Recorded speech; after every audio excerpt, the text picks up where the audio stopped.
Ja, men det är Nej, men här är det definitivt soligt. Soligt, roligt, helt otroligt.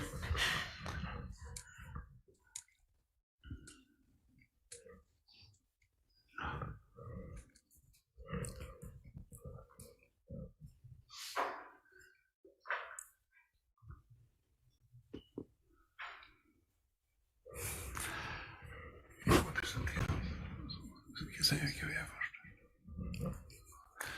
Ja, så jag säger att jag presenterar mig och så presenterar du dig. Och så lämnar vi över ord till Maria.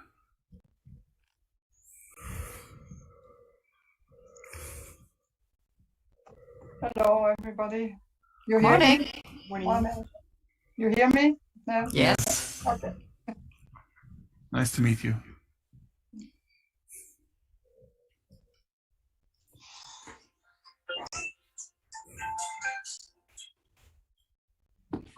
Nej, men här är det definitivt soligt. Soligt, roligt, helt otroligt.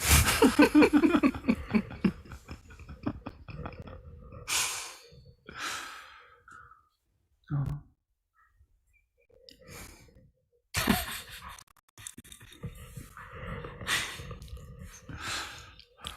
Vi får helt enkelt vi får leva med det här.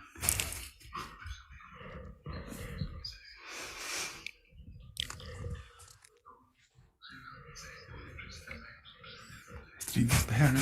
Jag hoppas inte det.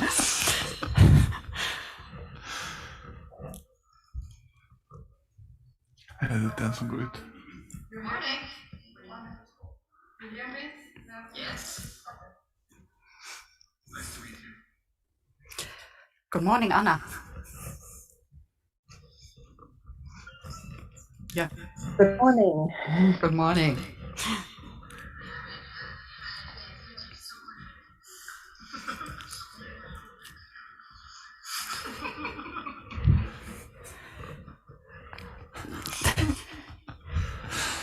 Det är jobbigt. Ja. De måste stänga av det.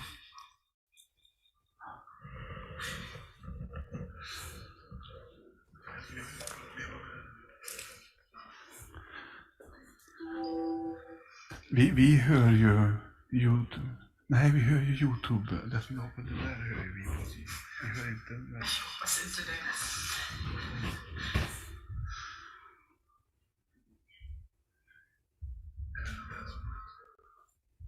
Mm. Good morning, Anna. Nej, men jag är ju fortfarande de högtalare. Ja, det är för vår skull. Annars kör vi inget. Vi har ju fortfarande samma sak. Han skulle ta ner dem när vi pratar. Ja, jag tror det. Jag tror det. Så att din dator måste vara mutad, va? Din dator måste vara tyst.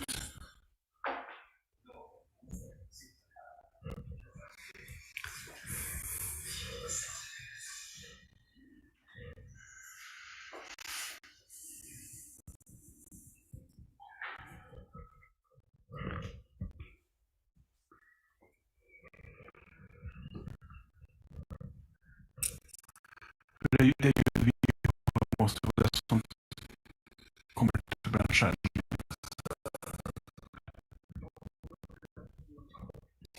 Vad vill du att jag gör?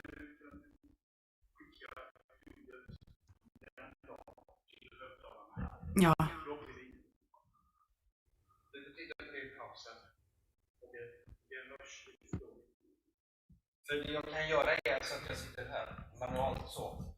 Nu pratar och datorerna och den är nedstängd.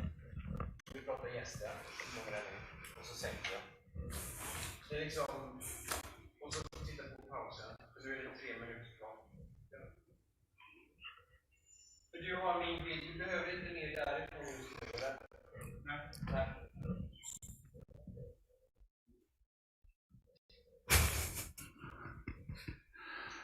Alltså det är så här. Även fula lösningar är lösningar. Ja. Ja, det funkar.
Good morning, everyone. My name is Leif Asp. I'm a professor here at Chalmers University of Technology in lightweight materials and structures. And I would like to welcome you here to the seminar Materials for Tomorrow, which is the initiative seminar for the area of advanced material science at Chalmers. And together with me, I have Professor Uta Clement. Uta Clement, professor also here at Chalmers, working at the Department of Industrial Material Science, partly even with additive manufacturing, and I'm happy to be here. Yeah, so we have a full day. It's going to be very exciting to listen to all these presentations about additive manufacturing, ranging from metals to polymers and materials for use in outer space. So with us today, we also have our Director of the Area of Advanced Material Science, Maria Abrahamsson, who's a professor in physical chemistry. So I'd like to hand over the word to Maria to open the event. Thank you, Leif and Uta. It's my pleasure to welcome you all to this yearly seminar. We give an initiative seminar annually called Materials for Tomorrow, and this is actually the 12th time we do this. And we're expecting on the webinar and on YouTube something like 150 participants today.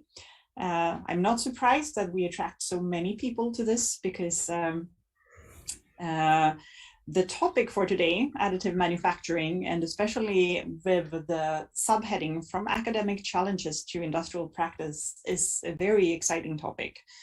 So we're going to hear presentations today about 3D printing of diverse materials. We talk about things like metals, human tissue, and all sorts of applications, from thermosetting polymers to human implants, and even out of earth manufacturing, new materials, even maybe some applications in space. So I think this is going to be a very exciting day. I'm very grateful for Leif and Uta, who have put this program together and who are really the one who should get all of the credit for this amazing program. So without further ado, I would just like to thank all of our speakers who are joining us today, and hand back over to our moderators, Leif and Uta. Very welcome. Enjoy. Thank you, Maria. So the procedure will be that you will be able to ask questions via the chat. You will also be able to ask questions via the chat in YouTube if you logged on YouTube. And we have a help here to monitor these questions as they come in, and we will ask them to the speakers in following their presentations. So I hope that will go smoothly. I think that humanity is quite experienced now in Zoom meetings, so I take it that we will be able to handle it. And if something goes wrong, of course we can try better. And with this, I would like to ask you, Uta, to introduce the first speaker, and let's get going. With pleasure. I like to introduce actually a direct colleague, Professor Edward Röhr, also at the Department of Industrial Material Science. And he's also our director of the Competence Center of Additive Manufacturing Metals. Edward, the floor is yours. First presentation. Thank you very much, Uta. Thank you very much for the introduction, and welcome everyone. So I would like to share a couple of words about challenges when it comes to the material science, what we see from the additive manufacturing point of view. I hope you can see my slides. Yes? Yeah. So what I would like to talk today is a bit about powder-based metal additive manufacturing, and I will tell you why a bit about powder-based. And I would like to start about possibilities and talk a little bit about challenges, what we see from the point of view. So if you look on the metal powder-based additive manufacturing, there are four main methods, actually the most industrialized and core, I would say, most than 90% of the market. It's laser powder bed fusion, electron beam powder bed fusion using laser or electron beam as energy source. There's also binder jetting and direct energy deposition. And I think in Gothenburg we have a strong legacy when it comes to these technologies. As you know, Arcam is in some way spin-off from Chalmers. Binder jetting, digital metal also coming from Gothenburg, and this is also where we did a lot of work on the sintering technology. laser powder bed fusion, as you know, it's also has very strong connection to the Electrolux in the past, and direct energy deposition. That is something that also has a very strong basement in Trollhättan, close to Gothenburg as well. So we have a very strong, I would say, industrial base around these technologies. But also what's very important to remember is that actually all of these technologies rely on the metal powder as a base material. And when it comes to this material, Sweden is the leading country in manufacturing. If you look on the growth of these technologies, of course, directly connects to the need in the development and application of these materials. And you see it multiplies more than 10 times from 2018, where these activities were strongly started at Chalmers, or even a year before, until actually. So if you look on 2017, when we started the center, you could see that it was a very low amount of materials available for additive manufacturing, meaning it was significantly limiting the number of the applications. And developing of materials for AM is pretty time consuming and also dedicated process because of specific of technology, rapid solidification, and so on. If you look on the current state of the art, the number of materials is multiplied 2-3 times. This is where, as you can realize, maturity of technology in these years came to the level where hardware is in place, but what is really required is development of material. And there are still some gaps there, structural steel, high strength aluminum, high performance nickel-based superalloys, and so on. And still, I would say certain materials is far back from what we have actually in conventional metallurgy. But what's also very important to remember here, it's not just designing material for AM, it's also designing material in the powder form. Because when you design material, you have to design it for this rapid solidification, but also you have to design it in a way you can manufacture and maintain that powder in the forms that can be used for this application. So this is what is important to remember when you talk about design of materials for additive manufacturing, design of the powder material. This is more or less connected how this technology works, because in additive manufacturing, we have this clear idea. This is why we call it very often 3D printing. You have a CAD file, you push a button and there is coming component. But unfortunately, the process is much more complex than it. It's multi-scale process where, first of all, you have to deposit the powder, you have to pack it properly, you have to pack it in a way that it represents and it's also consistent over the build. What's important to remember is that 1 kilogram of powder is around 2 billion of powder particles when it comes to the electron fusion, meaning there you can have, of course, different statistical deviation. After powder bed is packed, you have energy source, laser or electron beam, or gluing as a case, interacting with this powder bed, meaning you have a solidification or melting and solidification on a micro scale.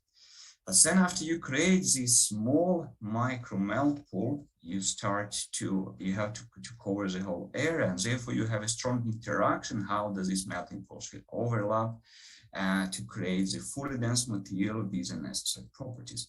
Meaning by playing between these parameters, meaning powder bed itself, as well as energy source parameters, but also the way you scan the area will determine how your microstructure look, how your stresses are distributed, and how its effect corroded defects. So in there you have a lot of different type of defects, really depending on these two parameters. But then what's important to remember, at the end, we have a final material. And when we go to the final material, we have to apply some post-AM heat treatment to get to the material properties we require. And that could be heat treatment, that could be hot isostatic pressing to avoid and minimize defect, as well as surface treatments, machining, and so on. And this is a thing where the biggest challenge when it comes to additive manufacturing, because we claim we can have more or less full geometrical flexibility, but whenever we apply geometrical flexibility, and this is something I will emphasize more today, we start to deal with the difference in material properties. And when we, for example, I often give lectures to our materials designer, very often learn to design a component. But in case of additive manufacturing, design affects material properties a lot, meaning that actually design of the component also means designing of the material, meaning you have to take changes in material properties into account during the design phase as well. And material properties here is actually a combination of both material as well as process itself. So, and comes back to the material design what we were discussing, because material design here is not just designing alloy composition for the rapid solidification, but really designing material for the whole manufacturing chain, starting from the powder manufacture, AM process, as well as post-AM processing. In many cases, post-AM is a must. In number of cases, post-AM cannot be used because of the cost requirements and so on. And this is something you really have to take into account in the material development initial phase. If you look on the 7 main categories of AM technologies in general, covering mostly 200 technologies, what you can find that as minimum half of them are strongly rely on the metal. As I mentioned before, if you look on the metal additive manufacturing, AM technologies cover more than 90% of the market. Even if you look on the powder-based technologies, they utilize pretty different powder, means it's different size fraction, and that is, of course, in some way, a very different material. So after material design, you have to manufacture it. And there is a lot of different ways to do it, different type of gas atomization methods with a different productivity. And you can go from the, I would say, very nice methods to produce very spherical and pure powder like plasma atomization or EIGA method, going to the more cheap gas atomization methods. And all of them include gas as atomizing media, all of them use the same melt, but the way it's done, it's affect really productivity, going from 1 kilogram per minute to more or less 100 kilogram per minute, or in case of water atomization, even higher. And in that way, it's of course strongly affects properties.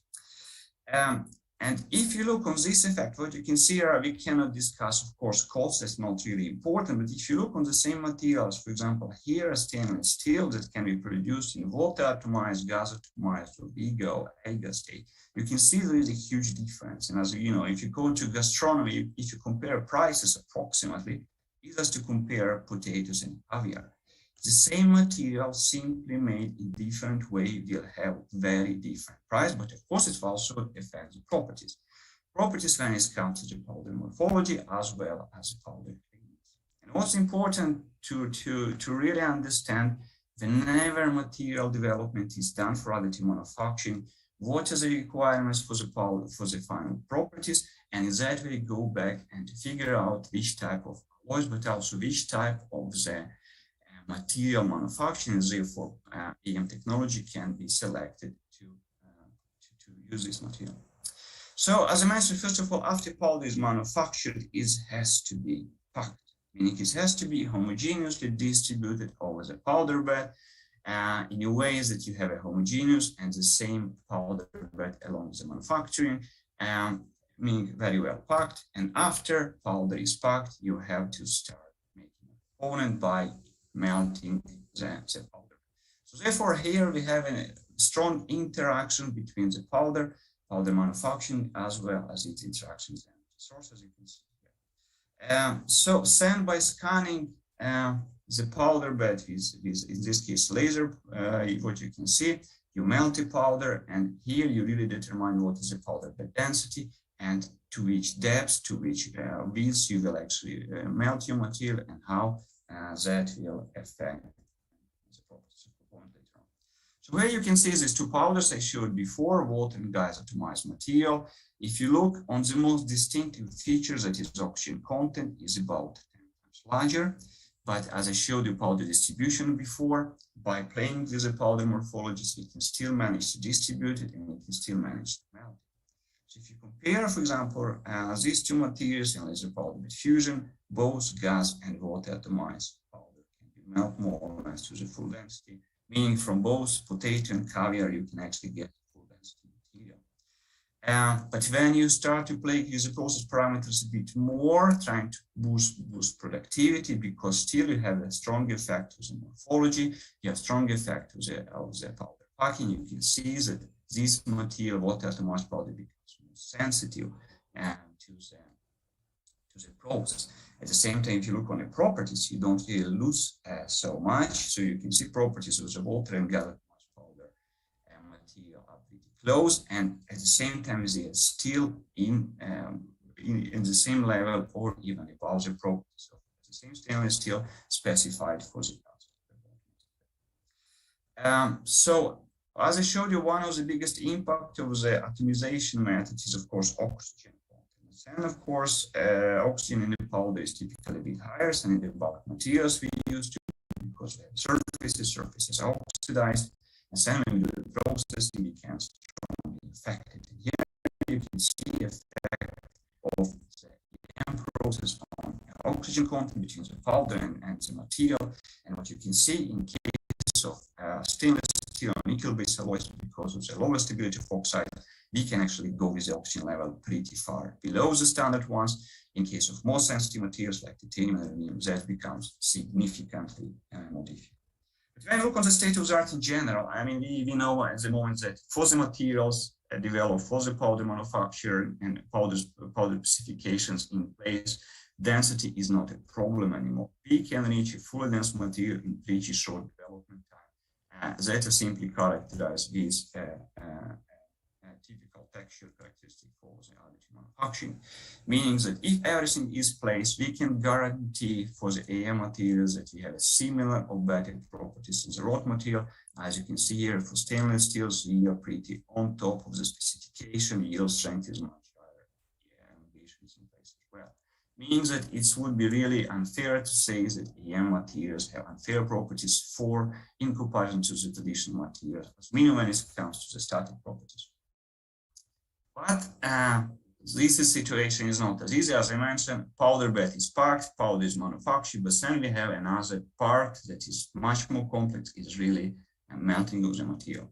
And here we have also a lot of interlap between the melt pools. So we create a melt pools and we scan the melt, we melt material, and depending how these melt pools and melt scans are interacting, how they are rotating, that will affect the gradient, and that will, of course, affect microstructure.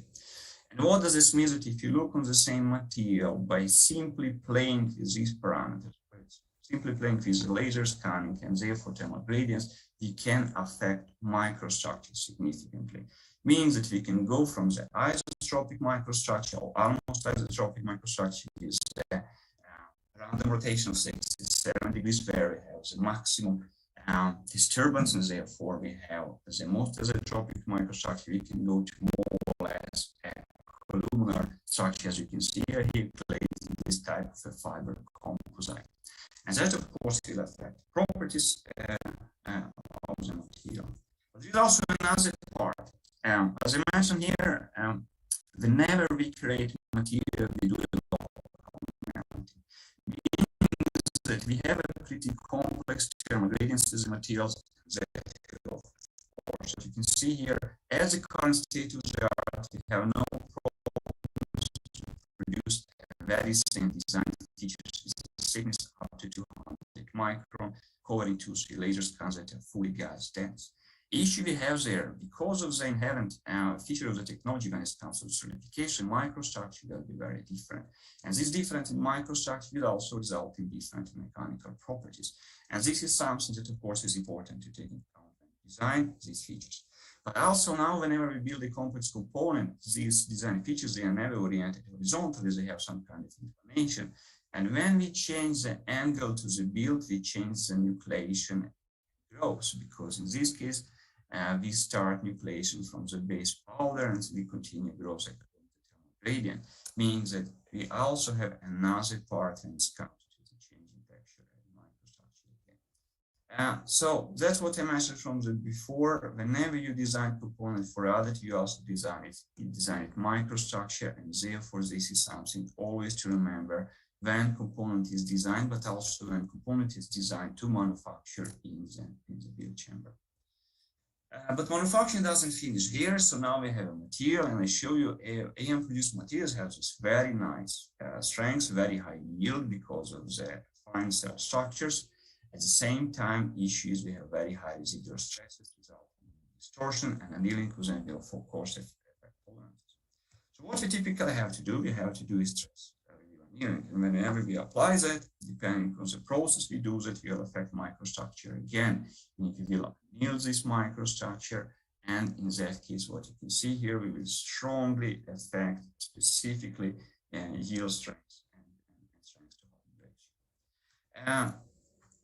So as I mentioned before, whenever material is designed, we really need to know what is the final requirements in order to select not just process, but also costing process to get it final. So what I mentioned a lot today was really how does EM affect, for example, texture and mechanical properties, but also EM allows to really produce a unique microstructure. And I will show you a very simple example of the carbon-containing steels, because what is very often applied in additive manufacturing is trying to take synergies from the welding and take the same approach for the material design as is done in welding.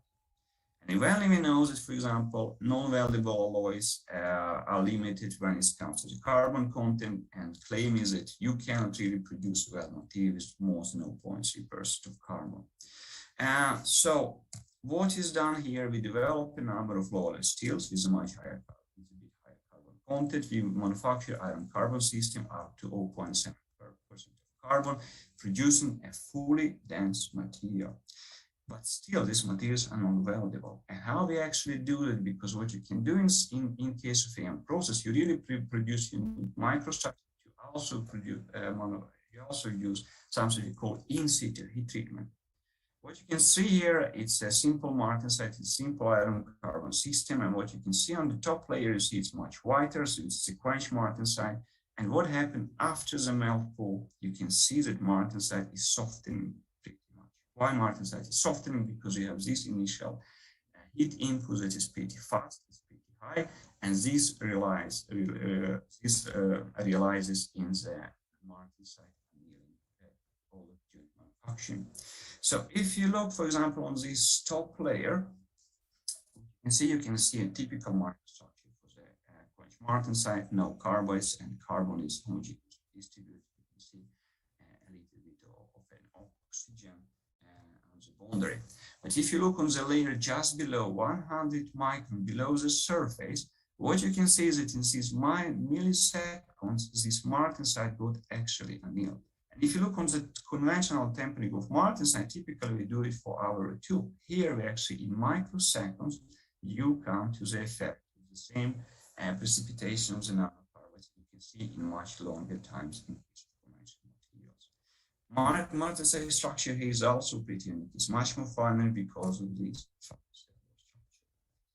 So, another part is, of course, or issue or challenge we have in additive manufacturing is, of course, manufacturing time. So if you look, for example, in this video, you can see a real-time EM process. So what you can see is that if you want to build 1 millimeter of material in typical iron nickel-based materials, is 20 micron layer, we have to build around 500 layers. Means that it's, of course, will require time. And in order to make this technology functioning, of course, there is a big challenge to make sure that this can be done faster. And the easiest way to do it faster is, of course, to increase the layer thickness. So going from 500 layers, going to 200 layers, going to 150 layers without compromising the properties. And this is the example that was done together with Alfa Laval, and I will cover it hopefully after this talk.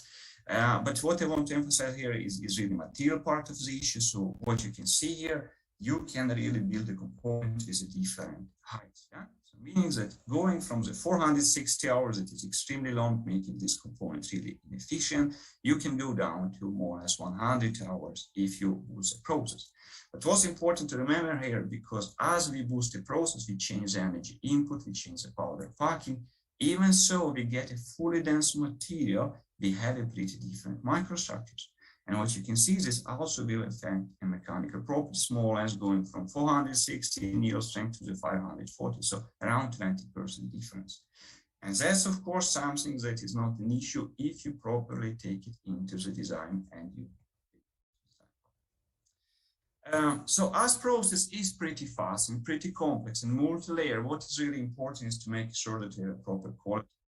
That can be done in different ways. We can do it in situ using the gas. We can also do it in situ using the thermal radiations. I see I may be running out of time, but I just want to show this component again. And what this component shows that you can see what you can see directly, how do they affect the heat input rate. You can see the areas where we build fast, we put much more energy, they are in red. This is really also where we introduce much higher gradients. in comparison to the areas that are in blue, where energy is much lower, means the microstructure will be also much finer and better performing. And then, of course, there's another very big issue we encounter in additive manufacturing. It's gas. From one side, we have to use the gas to minimize the sputtering. So if you look, for example, compare argon and helium in this case, you see that helium produces much less sputter, is much less bright. If it produces much less sputter, what does this mean? We can actually boost the process as well. So here, just by changing the gas, we can also change the manufacturing. But what's important to remember is this gas will also have some kind of effect on microstructure, especially when it comes to the fine design features. And that is something that Helena will show later on. What is really important is to have this nice in situ characterization techniques. So this is one of the works that we've done together with PSI, where we look not just at microstructure formation, but what I want to emphasize here is also the sputter. And if you look on the next image, and if you look, for example, on the sequence of the formation, you can see agglomerate, and then this agglomerate in this millisecond, it gets melted again to get ferroidized, and then it gets melted once again when it intersects the lasers. So meaning in 1 second, we have so many processes taking place and changing the behavior of the material. So just to summarize, when it comes to additive manufacturing, materials are very important, and powder for EM is now considered as one of the main drawbacks to the broader industrial utilization. And honestly, until now, we use AM only to process and those materials. But what we see, AM also has a huge potential that is starting to be implemented more and more into the in situ synthesis of new materials, in situ synthesis of new microstructures, multi-materials and composites. And when I talk about composites here, it's not just the composites. In methods, you can also add other particles. Quality assurance, machine learning, and big data in connection to this is also more and more start to be implemented in data manufacturing and so on. So I'd like to thank you all for your attention. I would also ask to send all of the support from Lighter Chalmers Area of Advanced Production Material Science and all other partners. And would be very happy to answer your questions. I see there are some. Should I read them myself or? Any questions? Well, I actually can start with a question. You, Edward, have in the beginning described a lot of different kinds of technologies. Do you think over the next years there will be only certain ones being used, or will there be new ones coming? I mean, these technologies, so we see a continuous growing of them. So if you look, for example, on laser powder gas fusion, it has a very strong position because of resolution. And we see strong increase in EBM because of the much higher manufacturing speed. And we see a big boost in binary jetting because this is technology relying on sintering, allowing much higher productivities. So, it's like a different tools. So depending on really applications, you will have to use a different technology. So I would say, or I strongly believe that actually all of these technologies will find or already found a very strong position in respective fields that will move them forward. Even so, I think we have now gone through the crisis with the COVID and so on, but AM actually didn't stop the growth. We still have very good figures on the AM market. But what I also believe, it will be new materials, it will be technologies with improved productivities, and hopefully going to the applications where AM was still not used because of the cost issues. Can you say something more about design and support structures? You just touched upon that very briefly. Yes, that's something, of course, that requires, I would say, very special attention. So, of course, the claim when it comes to the full design, unlimited design possibilities is not true, because we have to use actually design features. And that is thing what also would determine a bit of selection of these technologies, because depending on the technology used, the need of support is pretty different. So in case of laser, because it's a cold process, there is much stronger need for supports. In case of EBM, need for support is lower, but surface is inherently a bit more more rough. When it comes to binder jet, depending on the provider, you have to have support at all. But that, of course, will affect the tolerances. So once again, I think selection of technology is very important, depending really on the component properties required, but also on the cost here. Is it something that have to be machined at the end, or is it something that you want to have in as a manufacturer state? And then you can have a technology where, you can use, for example, support and do some other post-in treatments. But that's also, I would say, a very big area where, when it comes now to manufacturing, it is attracting more attention. We have a question from Helena von Schweigenhoven. So unmute and go ahead. Okay. You showed when you changed the layer thickness. Yeah. How do you decide that you can have 80 microns instead of 30? I mean, which parameters do you control to know that you still are binding everything? Just laser speed, or? No, so it's of course laser parameters. So it's laser power mostly, because what you see on optical tomography, you see it's much more red. It's meaning energy input is much higher. Yeah. Mm-hmm.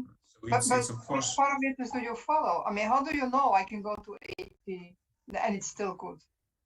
Yeah, so I mean, it's really going to the high laser power and slowing down lasers scanning speed. The trial and error. So we have a bit more complex DOE for this. We never go directly to 80. We go 20, step by step.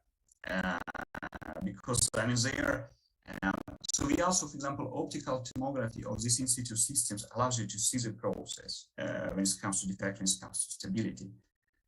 So when you see creation of a lot of sputter, but it's pretty complex because it's also connected to the gas, it's also connected to the powder. So what they also, for example, for gas atomized powder, it works when you change the powder, you change morphology. Volt atomized, it doesn't. So it's not just a laser. Pretty complex. Yes. Very good. Thank you, Edvard. That was a good start. Yeah, I think so, for sure. And I'm very happy to now introduce Anna Venemark. She is the Technology Office Manager at Alfa Laval. And she's also chairman of the board at our Competence Center for Additive Manufacturing Metals.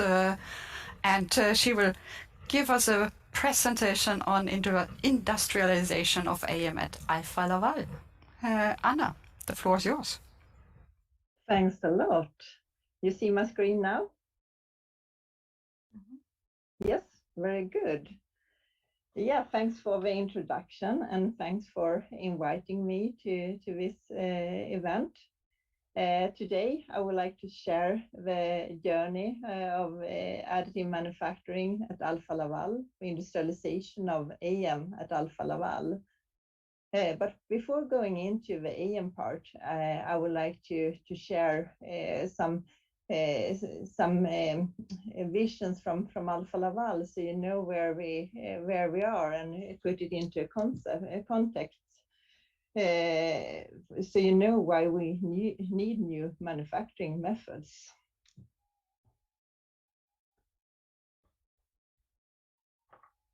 So I would like you to start to imagine a more sustainable world. A world where it takes less to produce even more. A world where we efficiently meet our growing energy demands and simultaneously reduce CO2 emissions.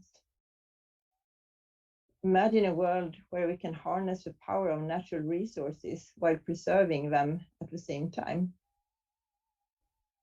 At Alfa Laval, we don't just imagine this world.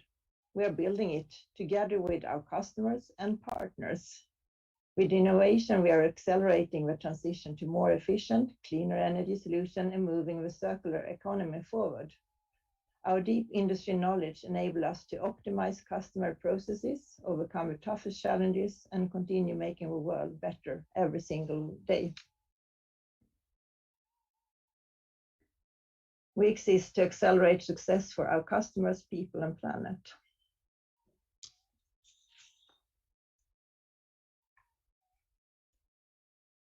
And to give you some perspective what Alfa Laval can support in energy efficiency and emission reduction, every year the saving of Alfa Laval's heat exchangers sold during a year is 50 gigawatt.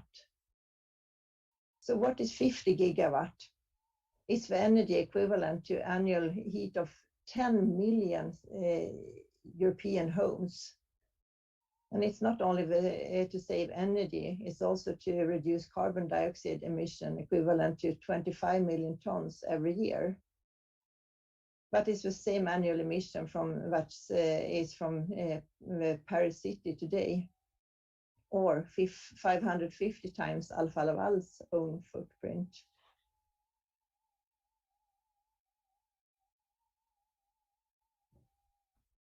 To give you another good example is the data center cooling.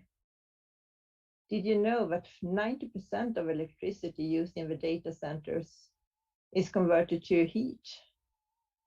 Imagine if we could harness that energy. If by 2030, every data center used efficient Alfa Laval plate heat exchanger to reuse waste heat, we would save 3,000 terawatt hours of energy every year. That is the same amount that we use today to heat 3 million Europeans' home. So it's so many benefits, and it's we have seen the COP26 conference now that was finished this weekend, and yeah, we here Alfa Laval can really contribute to make a different world. And we are proud to say that we can both contribute to progress and enabling change to meet the UN global goals.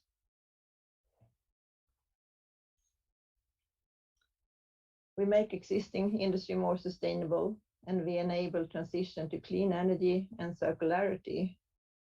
And here we need partnerships and collaborations with the academia and other companies to make this happen, to make this transition happen, to meet the critical success factors and meet the targets.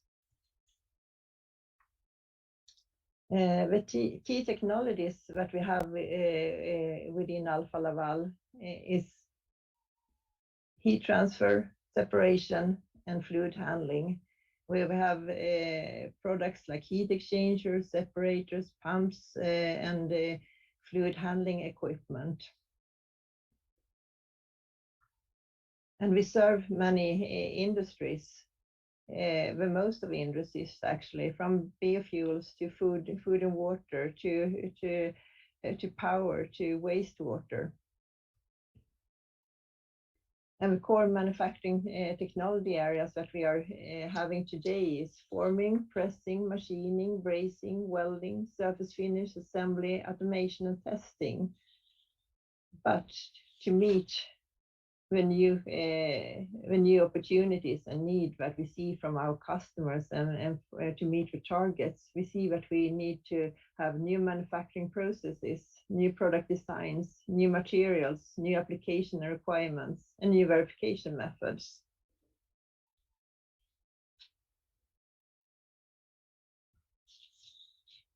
And one of the new manufacturing processes that we believe a lot in is additive manufacturing. We see a great potential with additive manufacturing. AM will open up for new innovative designs, new materials, customizations, material saving, reduced lead time, and sustainable solutions. We started our AM journey several years ago, and we have worked with many partners and collaboration projects, and we have been a core member of CAM2 since 2017. And now we are also partnering with RISE Application Center for Additive Manufacturing. In May last year, we had the grand opening of our Additive Manufacturing Technology Center in Eskilstuna, where we have our laser powder bed fusion printer. And here to the right, you see some of the components that we have printed.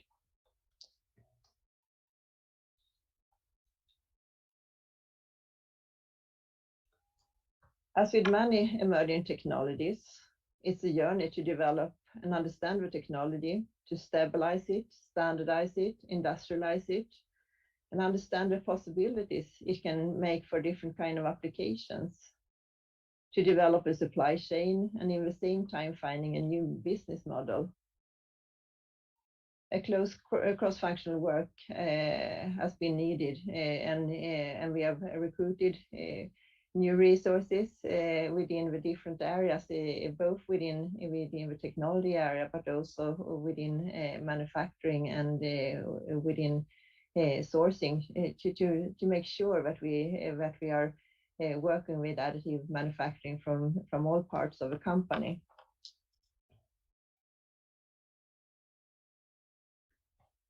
We have identified 3 critical areas for our AM implementation. Is the scoping the business case, not only looking on the part price, because in most cases it's more expensive to print a part with AM compared to the traditional manufacturing methods that we have today. But what more value can we add? Is it lead time, new designs, new functionality, new materials, or customization? To set up the AM supply chain, to make sure that we have secured that to deliver according to our specification and standards. And last but not least, AM knowledge building. And here the cooperation with and being part of CAM2 has really been a success factor here. To work with the researchers in the different development projects, and also together with other companies to find how to increase the productivity, as Edward showed before, how to secure that we are getting the quality and can follow the standards that we have. And I think really CAM2 is a really best in class for regarding this kind of research center to see the industry needs and in the same way secure that we have a research depth. So it's a very successful cooperation here.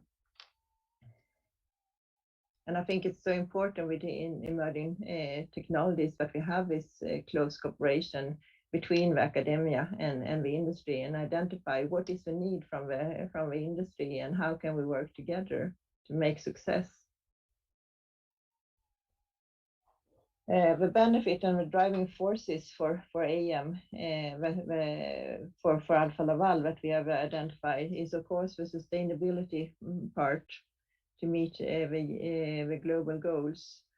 But it's also to be, and a part of that is of course being close to a customer, to set up digital warehouse, to be able to deliver components, spare parts to our customers in an effective way. To be able to produce components that we any longer produce, but our customer have in their factories and in their supply chain. So we don't need to make new tools for it. We can supply them with spare parts in a very quick way.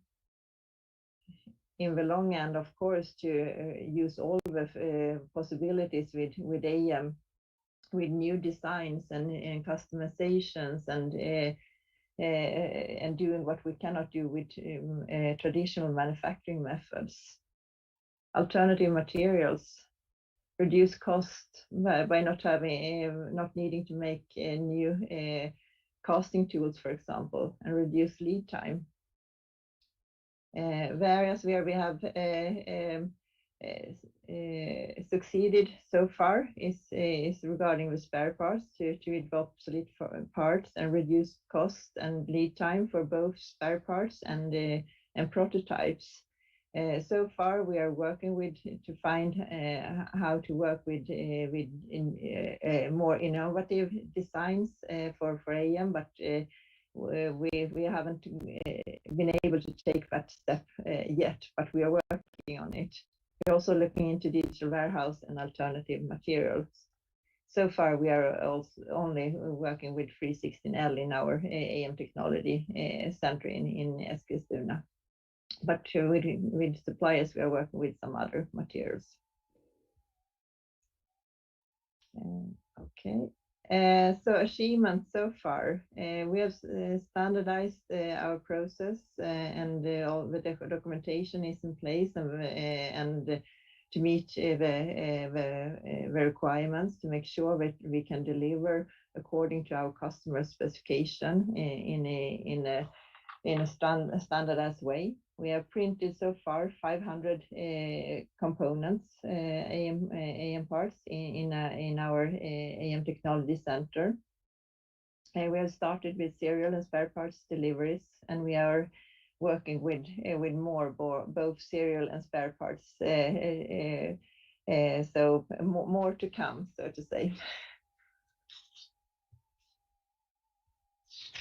As Edvard mentioned, productivity is one of the areas that we have worked a lot with in income to make sure that we reduce the lead time but still fulfill the requirements. So this is a component for a high-speed separator in an outlet, and here we see that in some areas we have high demands on the components, so therefore we need to have a lower build speed, and in others we have less demand. So it's I think it's a very good example of how we can work with the design and optimize the productivity. Another area that we have worked a lot with is how to meet the quality demands for our products. How to make sure that we meet the requirements regarding corrosion, surface finish, especially inside the components where we have customers with food and pharma requirements with very high demands.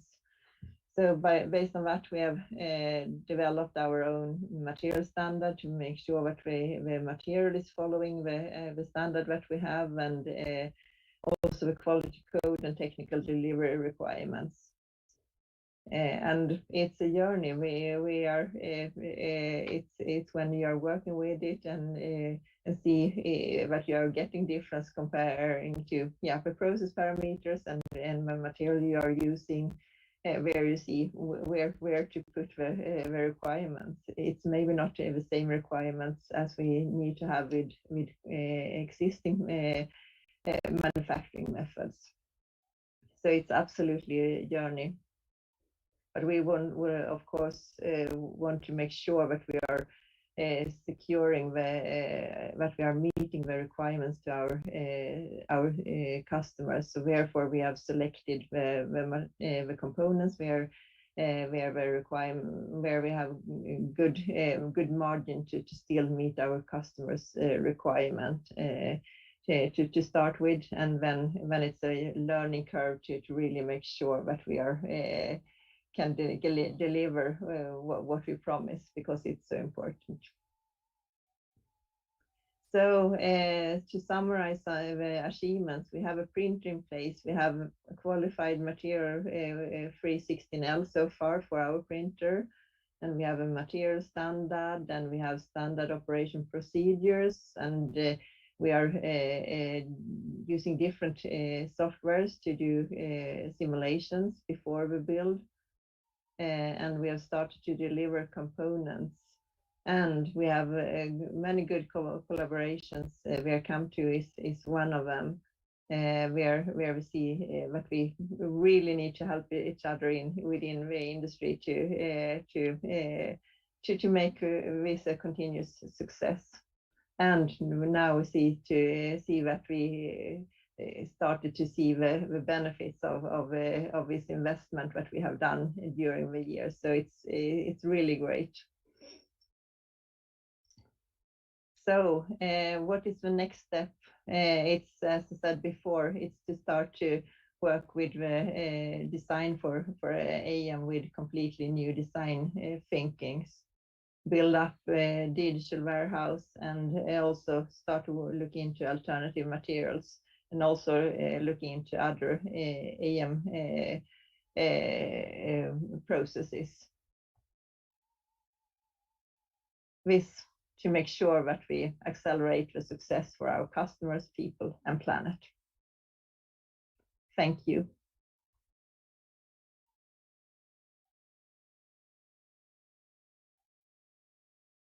So any questions? Thank you very much. Yeah, do we have any questions from the audience? Please put them into the chat. Helena?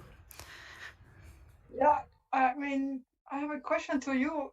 Do you know of the existence of a report of the sustainability of laser powder beds for metallic alloys in terms of energy consumption?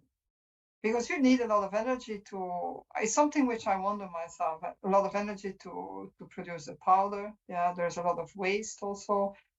Is there a report on this? Does it exist? Yeah, it's actually a part, it's maybe Edward who should answer this, but it's a part of a new CAM2 portfolio, but to look into the whole supply chain, because it's a very relevant question. Like we don't waste so much material, but it's an energy intensive process. Yeah, and you hear often people saying in the beginning of their talk is more sustainable and so, but I would like to have some numbers on that. I was wondering. Yeah, Edward, can you help me here? Yeah, I think this is very much depends on the design. So there is a one PhD thesis I was opponent just recently on this topic, and we also have postdoc working on this. So if designs are very complex and materials are very difficult to machine, some sustainability aspects are pretty clear, but when it's something that is easy to machine, then of course it doesn't become so sustainable.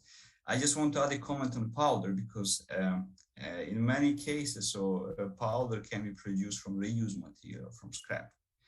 But of course, for high performance application, that should not be the case. So I think this is two parts to remember, you know, powder from one side, how is manufactured, what is the raw material, and another part is really machining. But if you make powder from reused material, the composition will be different, no? From what you have in it. Yeah, so I mean, you can, depending on the metal, you can tailor powder. So you melt it, and then you do sampling, and then you adjust the composition. But it depends on the powder manufacturing method. Is it conventional gas atomization? Is it closed furnace? So we have some questions from the audience as well. So we have one from Lars who asks, did you concern binding jetting method to get finer details? Yes, we have looked into that as well and done some tests. And now for the AM Application Center, we will have binder jet processes there. So that is, we are really looking forward to. And we have another one as well. If you go up, scroll up a bit, thank you. Thanks. So how do you think computational modeling is going to help you to improve the AM process and take over some of the biggest challenges in the future? Yeah, I think that is really a key factor to success, because we have a vision of first time pass, but we don't need to print and trial, so to say. So there the simulation tools, we really see that is critical to get this first time pass. Is it possible?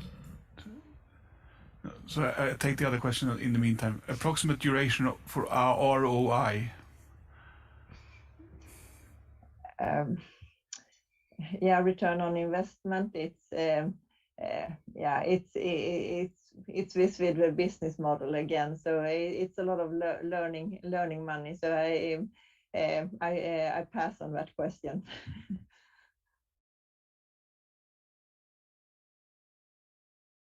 In this technology, now you have about 500 products you mentioned. How many years have you been printing at Alfa Laval? 1 year. So we have printed 500 parts so far, 500 components, but it's only 1 year. So it's in total 500 components that has been printed.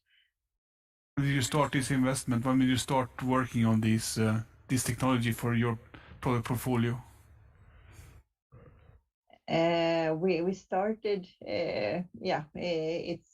we started, it's really focused. We started, I should say, 4 years ago. And like these components, I should say, they are not designed for AM. They are designed for our, or some of them are designed. More simple components are designed for AM, but most of them they are designed for more traditional manufacturing methods. So it's we have a journey to make. But do you think does AM keep what it promised? Yes, but as I said, we are still seeing a lot of challenges with productivity and to find a business case. It's kind of to get the organization to understand the possibilities and to dare to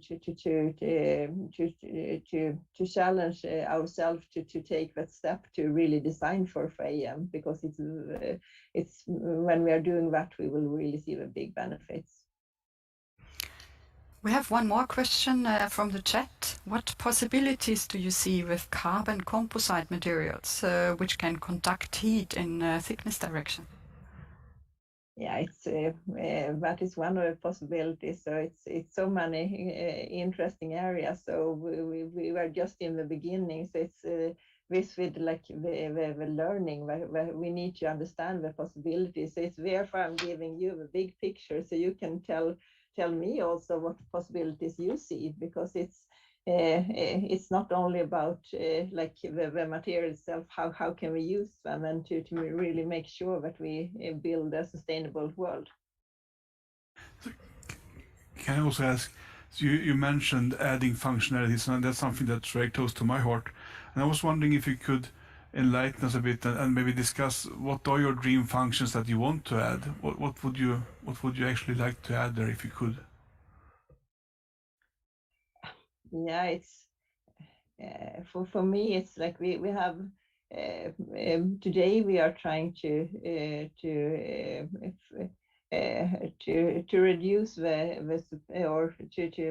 to optimize the supply chain. We are trying to have one design fits many customers. So for me it's a lot to find a way to customize more, to optimize our customers' processes in a better way. So like for our separators, for example, you can where we have one separator that can both separate milk and olive oil and wastewater.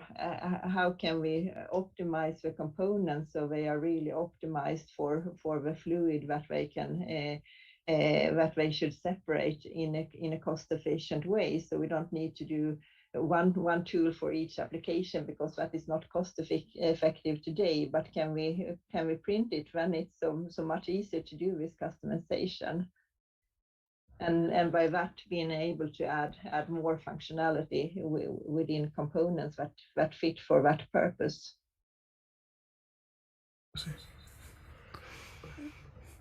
We have okay. I was also thinking about, you mentioned the quality control of the material. So then I guess when you have this powder bed that you print on, then you will get some powder remaining residue that was not actually melted and used in the design or the manufacture of this new product. These particles, can they be reused, and if not, what do you do with them? I guess it's a recycling issue here and reuse issue. Yeah, so it's we have set how many times we can reuse the powder, so that we have set that process to be on the safe side. But that is actually also one of the projects that we have identified a need for to to see where is that limit, how long, how far can we push that limit to be able to use the powder longer. So we are not only on the safe side, we are also like using the material as long as we can. Very good. Thank you very much, Anna. Very nice discussion as well. We have to move on, and our next speaker is Professor Helena von Schweigenhofen-Mörz, coming from Paul Scherrer Institute and École Polytechnique Fédérale de Lausanne in Switzerland. And Helena will talk about currently probably the coolest, most advanced type of investigation, at least to my mind, and that's operando synchrotron characterization. Helena, we are very much looking forward to your presentation. Do you see my screen? Do you see my screen? Oh. Do you see my screen? Yes. Okay. And you hear me because nobody Yes. else? Okay. I was worried. Yeah, sure. Okay. So the question we put ourselves, why doesn't this work? The question we put ourselves, because we are going really into details of the process of selected laser melting or laser powder bed fusion. I often will say selected laser melting because it's easier, but I know it's a trade name.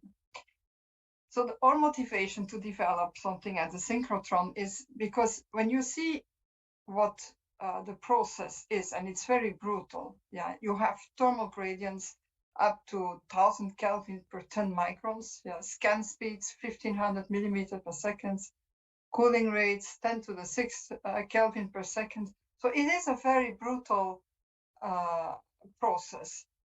And comes to that, the hatch distance, because when you make one line and then you get the second, so you have an overlap. This gives you thermal cycles. After the first solidification, cooling rates are not known because it really depends on what the hatch distance is. There's so many parameters in there. And then people try to simulate the process with finite element-based methods to see how the melt pool is in the upper part here. This is the surface and this is in the depth. Yeah. But when you do a simulation, you need input because at these fast heating rates and cooling rates, some of the material parameters are even not known, like thermal expansion and melting temperatures can change, phase transformation temperatures too. So we need an input for these simulations, but we also need validation then afterwards. Yeah, you have to know what you simulate is this the reality or not. Here, the gray part here, is the molten part, but is this like that or is this much shorter? So with the high intensity at synchrotrons, in principle, you can do a lot, but you also need very fast detectors because this process, as I said, is very fast. You need to be able to have a very, very good time resolution. And with the new detectors, Meithen and Eiger, you can go up to frame rates of 40 kilohertz. So you can have a pattern every 25 microseconds. So then it becomes worse to do such a process in situ or in operando, in the light source. So you see here, you can also combine all these detectors. So I mean, in principle, everything can be measured. So what I'm going to do in this short talk, I'm going to briefly explain this mini LPBF device which we have constructed and how it works in reflection. And then our first experiments on the role of the length of the scanning vector. We use titanium-64. I explain you why afterwards. And then how you can compare with finite element simulation. And then in the second part, I mean, just at the end, I will show you our recent developments to extend this to have cooling profiles in the melt pool as a function of the depth. And I mentioned here all people who are collaborating to this research because it's a real, it's a big collaboration, with technicians and detector specialists, etc. So this is the mini LPBF. Yeah, it is, as you see, it's small. It's about 50 centimeter high. This is the laser part with the lenses which we buy. Yeah, this is the part which we have made here at PSI, and this is the entrance of the window. If you turn it around and you take the cover away, you see the recolter. Yeah, this is the plate where we make the samples, so it's of course small. Yeah, this was made to heat the samples, but we have some shortness there for the moment. We cannot heat as we thought we could. And you have the laser beam. We have argon gas flowing. Yeah, and of course, we can put this device. It's not too heavy. We can put it in the light source and on the back, so you have an entrance here of the X-ray beam. And while you are printing, you have a diffraction pattern on the fast the detector with a high frame rate, so which you can follow really time resolved. Of course, this device can be implemented in the MicroXAS and in the MS Beamline and in Tomcat, where you can use it for in transmission for imaging. MicroXAS and MS are diffraction. So you can make samples. The maximum, of course, largest is 12 millimeter. You can also use STL files to make a complex geometry. The device was paid by and the research also by SFA and CCMX project, which are projects from the ETH board here in Switzerland, but also from a consortium from the watch and jewelry makers. You can imagine why, if they want to try a new gold alloy, they prefer not to do that with an industrial device because it costs too much money. You need 5 kilograms or a kilogram gold. And I see a chat. Is there some problem? You hear me? No. Oh, okay. So here you see the device implemented at the MicroXAS beamline, yeah, with the beam coming from here, and here this Eiger detector, and these are the two beam scientists at the MicroXAS who really support our venture.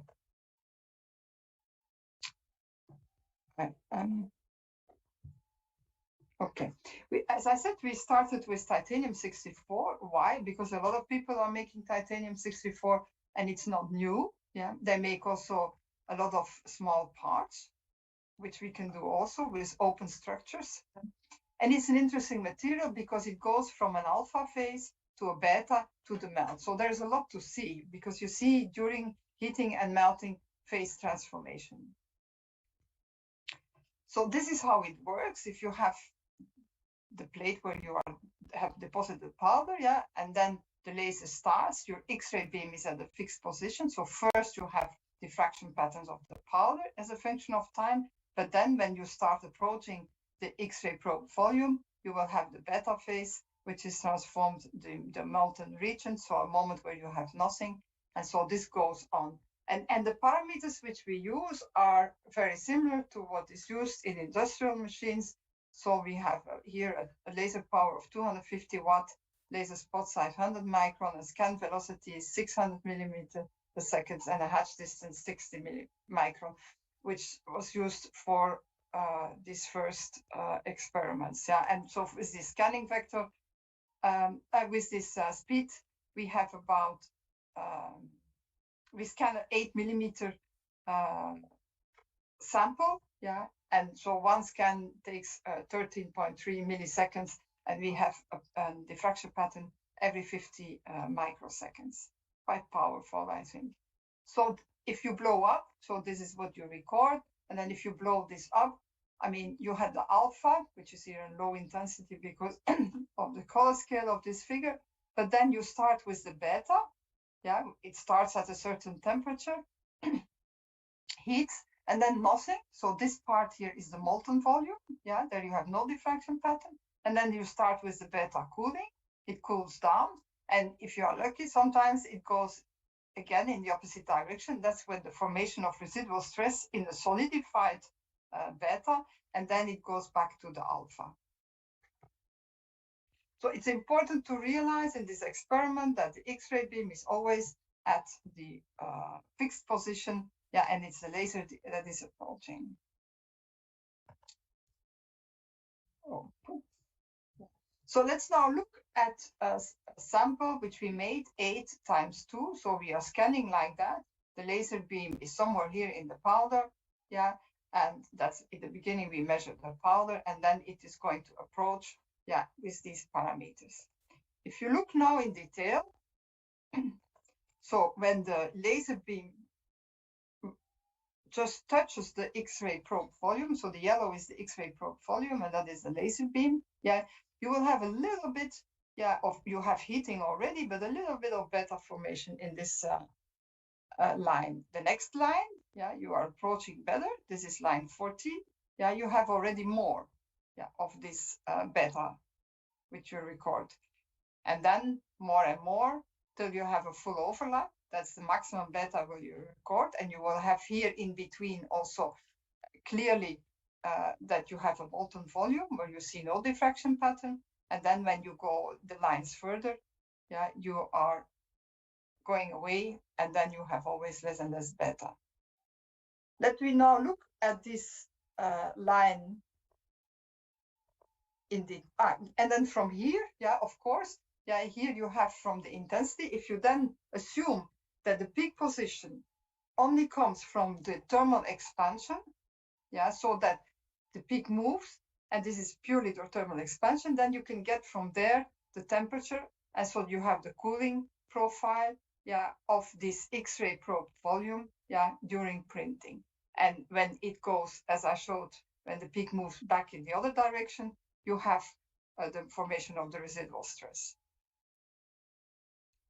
So let's now look at line 17, yeah, in detail, but as a function of time. So this is there. This is line 17. Here, in number 1, yeah, which I have put here. So you have here blue is the alpha. When the laser arrives at the X-ray probe volume, and it's really crossing the X-ray probe volume in the center, then alpha will disappear, and slowly you will see beta will appear. This is the beta volume, yeah, the normalized intensity of one peak here, just to show how it works. Then in number 2, here, where you have already a lot of beta, but still not the maximum, yeah, your X-ray beam has already passed the X-ray probe volume, you see? And then when the laser comes back, just in front of the X-ray probe volume, we are here. The beta intensity in the meantime that the laser goes from here to here, yeah, increases still. So that this gives you some idea of the kinetics of the phase transformation, yeah. And then the beta disappears and alpha comes. Now, as I said, you can also calculate the temperatures out of it. Yeah, this is at the temperature calculated from the thermal expansion, based on the thermal expansion. So from the movement of the peak, from the 002 peak, and you can have the cooling rate of the temperature. You can see that it goes up here, so that indeed the beta phase comes into a residual stress already while alpha is transforming. And alpha, you have here the temperature of the 011 alpha prime peak. So details, many you can get out of this process. And as I said, the phase transformation is not instantaneously. So you see that there is some kinetics. Yeah, it's slower than when the time the laser is just over this X-ray probe volume. Now that was for an 8 millimeter sample. Now, if you do a 2 millimeter sample, you also go, yeah, to the beta phase. You have the same in the beginning, yeah, these cycles, but then you are in the beta phase, and the laser comes back so fast, yeah, that each time when he's back, the material has not cooled down back to the alpha phase. So you are cycling within the beta phase. Yeah, this is a big difference. Yeah, and you can see that here on these profiles. So you go into the red is the beta phase, and you stay in the beta phase a much longer time, and you have a thermal cycle within the beta phase. Yeah, and only at the end, when you are far enough, yeah, you will go back to the alpha phase. That's the big role of the scanning vector length. And of course, this plays a role when you make of these open structures, yeah, for medical applications. Small sample, you go to beta and you stay in beta. A larger scanning vector, this is now 6 × 6, yeah, but it's also the same there. You stay, each time you go from beta to alpha, yeah. And so the beta phase lasts 7 milliseconds in a 6 millimeter sample, yeah, while 84 milliseconds in a 2 millimeter scanning vector sample. And then you have all these details, yeah, and I'm not going to overload you with all that. The gray background, this is the diffuse scattering, which is the average heating of your sample there. This gives also an idea of the temperature. So there are many parameters which you can get out, which needs about, of course, a good physics approach, yeah, and some experience which we are building up, yeah. But at the end, you can see that the microstructure what you make in the 2 × 2 or the 6 × 2 is really different, and this is because the prior beta, yeah, grows when you have a very small scan vector length compared to a larger scan vector length. Also interesting to see is, I mean, if you calculate the temperature, yeah, for instance, in the alpha phase from different diffraction peaks, yeah, here is from all different diffraction peaks in the 2 × 2 and in the 8 × 2, you see that, so the colors correspond. Blue is 0.1.0, yeah, and then that the sequence, yeah, of the temperature, what you can calculate out, they are different. So that means that at this point, our assumption, yeah, that everything, the peak shift comes from the thermal expansion is not correct, but you have also a mixture here with residual stress. For the moment, we have not already gone into the details how to separate them. But it means also that it is important how your scanning strategies, if you scan with a long scanning vector length, or you scan in this checkboard strategy or whatever, your residual stress will be different and your microstructure will be different. And so the microstructure definitely here in this, here in these open cell structures or here, yeah, will be different. So this was the thesis of Sami Hossein, and he also wanted, because we do that actually to provide these parameters for simulations, and he wanted to contribute to that also. So he took a simple finite element model, put in there density, thermoconductivity, and heat capacity parameters, which he got from the publications, yeah, and some time they are extended because not all parameters are known. Yeah. And then he took 4 papers which are available in literature and which use different laser heat flux. Yeah, an ellipsoid, a double ellipsoid, M3 a cylindrical plus parabolic, cylindrical plus parabolic. Yeah, all have absorption in there, convection losses, yeah, radiation losses. One ignores. Yeah, you can find this paper. And these 2 last, they have an enhanced K factor to take account for Maragoni convection inside the melt pool. So we did not develop models ourselves. We just simulated them. Yeah, you can see in the simulation you have this effect. From here you stay with a larger temperature remaining here, the green, while here you have the light blue. So that's correct in these samples. Yeah, and then what he did is he mimicked the laser beam. Yeah, the way it is with the intensity, and probed with that the temperature profile in this X-ray probe volume. So in this way, we have a nice connection between the FEM and the experiment. And then he compared this with the experiment. And so you have here the blue and the red, yeah, here. These 2 are the experimental results. And then you have the models here. This one is a model, this one is M1, yeah, the dark blue is M3, and this is M2. And you see there are models which are far away from what we measure. There are 3 models which are closer, but then if you blow up these cycles here, and this is a 2 × 2 millimeter sample where you stay in the beta phase. because I mean we have problems in computational power here because it takes a long time, these simulations. So if you then blow up these cycles, yeah, where you stay in the beta, but you have these cooling cycles each time, then you can see that some of the models like M1, they are really not, they are far away from the experiment. So this is the experiment, but on average, they're always lower. And you can say that the best would be M1, yeah, and M4, which are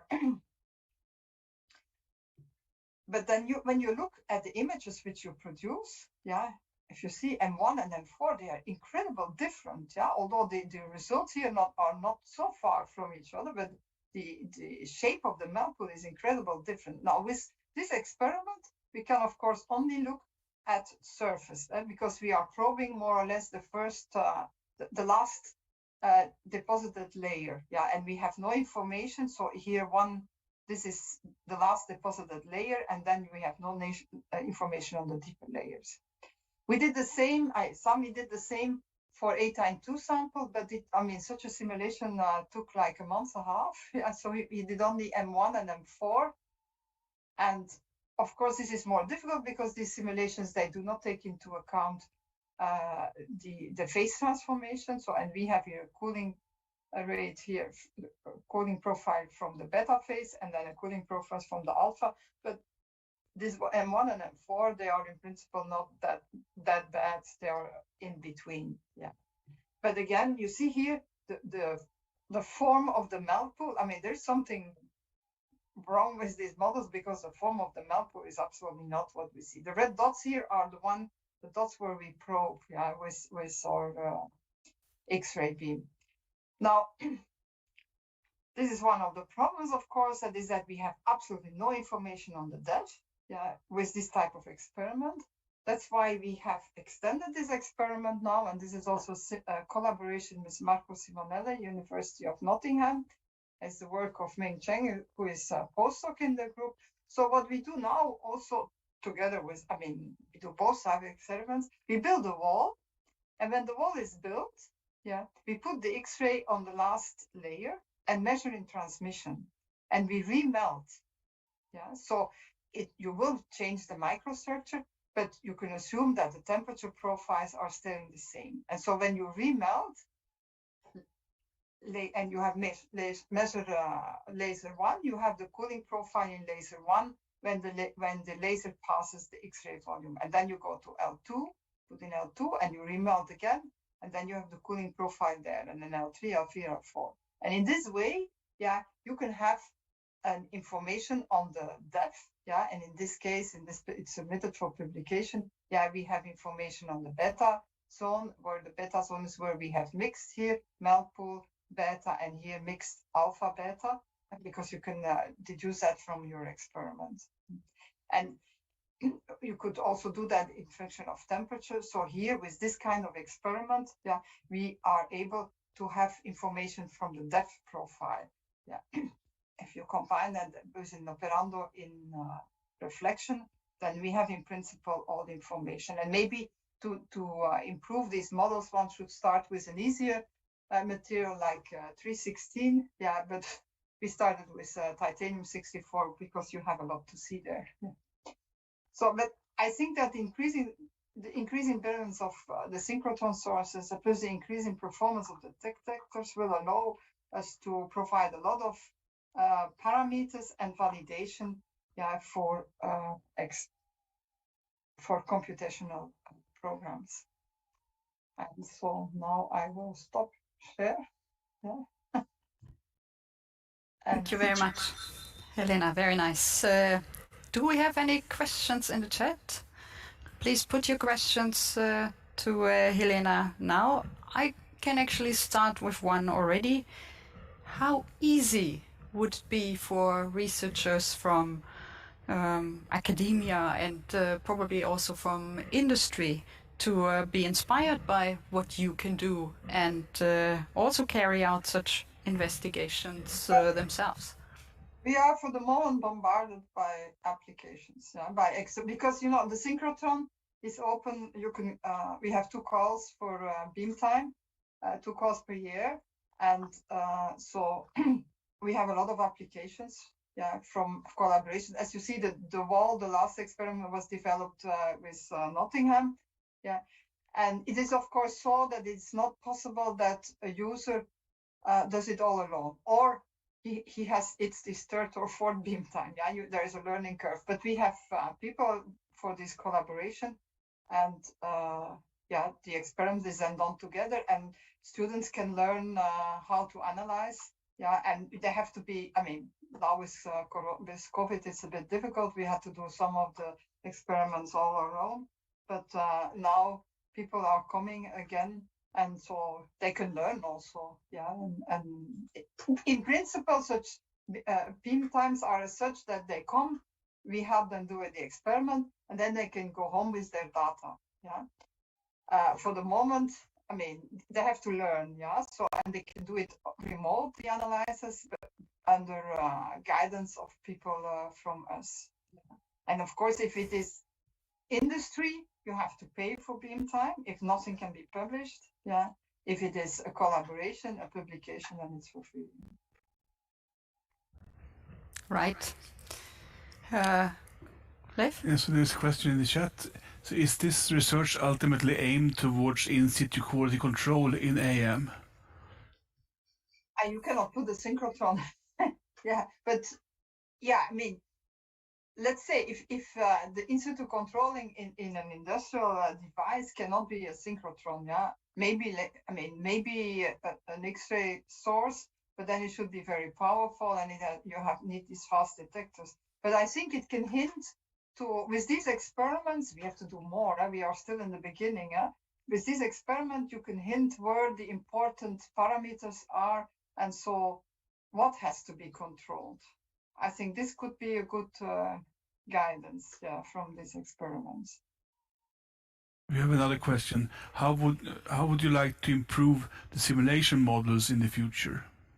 Well, I don't think we are going to work on that. Yeah.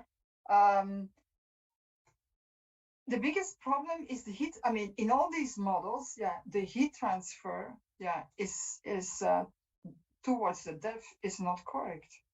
You see that where the problem lies, yeah. And you have models like from England, yeah, they have done this enhanced K factor, and so it's all relative artificial.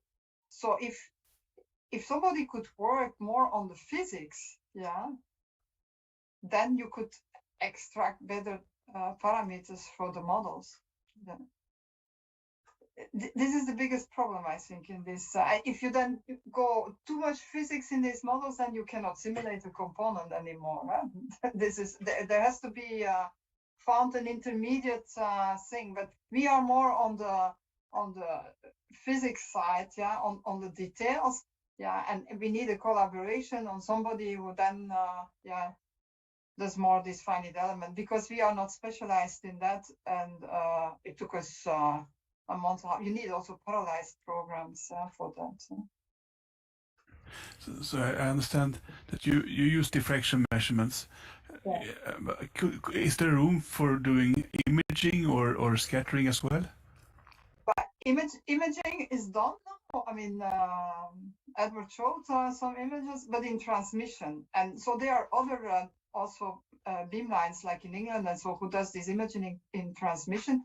The problem is that you always are, yeah, going through a thickness, yeah, and you average there. So it's used for porosity, etc. For cooling rates, it's much more difficult, yeah, because you average over a whole thickness. You need those. I mean, depends on, of course, if you make one line track like the wall, it would go, yeah. Turning, I mean, tomography is very difficult because you need to turn very fast, and your powder is going to, yeah. We have a project at PSI where there's a postdoc with the National Science Foundation project who's trying to find solutions for that. I mean, based on magnetism, etc. But this would then only work with some powder. Any more questions from your side? No, I think we are very good in time, and we will actually have a coffee break, right? Yeah, it's been a great. Thank you, Helena. Very nice presentation. Cool kind of results. Lot to learn. It's the beginning. And as said, We had a great start, I think. So I think so so we have a 20-minute break. So we start again at 11:20 with Joachim Algård from GE Additive talking about their techniques, and then we're going to have another one on that type of printed materials by Anders Palmqvist, looking into bio applications for these materials. So thank you for this splendid start, and we reconvene in 20 minutes, so 11:20. see you then. Enjoy your coffee.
Okay. So welcome back, everyone. So we continue the program, and next speaker is Joachim Ahlgård from GE Additive, Arcam EBM. So he's external research lead and EBM specialist at this company. And he will talk about the unique material capabilities of electron beam melting. So we're going away from laser to electron beam. So please, Joachim. Thank you very much. So I do hope my screen is showing now, and I'm presuming so, and that you can hear me well. So thank you very much for that introduction and for having me here today. So today I will share with you some of the unique features or unique possibilities that we have with the process of electron beam melting. And today I would like to share with you an overview of the EBM process, so we do get an understanding how that works before we go into what makes the EBM process unique and how it differs from other AM technologies, and also give a background to how that will affect the materials. Then I will then show you some of the conventional materials that are available today with EBM before we moving over to the interesting part with the material opportunities that are present with this technology. And then I will end everything up with an industrial example of advanced material use with this technology. So before we dig into the technology, I would like to just briefly introduce GE Additive. So GE Additive is what we call an ecosystem of additive manufacturing, where we do have products ranging all over the additive manufacturing value chain. So as for printing technologies, GE Additive is unique that is offer both laser-based powder bed additive manufacturing, as well as EBM-based powder bed additive manufacturing, as well as binder jet additive manufacturing. But also the organization offers powder and consultancy services and software to help the additive ecosystem. So moving into the EBM process and how that works. So EBM is very much like the laser-based powder bed processes. The major difference is that we, instead of a laser beam as an energy source, uses an electron beam. We spread the powder out like the laser-based processes do, but then instead use an electron to melt this powder. The electron beam is generated from a crystal, a high brightness crystal, where we can have beam powers ranging from 50 to 6,000 watts in today's systems. That should be compared to the laser-based system that usually use single lasers of up to 1 kilowatt. So here we have 6 kilowatts instead. The EBM is fully adjustable as it comes to what we called focus or full width half max, which could also be referable to as the spot size. And to control the beam, this technology uses a coil package, which is consisting of electromagnetic lenses. So that means that there's no moving parts in this technology. So it's electromagnetic fields that controls the beam so that the beam can be controlled very rapidly. So we usually say that EBM is where scanning electron microscope meet EBM welding. And I will explain that that sentence during my presentation here. I really do hope everybody's internet connections are strong enough so that you can follow along with this video here that describes how the process works. So we start with raking out powder over the layers, so spreading the powder out. Then what the EBM is unique for is that it preheats the powder to a certain degree. Then there's the counter melting with what appears to be several beams. I will explain this in just a second how that works. And then finally we have the bulk melting of the actual bulk properties of the part. And then the process repeats. So I think we'll have another look again so you can you can see what actually happening here. So once again, raking the layer, then the preheating to a preset process temperature, predetermined process temperature. Then once again, the contours, and finally, we once again go for the bulk melting of the actual parts. So my idea here is to try to answer the question, what makes EBM unique as an additive manufacturing process? And the major difference we have already touched upon. So we use electrons as an energy carrier compared to laser or photons. So this makes that so first of all, the electrons have a deeper penetration depth. So since it's particles, it will actually penetrate the surface and integrate with the powder particles and leave the energy deeper down into the powder particle compared to photons with the laser that is usually only absorbed on the very surface of this powder.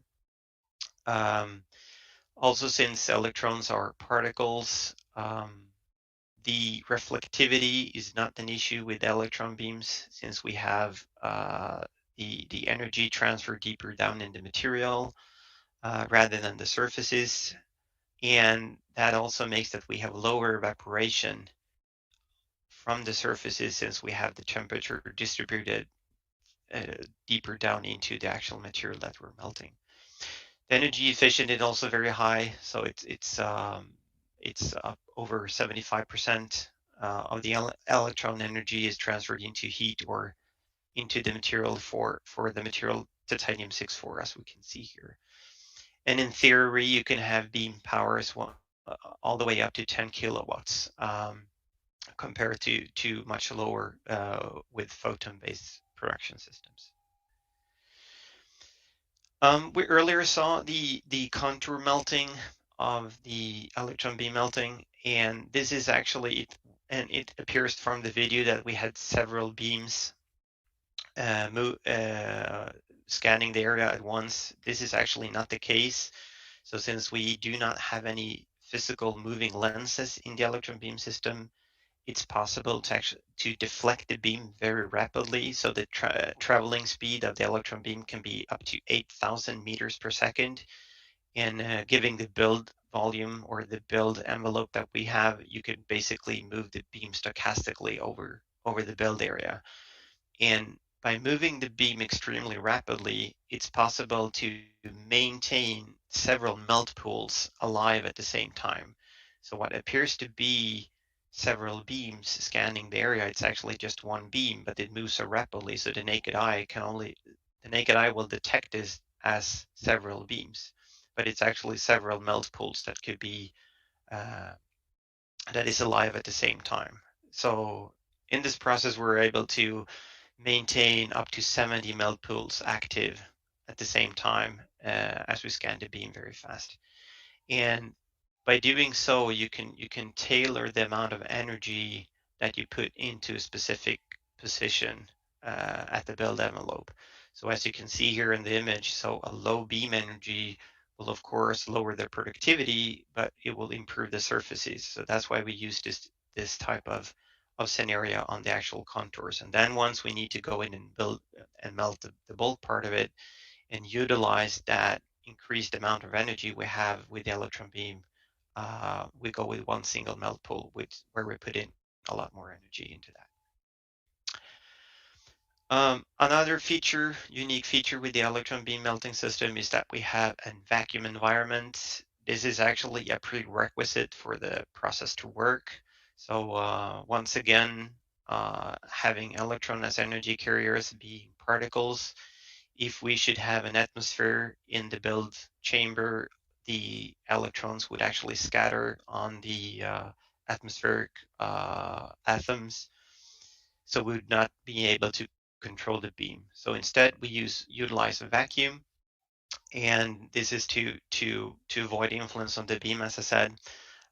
We also introduce a low amount of helium, so this is not a gas flow as you have in the laser-based system. This is only small amounts of helium, and we're still under a vacuum pressure, so usually down to 10⁻³ millibars in pressure in the chamber, and the helium helps to control the electron charge up of the powder particles that we're trying to melt.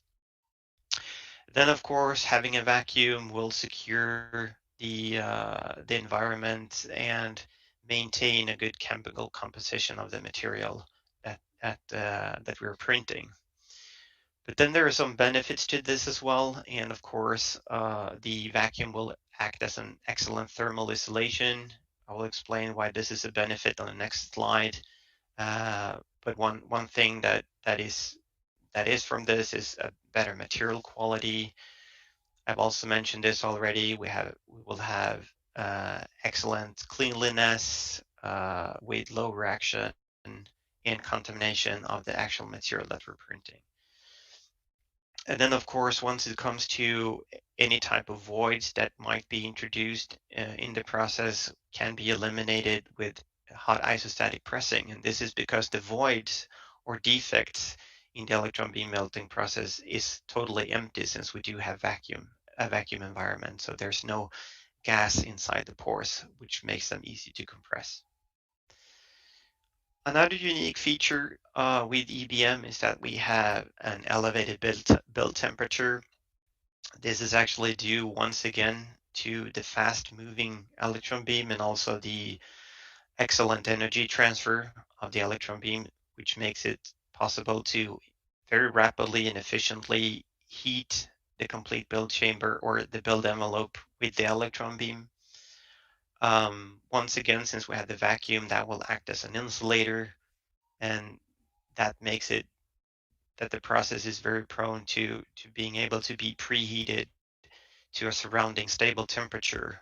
And of course, this makes the material faster to melt, as you have a increased build temperature from the start, so you do not need to go all the way from room temperature to melting temperature. Here we usually go from an elevated temperature somewhere between 600 to 1100 degrees centigrades. By having a surrounding elevated temperature will minimize, or actually for some materials actually completely remove any residual stresses in the material. So once the material comes out of the machine, there's no need to do any post-heat treatment to remove any residual stresses that has been built up during the process. And you're also able to control the microstructure that you get out of the process to have a full developed microstructure depending on how you set up this build temperature. And of course, an elevated temperature will improve the weldability of some hard to weld material, as we will come into later on in this presentation. I earlier said that EBM is basically a crossover between scanning electron microscopy and electron beam welding. So coming back to the scanning electron microscopy. So since we have electron beams and using them as our melting source, we also get the same type of signals that you do get from a scanning electron microscope. So we do get X-ray signals, we do get backscattered signals that you can utilize to do advanced analysis of your process. You can measure the surface topology, you can in theory also measure the chemistry of the parts in each single pixel or voxel of the material that you're printing, so that we have capability to have very close process control.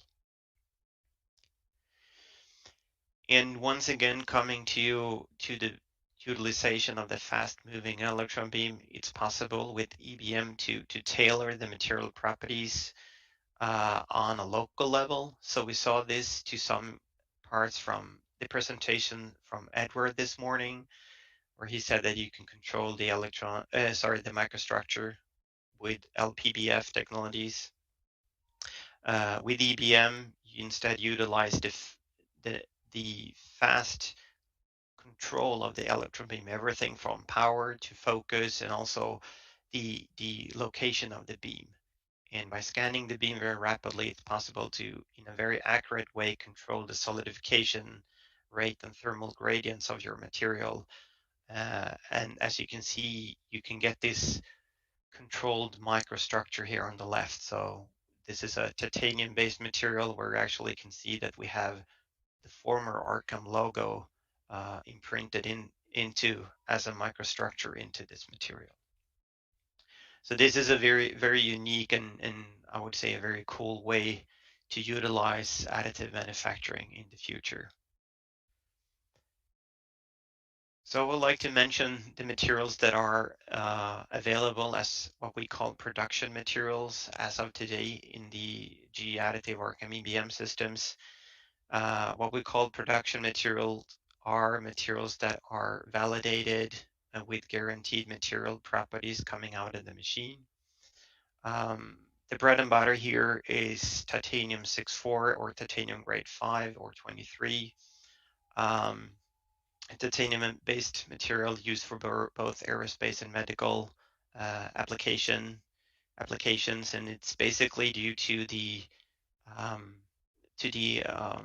market needs from those market segments. That was actually the main driver of additive manufacturing from the beginning. Other available materials are alloy 718, nickel-based superalloy, which having excellent oxidation and corrosion resistance and is used for high temperature applications. Cobalt chromium is also material available mainly for medical applications with a need for more wear resistance. And then finally, we have titanium aluminide, which is a high temperature material, which I would consider to be an advanced material. And I will actually give an example of this material at the end of this presentation and why this is very uniquely used in the EBM process. So let's move into the EBM material opportunities. So I have now described a little bit what makes the EBM technology unique and how you can utilize it in an efficient way for advanced materials. So we tend to see the opportunities of EBM as a little bit of an iceberg. So what you can see and what is used today is basically where EBM is used for the high productivity, the fast moving beam, the efficient energy transfer, makes the production rates with single source energy sources very efficient with EBM, and where production rates are consistently higher with single source energy source based systems. Then also, as I've been described, so there's no need for stressful reliefs, heat treatments with EBM. We have the purity of the process coming from the vacuum environment, and also enabling the production of reactive materials. And you can see the examples I just described here over the surface. But then below the surface, there are also, of course, other properties that is pursuable, and also other materials. So we come into reflective materials where you do have limitations with laser-based processes due to the reflectivity with copper or aluminum. Once you get into melt pool with these materials, they tend to reflect a lot of the photons or light energy coming from the laser. But since we instead then have the electrons, we don't have that limitation. It's been proved that crack-prone materials is also a group of materials that is enabled by EBM, since we have this elevated build temperature as well. And by being able to tailor the microstructure and mechanical properties, you can achieve superior creep properties, for example. And we do believe in the future it's possible to tailor the process to achieve single crystalline parts, for example. And once again, we have not seen the deepest depth of this iceberg theory here with custom EBM alloys, and I will come into this a little bit later as well. So where we do see some material opportunities, in this iceberg theory is where we do see new opportunities below the surface is with the application of tool steels. This could be a reactive material once it's under melt conditions. It's dependent on what type of alloy you do, alloy composition you have. It could be very crack prone, and it's also possible to tailor the mechanical properties depending on how you evolve the microstructure with this material. So the market need for tool steels is to utilize additive manufacturing is, of course, to use more advanced geometries and to reduce the lead times. So the lead time for example, tool inserts can be quite substantial, but instead utilizing additive manufacturing, the lead times could be reduced. And the current situation with uses of tool steels in additive manufacturing is that you're limited with a low carbon content and hardness of the material. If you have higher carbon contents, the material tend to crack with the regular, mainly laser-based processes. So with EBM instead, it's actually possible to produce tool steels, high alloy tool steels, without any cracking and fully developed microstructures. So and this basically comes from what I've been described throughout this presentation. So the unique features of EBM with an elevated build temperature and vacuum process. So the elevated build temperature makes it possible to produce these materials without any cracking. And you can utilize materials or tool steels for hot work applications, for example. And what you will get with the EBM process is they will have a fine and homogeneous microstructure, as we can see here on the image on the bottom. So a fully developed homogeneous microstructure. And this is in the application with this gear hub you can see here on your left. And what we've also been able to print is cemented carbides, where we do see a well-distributed matrix, carbides within this matrix of the matrix material as well. So here we do see some unique features and of course none of these materials, we've been able to produce these materials crack free. So this is one enabler with EBM. Another material is that is an opportunity below the surface is the production of pure copper. So copper itself is a very conductive and also very reflective material when you try to manufacture it with other additive manufacturing processes. It's also, especially for pure copper that has a purity of more than 99.995%, any type of atmospheric reaction will to a large extent increase the thermal and electrical conductivity of this material. So here we do see an opportunity for use pure copper with EBM. So the market need is for high purity copper for electrification. So if you should put any or most alloying elements into copper, it will limit the electrical and thermal conduction of the material. So therefore you want to go for pure copper. And another application could be for advanced geometries for heat exchangers, for example. So the current situation here is that only alloyed copper, or mostly I would say alloyed copper, is available for additive manufacturing. I know that there are some trials with green lasers, for example, to achieve pure copper application with laser. But with EBM, we're able to do this pure copper with the electron beam instead. So like I said, copper with 99.9% purity, where you will have excellent electrical conductivity, so more than 98% IACS. You will also have excellent thermal conductivity of this material. And on the bottom, you can see some really nice examples of parts that has been produced with this pure copper already. So heat exchanger, as we described, induction coils, and also electrification components that is used to transfer electricity throughout advanced geometries. And both the tool steels and as I described before, in this pure copper is materials that are to be available with EBM as a development materials at the moment. Another opportunity that we see is on MAR 247, so a nickel-based superalloy, which is usually very crack-prone and hard to manufacture with conventional additive manufacturing. So with EBM, we've been able to produce this material with low crack density.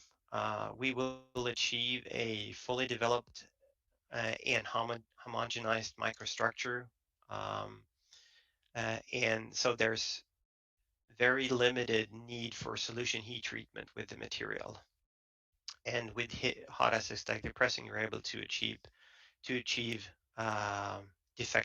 completely defect-free material. But what is also really interesting with this material is that we once again can tailor the microstructure here.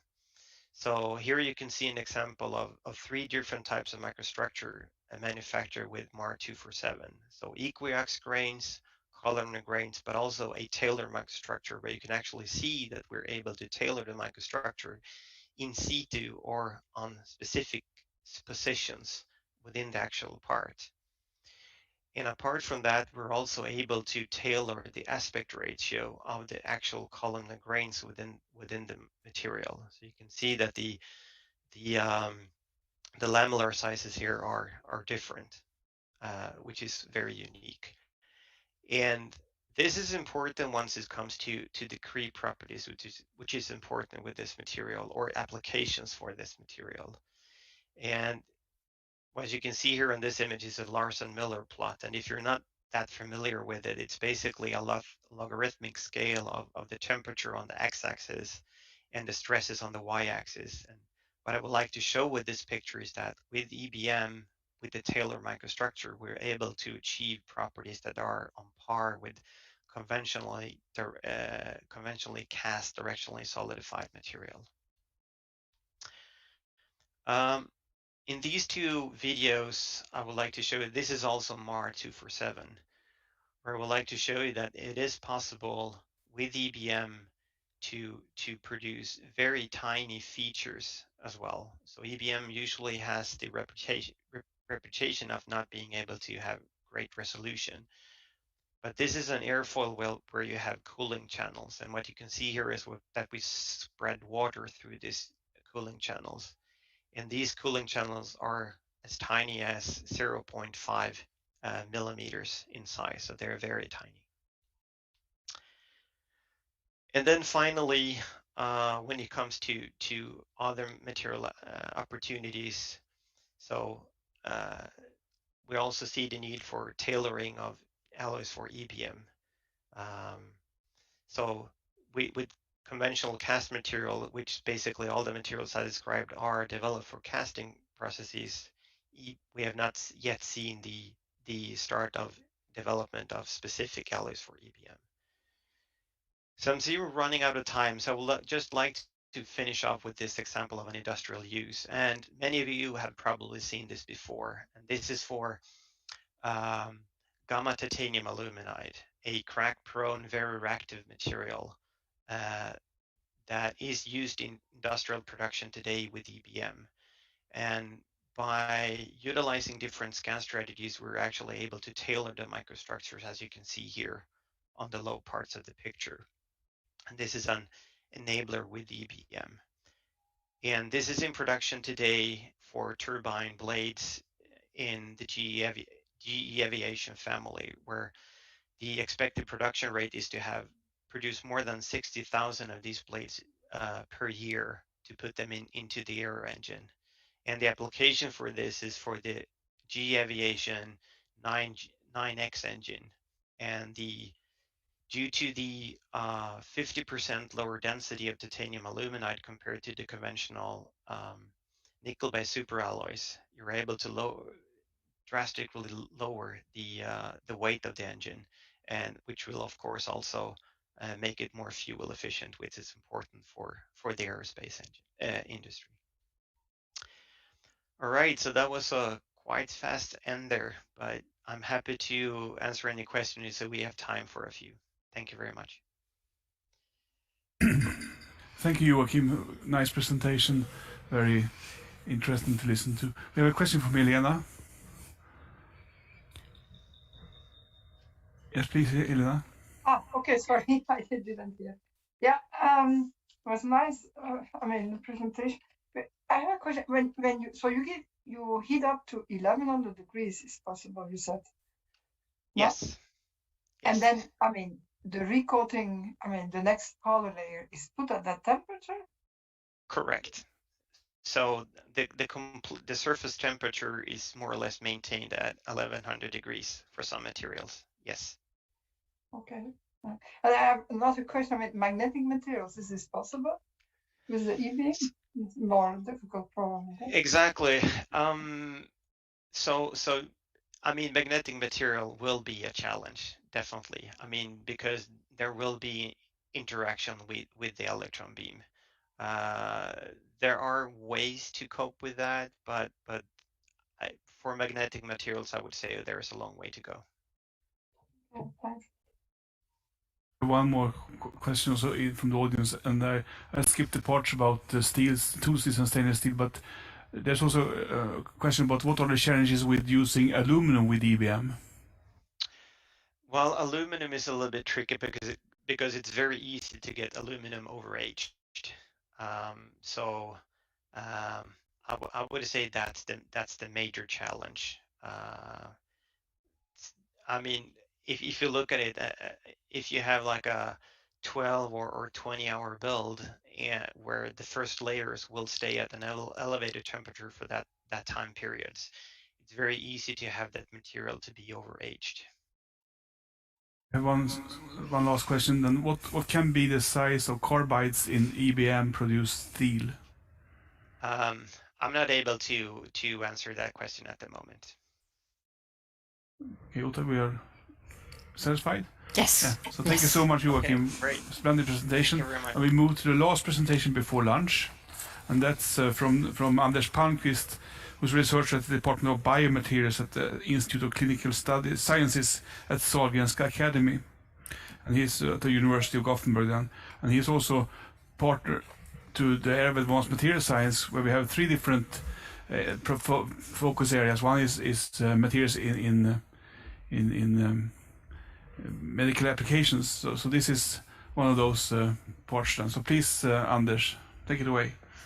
Thank you for the introduction. So I'm from the medical faculty at the University of Gothenburg, and we work with biomaterials, and I want to discuss a little on how additive manufacturing could be used for mainly metal-based implants.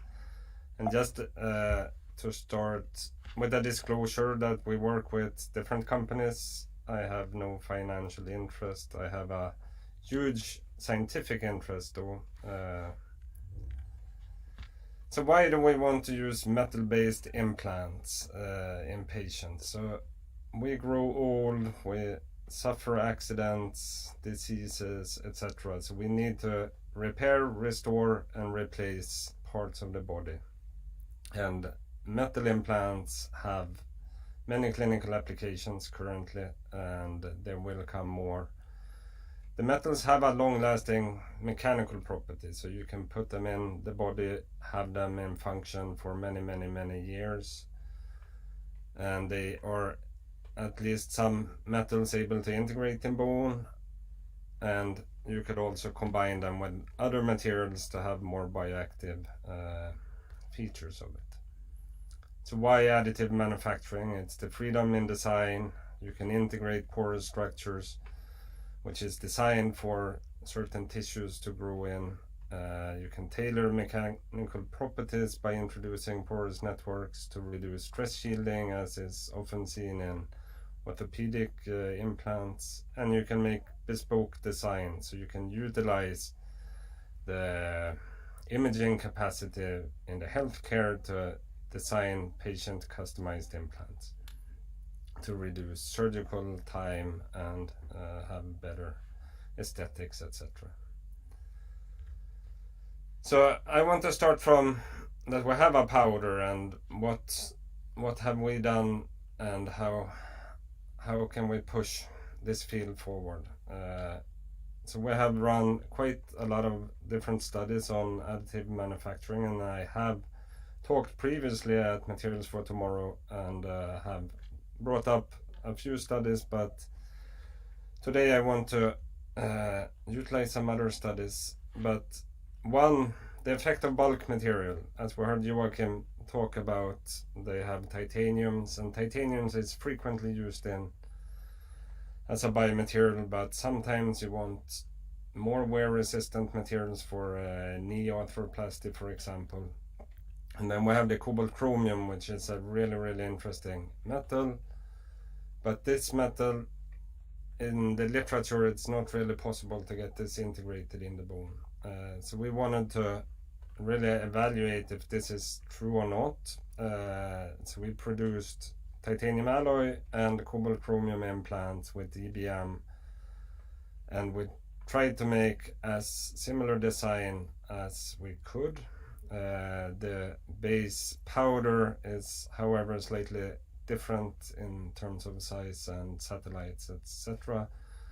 So on the roughness of 20 to 50 microns, we see a difference in topography, but looking at what the cells would see, more single micron and submicron level, they are very alike, and the porosity and strut size are quite equal between them. So we installed these in sheep femurs and let them heal for 6 months, and then we evaluated the bone response. So we can see that both materials allow a bone formation that goes into the porous structures, and the amount of bone is similar between both the cobalt chromium and the titanium alloy. However, we have a difference in the direct bone implant contact. And we can also see, if we start looking at different compartments within the implant, we have more bone in the periphery than at the center of the implant, while the bone implant contact is more or less the same throughout. So this means that bone is growing from the outside, following the struts into the center, and we have a good bone implant contact throughout. And looking more into the structure and quality of the tissue, we can see it's a well matured bone growing in with nicely distributed osteocytes, and we have a typical mature bone composition within the porous networks. But how to improve the bone growth around cobalt chromium implants? I had a collaboration with Tohoku University where they utilize EBM, and they are very good at making microalloying. So the question was if 0.04 weight percent of zirconium in addition to the cobalt chromium powder. This is a small amount that doesn't really interfere with the mechanical properties, but could this actually aid the biology? And we can see during the process you will get an enrichment of zirconium towards the surface, and you will get a zirconium oxide, which is more biocompatible than the cobalt chromium typical surface. So we produced one without zirconium and one with this very small amount of zirconium. And this time they were not porous as we go for rabbits, so size constraints made us do solid cylinders, 8-week healing in the tibia, and one implant we measure the mechanical force to detach the bone from the surface in rotation, and we can see that we get a significant improvement in this biomechanical anchorage of the implant. We have nice bone formation on both, and there were no major differences in the amount of bone around these implants. It was, however, difficult with this very hard material to make these histological sections. So the bone implant contact is quite difficult to assess. But we had good bone growth around both, and we couldn't really explain why we get a better mechanics with the addition of zirconium. So with more sophisticated techniques, we tried to revisit these samples to look at the bone quality, if you get a difference within the closest 300 micrometers away from the implant surface. And the distribution of osteocytes is similar between the two materials, as well as the chemistry of the bone, which is well mineralized, apatite in the bone.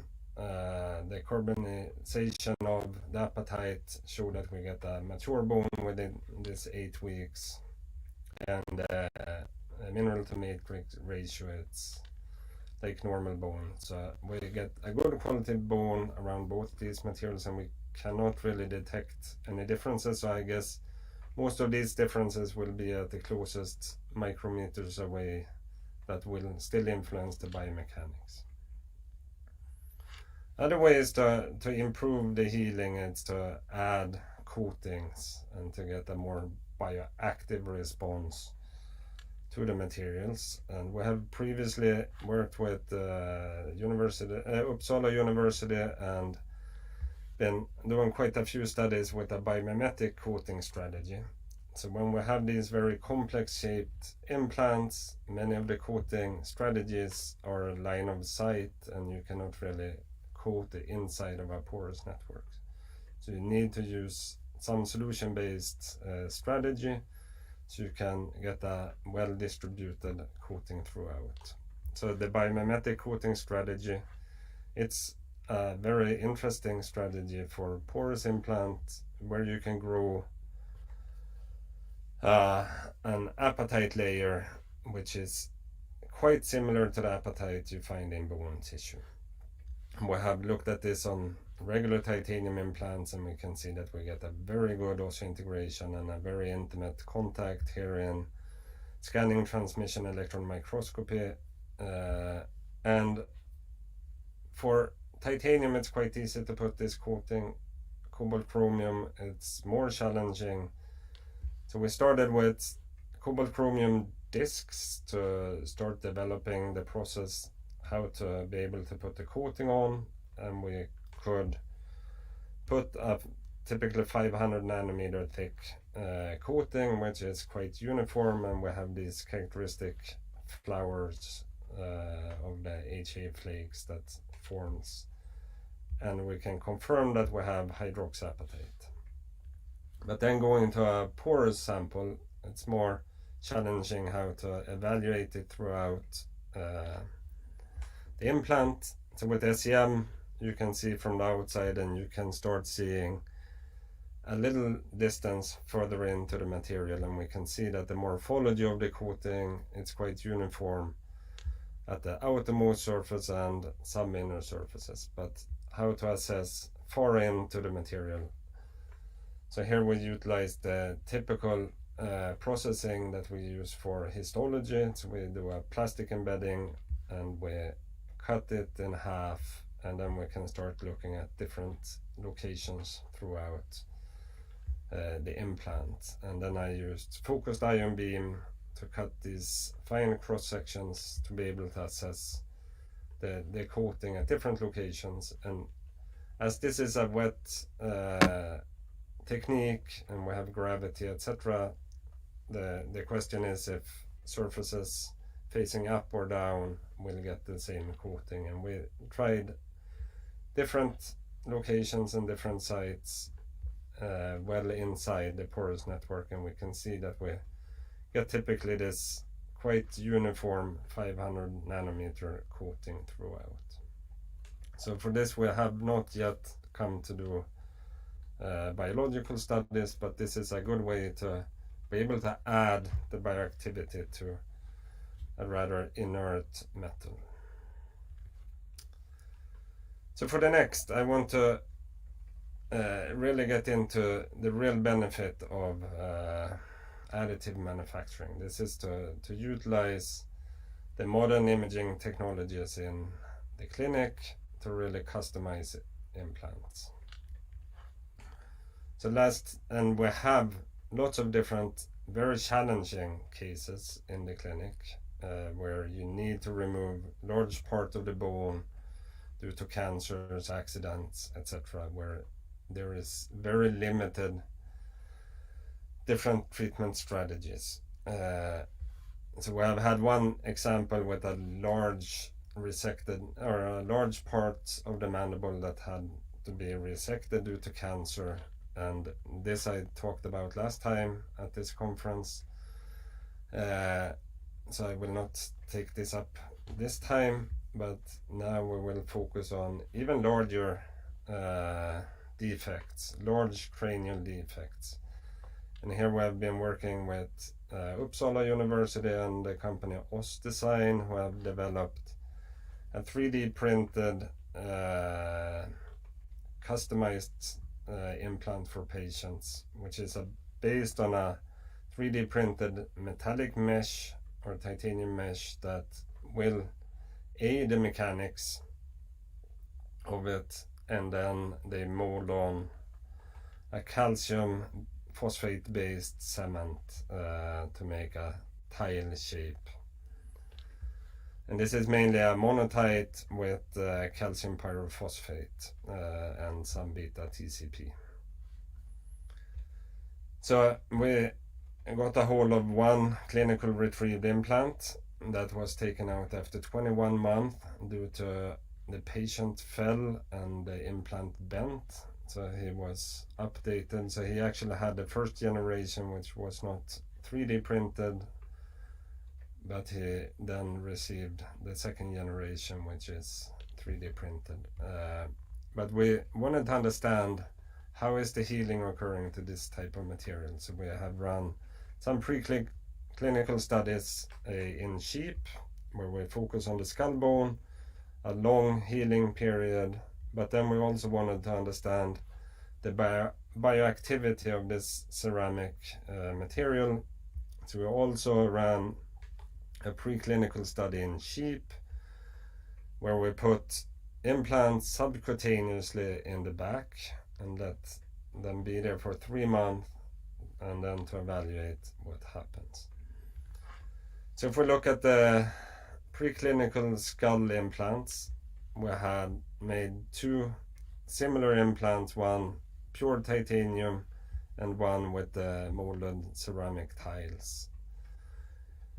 So we had a 6 tile system with spaces in between. And for the titanium, we made a porous network throughout. And we can see after 12 months, just looking at the gross image when we retrieved the sample, one very challenging part with these large defects is the soft tissue. And often if you have a bad soft tissue above, you're prone to get infected. And we can see with the titanium, it shines through the soft tissues, while the ceramic have a very good soft tissue coverage, both on the skin side and the dura side. So it seems like there's different biological processes occurring at the ceramic as compared to the titanium. And looking at the histology, we have the bone conduction that occurs for the metal implant. Bone comes from the edges and grows into the porous layer and integrates it well. But for the ceramic one, we can see that we have a resorption of the ceramic over this 12-month period. But we can also see that bone forms even in the center at this cavity, which indicates that bone formation is quicker and occurs at a different mode. And we have less fibrous encapsulation of this as compared to the titanium, and generally more bone, and especially more bone implant contact. And looking at high resolution in scanning transmission electron microscopy, we have a very good integration between bone and this ceramic material. So to be able to understand the bioactivity, we went to the subcutaneous soft tissue model, and this is a model where you put it where you normally don't have bone, and then you can look after a while, and for the ceramic we get bone formation throughout all the implants, even if we're in a soft tissue compartment. So this means that the material actually induce and trigger and call for cells to come to build bone, even in a ectopic skeletal location. And looking in histology, we can see that we have nicely formed bone with well-distributed osteocytes, ongoing bone formation at this 3-month healing period. So something happens. The material actually triggers the biology to form bone. So instead of bone conduction, we get bone induction. And to look at the large, so unfortunately, this is the only bloody image in the presentation. I'm sorry for not saying before, but this is the retrieved implant taken from the human, and this is a large 15-16 centimeter. So we have a very large defect. And you can assume that bone forms from the border going inwards. But looking at the very central parts, we can see that we have enormous bone. Here the bone is stained red. So we can see we have enormous amount of bone, which is many centimeters away where the original host bone is located. So somehow the material managed to trigger an inductive response. Cells come either from the dura side or skin side to the site, and they are instructed to build bone. And often bridging these tiles and making a more homogeneous layer that protects the brain. And we can see that the integration at higher resolution is really good as well. And looking at the actual bone that forms in all these different sites in the soft tissue and the skulls of the sheep and the human at different locations, and using Raman microscopy, we can see that the composition of the bone, despite being in the soft tissue formed or in the sheep skull or human skull very far away from the host bone, we can see that the composition still represents a well-mature bone, which indicate that we have a very good bone growth to this material. And during the degradation of the material, there are some phase transitions from the monotite to apatite, and this is something that we are digging into more, how the material develops during degradation and when it communicates to the body to actually form bone. And to be sustainable, we also have projects on what's the effect of powder reuse, so we can reduce the material waste, and also studies on the role of pore sizes. And here we are running an experimental study in humans, and due to the COVID we have been quite delayed in this. Hopefully in future meetings I can present good data from this. But to conclude, additive manufacturing has a huge potential for the production of implants, and it's important to understand that different clinical applications has different demands and prerequisites, but metal implants have very good mechanical properties, and you can add bioactive features to them to improve the healing and longevity of the clinical success. But there is still room for lots of material science, preclinical research in order to optimize the materials. We don't really know what pore size is the best, the pore geometry, how to tailor the surface. So there is still room for lots of research on this, and I think other interesting aspects is to utilize the technique where you can tailor materials and do direct alloying to control microstructures, mechanical properties, and surface chemistries in the builds. So I think there will come much more on the additive manufacturing in the field of biomaterials in the future.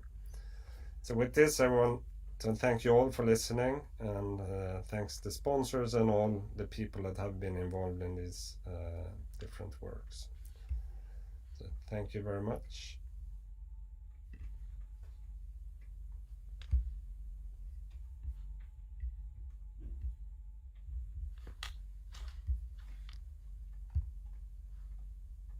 I don't hear anything.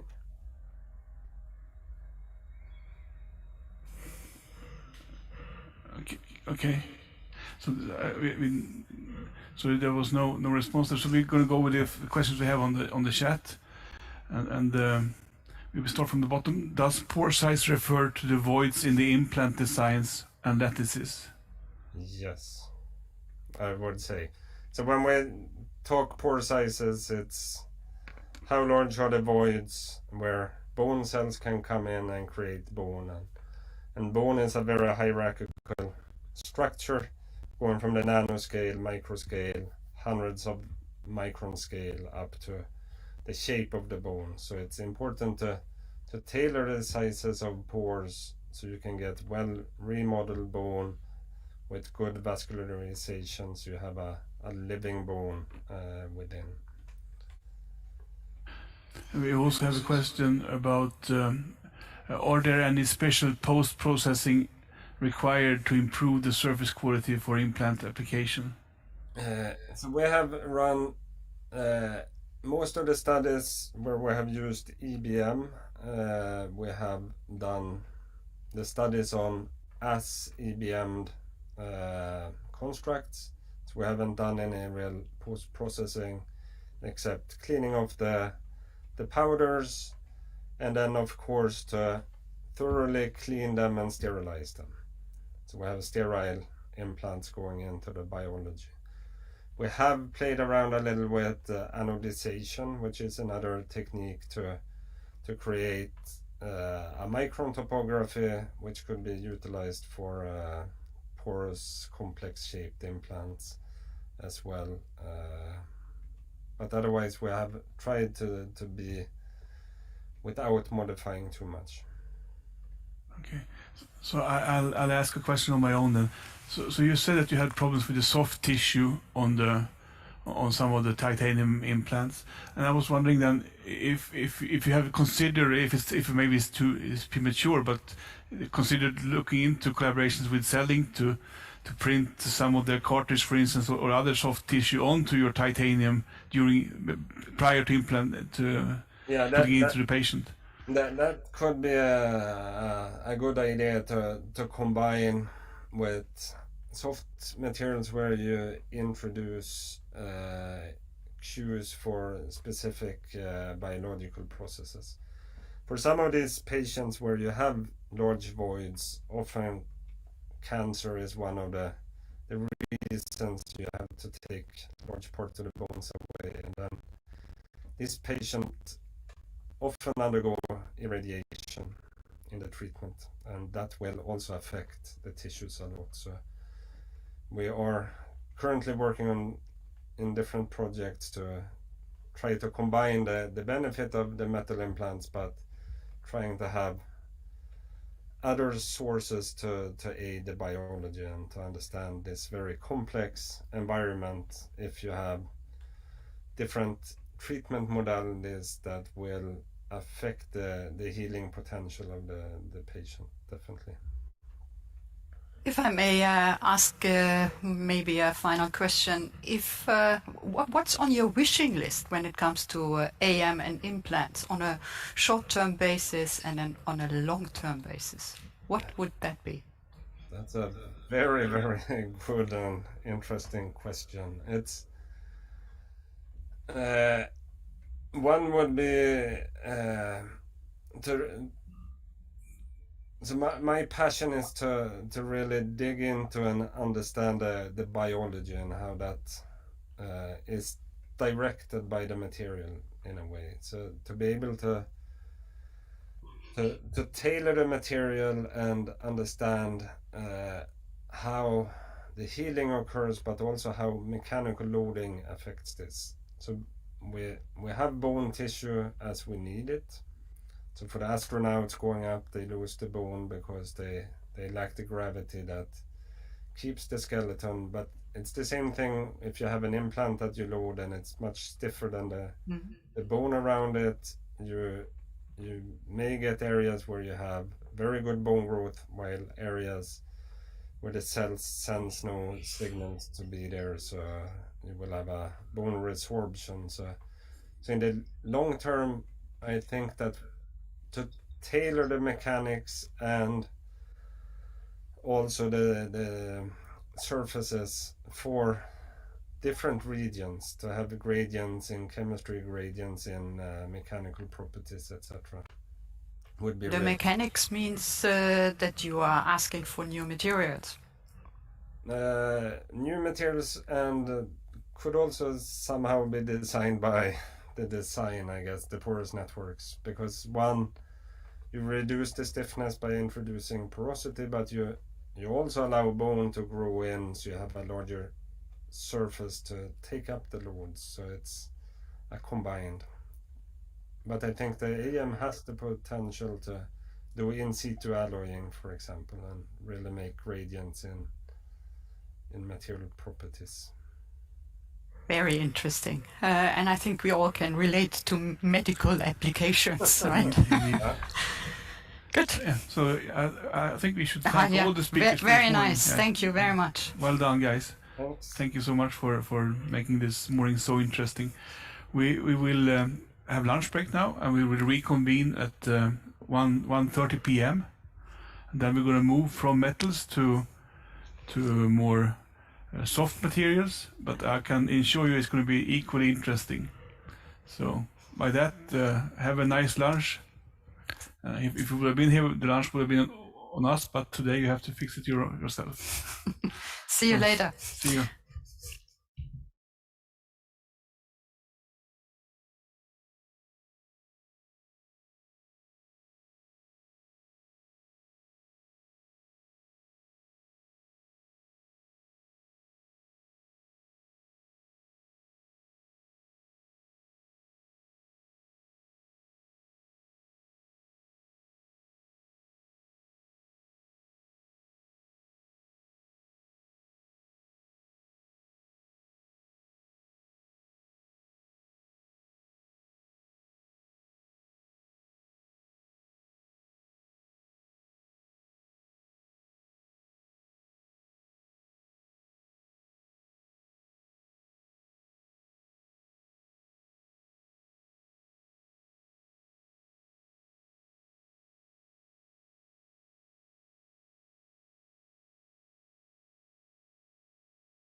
Hi, good afternoon, everyone.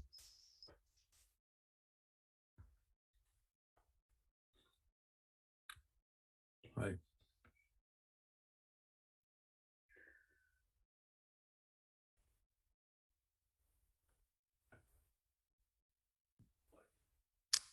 Du kan mjuta honom så länge. Han vill bara säga hej, tror jag. Hi, Hugo. Yeah, I have to take my headset on. Hi. Hello, yeah, Yeah, I think everything will work perfect. I think so, yeah, thank you. Yeah. So see you, in some minutes. Okay, thanks a Yeah. lot. Bye.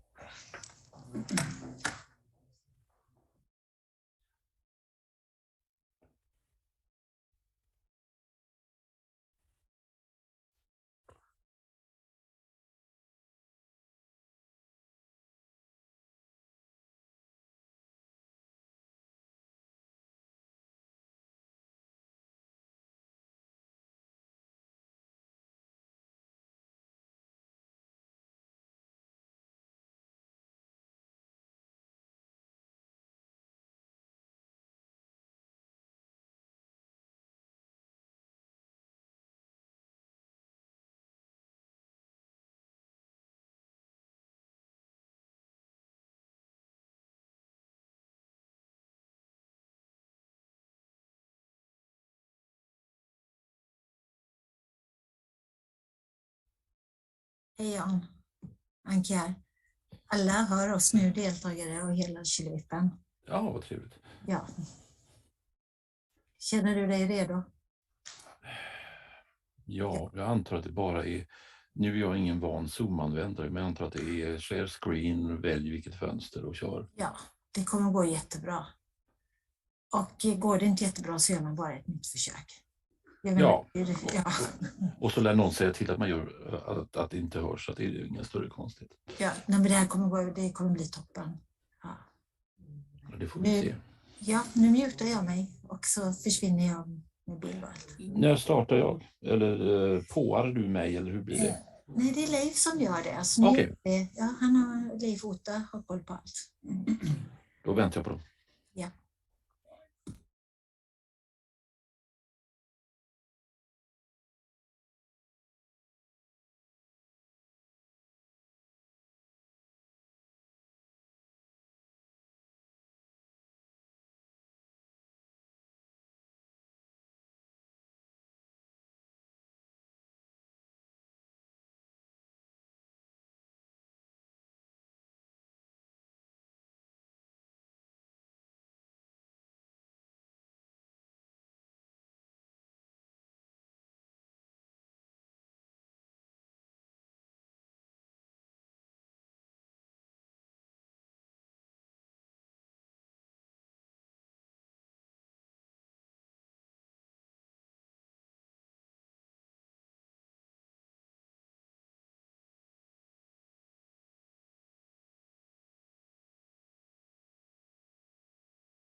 academic challenges to industrial practice.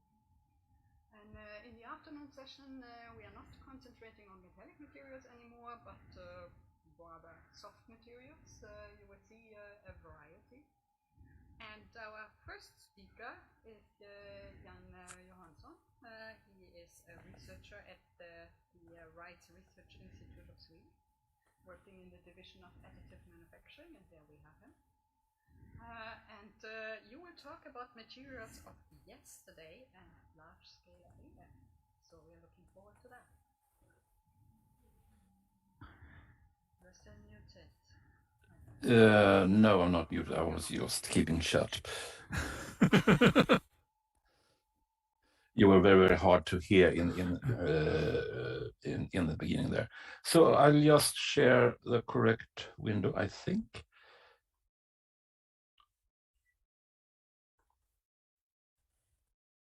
So, do you see my presentation now?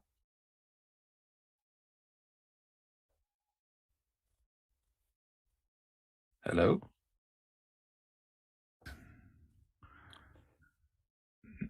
Is my presentation visible? No. No, thank you. Then I'll see what I can do about that. You have to bear with me. I'm quite new at this when it comes to Zoom. I just choose the correct screen, I guess, or the correct window.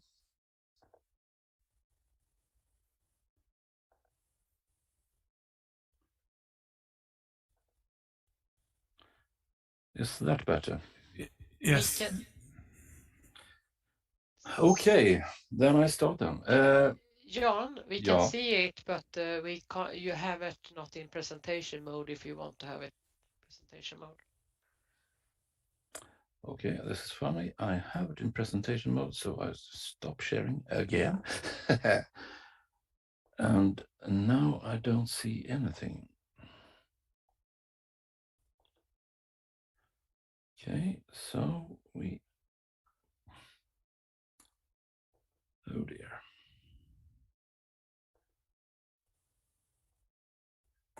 I guess nothing is... I'll start again. I try to find the correct... wrong.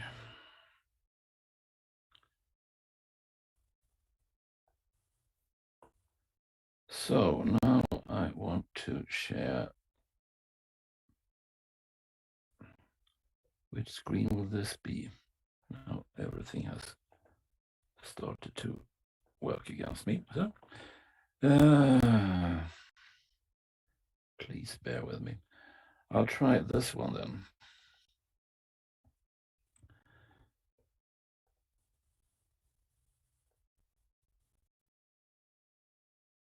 Has anything changed for the better?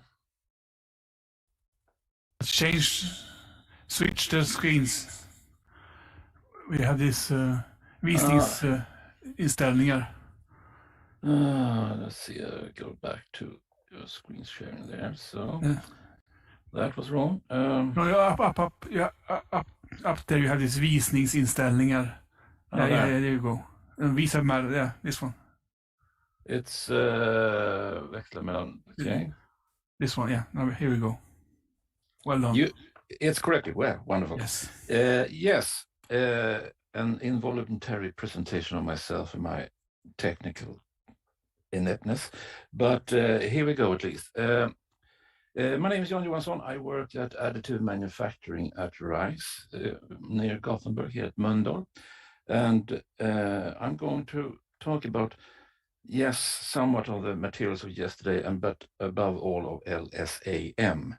And what is LSAM? LSAM usually read out as large-scale additive manufacturing. And in this case, you have one such object here. It's a few minutes before we are sitting in it, 3D printed, fully 3D printed boat that we printed about a year ago, more or less exactly 1 year ago. And this we have done in our robot arm or a robotic additive manufacturing equipment here at RISE. We started looking into this a few years ago. A colleague of mine came with a question: can't we scale up these small printers into a large FDM printer? And yeah, why not? So we found an old extruder, and we borrowed time in one of our industrial robots at the time, and we started to try to find things out. It went rather well. So in 2017, we successfully applied for a larger project so we could finance and actually install and build the printer itself. So it was a rather large project. And after having that done and starting to both get it together and started to print out different demonstrators, we managed to get to specially design an extruder for the printing equipment, which was installed in 2019.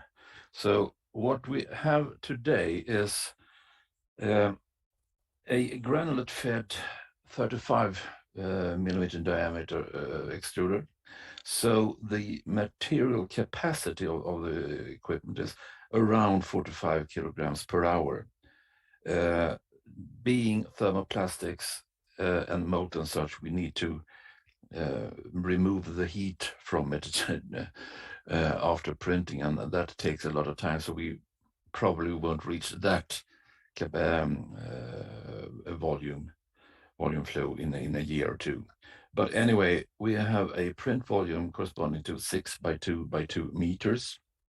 And to cover this, the robot arm is mounted on a 6 meter long rail along the printing table. You cannot see the rail here. Like I said, it's a granulate-fed extruder. So we dry our granulates in a desiccated dryer, placed just outside the robot cell, and then the material is blown through hoses to the extruder itself. So we can print continuously as long as we can fill the dryer with materials. So why do you use robots or robotics? Yes, the first problem is, of course, that the robots speak completely different language compared to the CAM-based ordinary printers. So together with ABB, they managed to translate the different languages for us. So we have a more or less ordinary printer when it comes to handling. But being a robot arm, we can use rather easy do different things with it, such as these here. We can, for instance, start to print to previously printed surfaces. You can follow a surface, a non-planar surface, and actually add material to it. And this can come in handy when you need to perhaps repair things, or when you need to add another material, another set of colors or whatever upon a previously printed part. As you can see there, that is one thing that is possible by using a robotic arm. Another thing is what you see here. It's not nothing new when it comes to 3D printing with a slanted plane like this. This is done here and there, but it is easily implemented when using a robot. And on the plus side of this is that you actually can get rid of the infill or the supporting structures within a hollow body like this, since the next layer printed is supported by the previous layer and not by a support structure beneath it. You can more or less get rid of all support structures within a hollow body, which of course is beneficial when it comes to use of materials and so on. So another question that is often asked is, what materials do we use? Yes, we have a thermoplastic extruder, so we obviously use thermoplastics, but any kind of thermoplastic. For our part, it's injection molding or extrusion grades, it's virgin grades, it's recycled materials. Yes, we can fiber reinforce the materials or use reinforced materials, but in this case it is of course short fiber reinforced materials such as you normally find in injection molding grades and so on. And of course wood polymer composites, WPCs, are quite common today and often asked for when it comes to parts. So then we have a lot of materials to choose from, but in what shape should the materials be to be able to be printable? Yes, the first question that needs to be answered is the delivery form. Is it perfect granulates? Is it flakes? Or in what way does it come? And this we need to assess in some way, just to see that you actually can get an even flow of material into the extruder. The extruder itself is designed so it would swallow most kind of delivery forms, but you never know. The next question that needs to be answered by yes is, will it adhere to the build surface? The first layer that you lay upon the build table need to stick to it in some way. Otherwise, we would just be pushing around a glowing blob of molten plastics around. And this is usually handled either by choosing the correct base materials to print on, or increasing the temperature of the table, or perhaps in some cases just increasing the temperature of the print material itself. But okay, when you can answer these two questions by yes, then you can actually start to try to print. And of course, if it's a kind of material that you had used before, or similar to something that you've been using, you can go more or less straight at it. But if it's something that is new, or the material which you need to get more information around, we usually run a small-scale design of experiment testing round, where we vary the melt temperature, the speed we print with, the flow through the extruder, or perhaps external cooling by fans, or on or off. And as you can see that on the palette that in the photography, the surface or the outcome of different settings can vary rather much when you just look at it. And also, if you go further and check what the parameters have, what influence they have on the mechanical behavior of the part. So the same materials you saw in the last image, and glass fiber filled polypropylene, we actually cut out test specimens from those boxes you saw on the palette, and we tested them in a 3-point bending mode. And the layers are, the sample is cut across the layers. So we actually test more or less the interface between two layers in a way. And in that test that we run for this material, we found that the worst case, or the lowest peak load that we saw, was in one setting where we reached 44 kilonewtons of peak load, and the best case was 3 times that. So it's quite a wide span that you can affect with your settings during printing. And of course, the individual layer height and the layer width, I'll say perhaps rather the bead width, of course, plays a role as well. But anyway,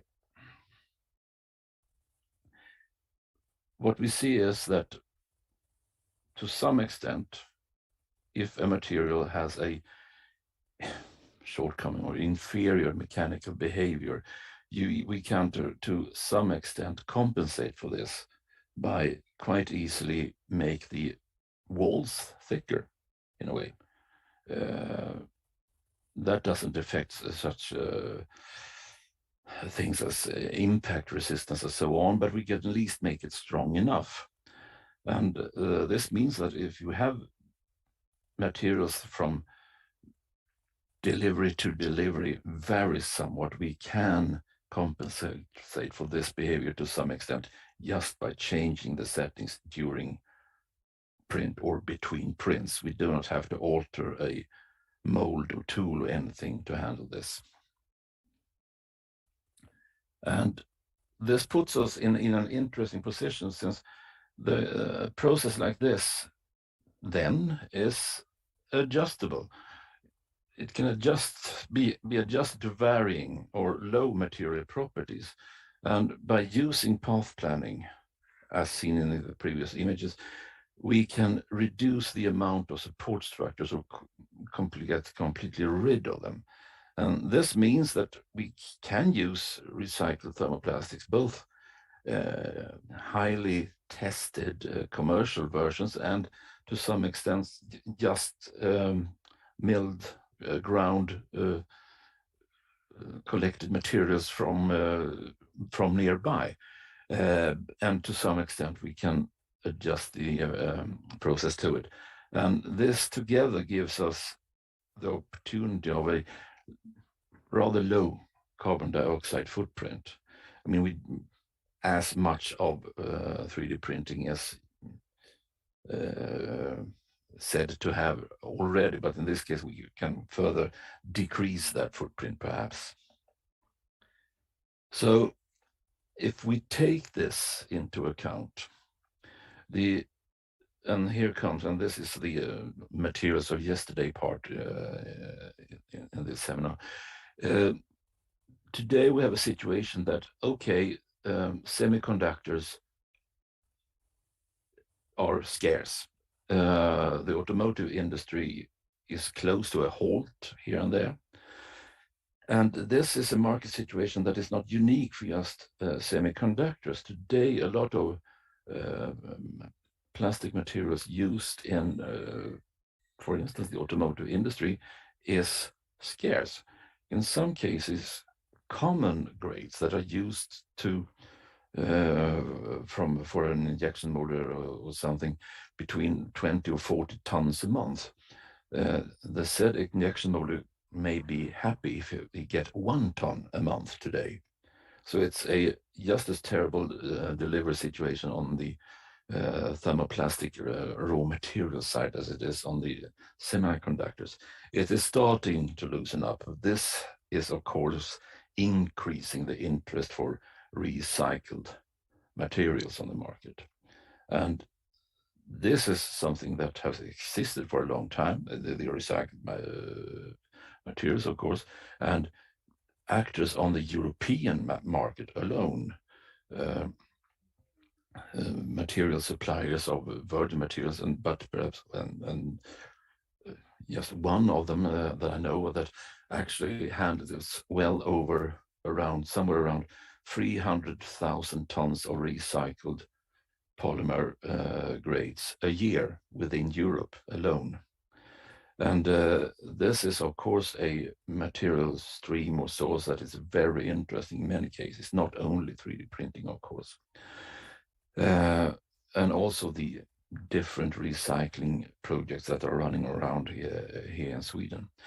And together with this, we also have forest-based products like wood polymer composites and so on that are also experiencing an increasing interest around. There has even started plants for producing these materials here in Sweden today, and the materials are brought to market today in a way. And of course, this is also a version of locally available materials. We have a lot of forest in our country at least, and we are reading less and less papers, so the paper production is going down, something else needs to be done, and why not forest-based composites? So that is also something that is quite often used in our equipment. And as a few examples here, what have been done, can be done, maybe will be done, when it comes to wood fiber-filled polymers.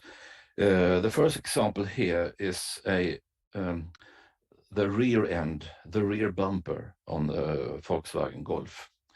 It's a test specimen just to see whether you can print a rough prototype.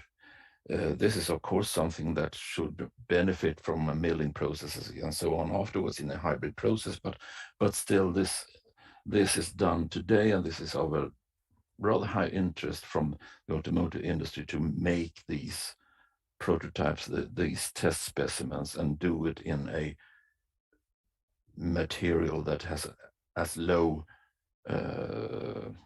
environmental impact as possible.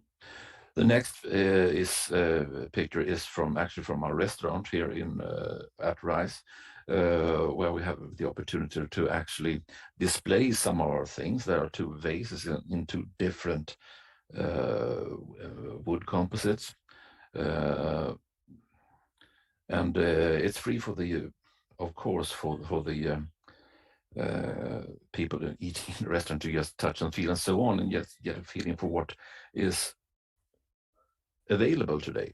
And the third image is recycling taking into an absurd state. It is actually a tree in parts, 3D printed in a wood fiber filled polylactic acid. It is actually part of a artful decoration and was shipped to a newly built hospital in Finland. But this is one way. It's an artist who actually designed this very, very specific tree with its limbs and so on, and it's then printed in a wood fiber filled materials. So it's in a way that is going full circle then. So we have a printer with which we can build large things, and you saw the boat in the beginning. The said boat was actually an exact copy of a Norwegian Pioneer 14-foot dinghy, and it was actually on display this year on the Elmia Subcontractor Fair last week, and actually attracted quite some interest. And one of the most common questions was, did it float? Have you actually tested it? Well, what we did was that any kind of PR is good PR. So we printed the boat, we added all the grips, handles, and so on that we actually got from Pioneer Norway. We added also an outboard motor that we threw it up on a trailer, and we drove it down to the harbor in Gothenburg and put it into water just to see if it floated and what will happen. And for just to keep things more exciting, we live streamed the whole event on the internet. And the question was, did it float? Yes.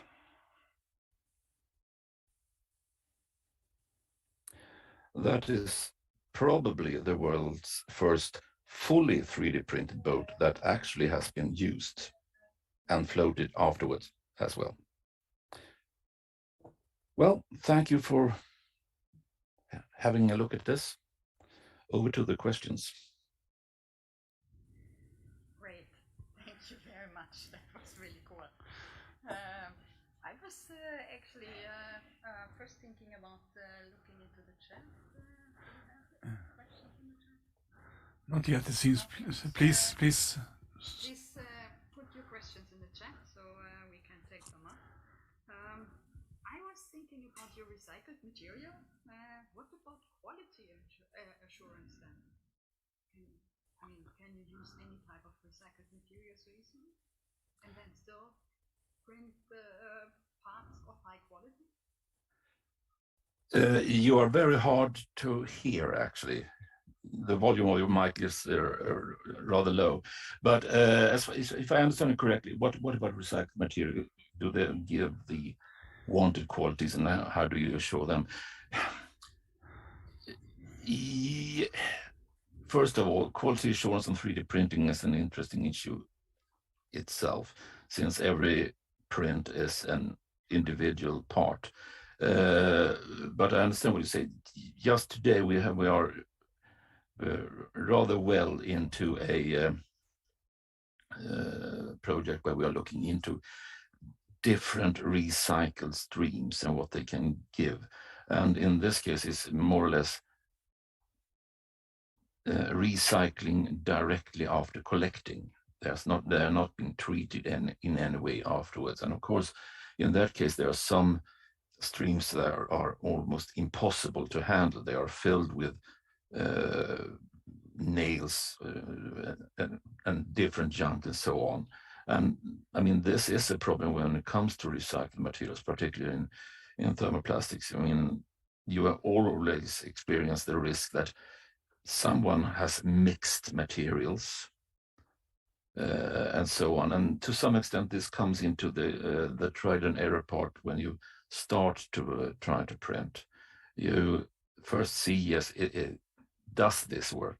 Can we feed it into, just as I described, can we feed it into the extruder? Can we get it to start print? And how does that print look? And if that is promising in itself, then we can continue with having a look at the materials themselves.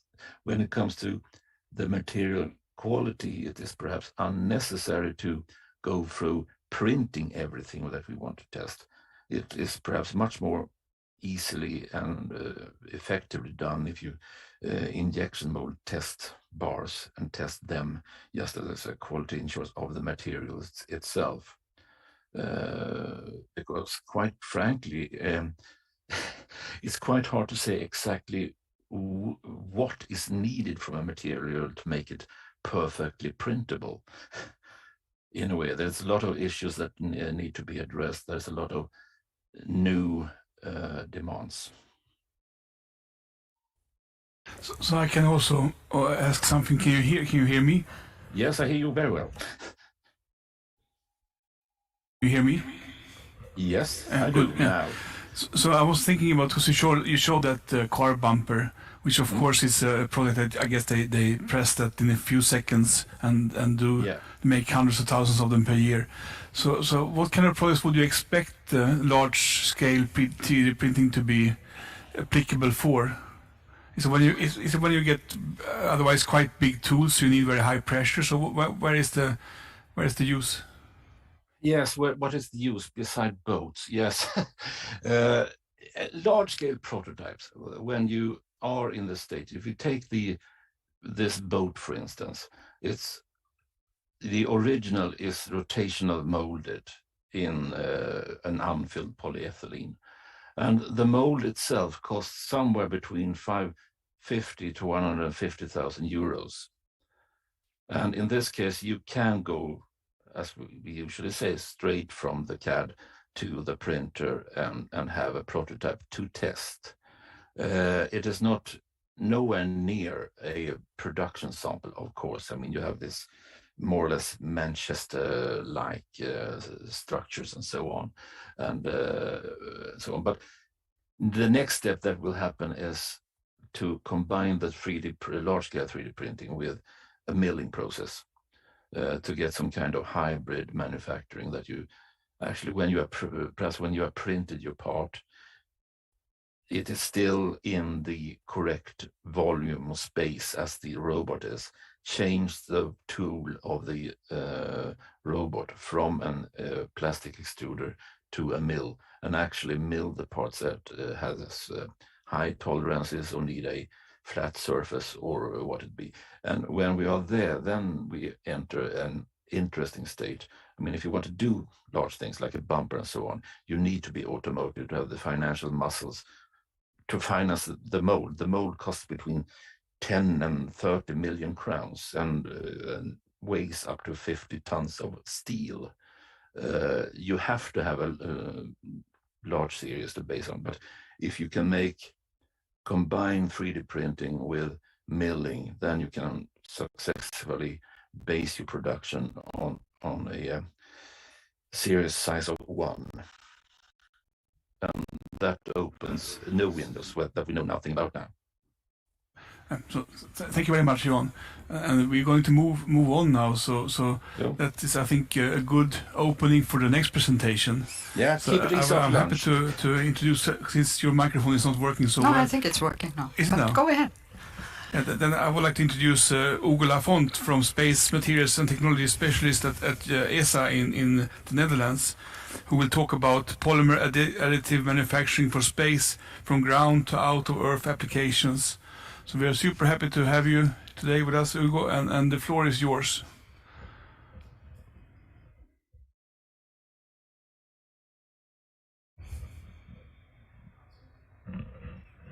Okay, good afternoon. Good afternoon, everyone. I will now share my presentation. Do you see it? Okay, I hope you hear me correctly. You can see the presentation. We can hear you very well, but your presentation is still not in presentation mode. Otherwise, it looks good. Okay, same problem. Presentation.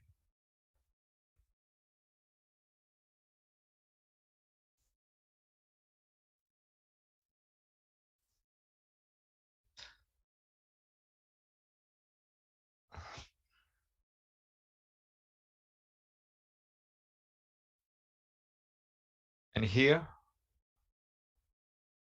Yeah, exactly there. You go there and change the swap. Take the upper one. Perfect. Swap presenter. Yeah, perfect. Okay, good afternoon, everyone. So my name is Hugo Lafont. I'm working at the European Space Agency in the Netherlands, which is basically the heart of the technology and the technology center of the European Space Agency. So the talk of today is related to additive manufacturing, especially focusing on the FFF process and thermoplastic. Before going into detail, you have to understand something, is that space is a peculiar environment. Indeed, out of Earth, we have, let's say, kind of space weather, which is not really good for us human, but also for materials. Indeed, in order to go to space, you need to basically first launch your material, be able to sustain vacuum, extreme temperature, radiation, atomic oxygen, loss of gravity, sometimes debris, dust, and so on, which means that your material and the constituent of your spacecraft or object needs to have some structural constraint, cleanliness and contamination constraint, to have also good thermal management, electrical management. You need to care about aging, and basically you need to care about all the functionalities. So you have to really understand that if you want to transfer a technology from ground to space, to really care about the effect of space environments. However, fortunately, to do so, there are space engineering standards that can be followed to assess the effect of space environment on materials. First of all, there is no space engineering without this knowledge. And also, as mentioned, there is no space engineering without any product assurance and quality assurance. And we have also, as mentioned, engineering standards that can be found on this European Cooperation of Space Standardization, ECSS. As you can see here on the side, depending on the space environment, you have different effects can happen to material, like outgassing, contamination, aging, molecular change of optical properties, surface charging, oxidation, and so on and so on. And this is even more important when we deal with thermoplastic, that are organic material that are really sensible to this environment. So in a nutshell, materials and manufacturing process shall be fit for purpose when it comes to space. So why thermoplastics? It has been mentioned already, but thermoplastics are very interesting materials because many properties are interesting, especially the fact that they can be melt processed, that enable indeed 3D printing. They can be also recycled, among other They can be also functionalized that will improve their potential functionality. They have low density. However, thermoplastic is difficult for them to compete with metals. Okay, so this is something that needs to be taken into account. They are suffering from space environment degradation, and they have as well poor electrical conduction. From an additive manufacturing process, we are going to focus on the fused filament fabrication, and as mentioned, we have since the beginning of this process come from a desktop printer with small volume until nowadays very large printing capability with or without robotic arm. So to go into detail, here I want to show something which is the kind of the ABC of how we call it, space, materials and process validation and qualification. So you always come with your design constraints. You have to build something, you have design constraints, you have requirements, but you need materials and you need a process to build this stuff. So you need to have a good understanding of the material properties and how your process will involve and how your process will basically affect your material properties and the properties of your end parts. So there is all this step to be done, looking into the material validation, process qualification, to test, to evaluate your properties, to get new design value and possibly to reinject this design value in your initial design, to do some modeling and so on and so on. All these aspects need to be done, of course, taking into account space, product and quality assurance. So I want to illustrate these two aspects for thermoplastic and FFF with first an example of process qualification and then an example of new material development. So if you go into a process qualification, here I want to talk about FFF of thermoplastic, high-end thermoplastic, which is called PEEK, polyether ether ketone. So I want to show you what are the effects of the printing strategy that you can choose and how this affects the testing and validation of your material. So if you take PEEK, PEEK is a material with really high melting point, so difficult to print. However, the material which have very good mechanical performance for thermoplastic and as well some compliance from space environment, especially from outgassing point of view. For the process, I'm going to focus on the FFF process. And of course, you know that there is a lot of parameters that can be tuned. We are going here to fix most of the parameters: nozzle, layer height, temperature exclusion, bed temperature, printing speed, layer thickness, and infill. And you will see what is going on. First of all, when you 3D print, you can also play with the raster layer orientation. So this can be that you can print your layer with a different angle at each layer. And here you clearly see that depending on the raster layer orientation, so from 0 to 90 degrees, the mechanical performance, in this case, the tensile property of your sample that has been 3D printed, are changing, which means that there is a clear effect of raster layer orientation on tensile property. And this is something that needs to be taken into account in your when you design a material and when you design, an object, a part, you want to build it. So this is first constraint of additive manufacturing. There is a constraint of this parameter, layer orientation. Then there is the known effect of build orientation. Indeed, additive manufacturing creates small anisotropy in the material performance. And here on the left side, you have the ultimate tensile strength as function of the build orientation. So here, if the sample, is built in the Z direction, in the Y direction, or flat on the bed, you can clearly see that you have an increase of the mechanical performance, knowing that, for example, for PEEK, the intrinsic material property is around 100 megapascal, you clearly see that you never reach such basically properties, and moreover that you have a strong decrease of the properties as function of the printing direction. On top of that, you will see that the failure mode of your material is different, and you have basically a really interlayer failure when you print your material in Z, whereas when the material is printed flat on the bed, you have a ductile fracture. Then something which is strange but need to be taken into account is that usually to test your material after being processed, you use standardized approach. And there are a lot of standard ASTM, ISO to be able to test your material. For additive manufacturing, there is no standard. So you focus on existing standards that are based on for thermoplastic. And here there is an example of different standards that were used. And as well, on the other hand, we are looking at the effect of contour. When you 3D print an object, you can create a contour and fill it, or you can basically put no contour. So you can choose within the printing strategy how to build your object. And someone will think, okay, the standards are here.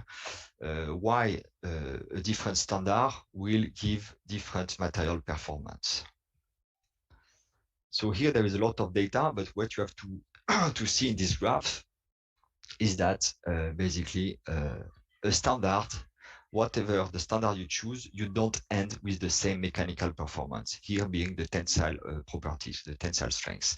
And moreover, you can see that depending on the printing strategy, you use 3 contour, 1 contour, or 0 contour, you don't end with the same mechanical performance. On top of that, of course, depending on your printer, the type of printer that you use, the one that you build yourself, that you buy from a manufacturer, you will also end up with different mechanical performance. So in the end, with this small part of the presentation, I want to show you that you cannot rely on FFF process to have something which is well established with isotropic properties. There is a strong anisotropy induced by the process, and we see that there is an effect of build orientation, raster orientation, printer contour standard, which means that, as it was mentioned in the previous talk, in order to have the process qualified, a stable process to be able to build repeatedly space hardware with defined properties, there is a strong need in this case of standardization for qualification purposes. This has been done for metal 3D printing from a space point of view, but at this stage, there is no guideline or way to do this for basically FFF or plastic 3D printing. So we are let's say, missing something to push this technology toward a better application for space. Now I want to show you another example, which is how a new material can be helpful for space application. Here, this is an example of a material that has been functionalized using graphene nanoplatelets and carbon nanotube, and the material is PEEK. Why we did this? To basically bring electrical conductivity to a plastic that is usually an insulator. And doing so, we were able to produce a material that can reach around the 10 to 13 Siemens per meter of electrical conductivity. As you can see in the picture, this material is indeed an electrical conductor. On top of that, this material with this functionalization show enhanced wear resistance. It can be 3D printed, and also it shows enhanced mechanical performance. So when you get such a material, this can open new, let's say, field of application. However, we need to be sure that this material can be processed. And again, what is the effect of the process on the material performance? Here, one small example where 2 types of printer were used to print material, and the material was tested in 3-point bending, so flexural strengths. And you can see that depending on the printers, you end up with properties that are completely different and almost double flexural modulus, and the flexural strength which is increased compared to 2 different printing process. And on top of that, you can clearly see that the failure of the material is completely different. In one case, you have interlayer delamination, so the layer is the weak point. And on the other hand, with another type of process, you don't end with any failure. The material is quite robust. When you have such a material, you say, I want to put it in space. What needs to be done? One example is the effect of ultraviolet radiation on the material. And here you see from the left, where you have the as printed material, to the right, that we have subjected our material to a certain amount of ultraviolet radiation.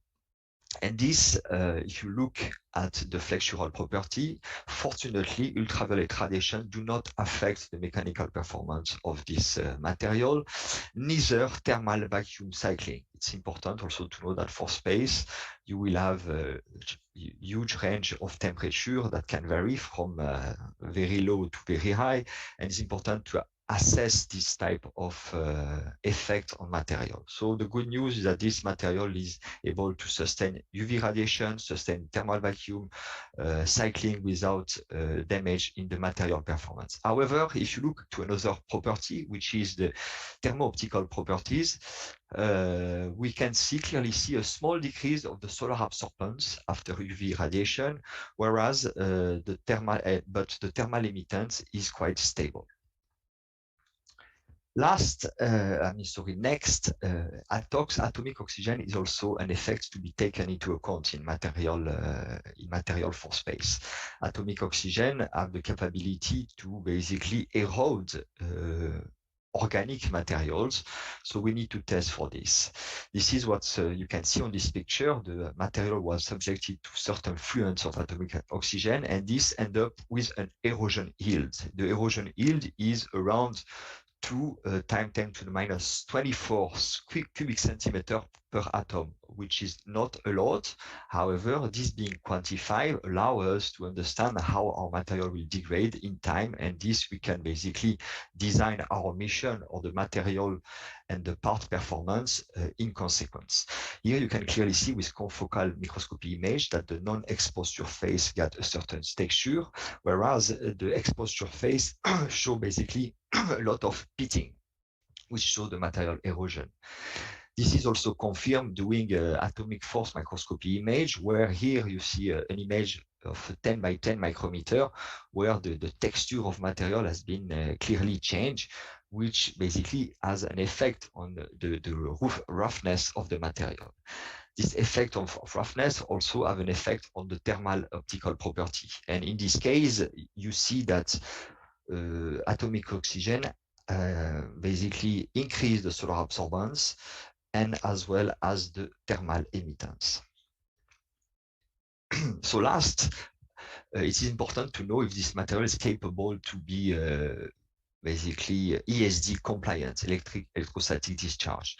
Here, this is a test where we irradiate our material with electron gun, and we clearly see that the voltage on this curve after stopping the irradiation, so the charged electron that has been accumulated on the surface, basically clearly flow out within a small amount of time, which means that our material is basically qualified from this point of view. It won't, the electron won't stay on the surface and basically cannot propagate some kind of electrostatic discharge. Good news.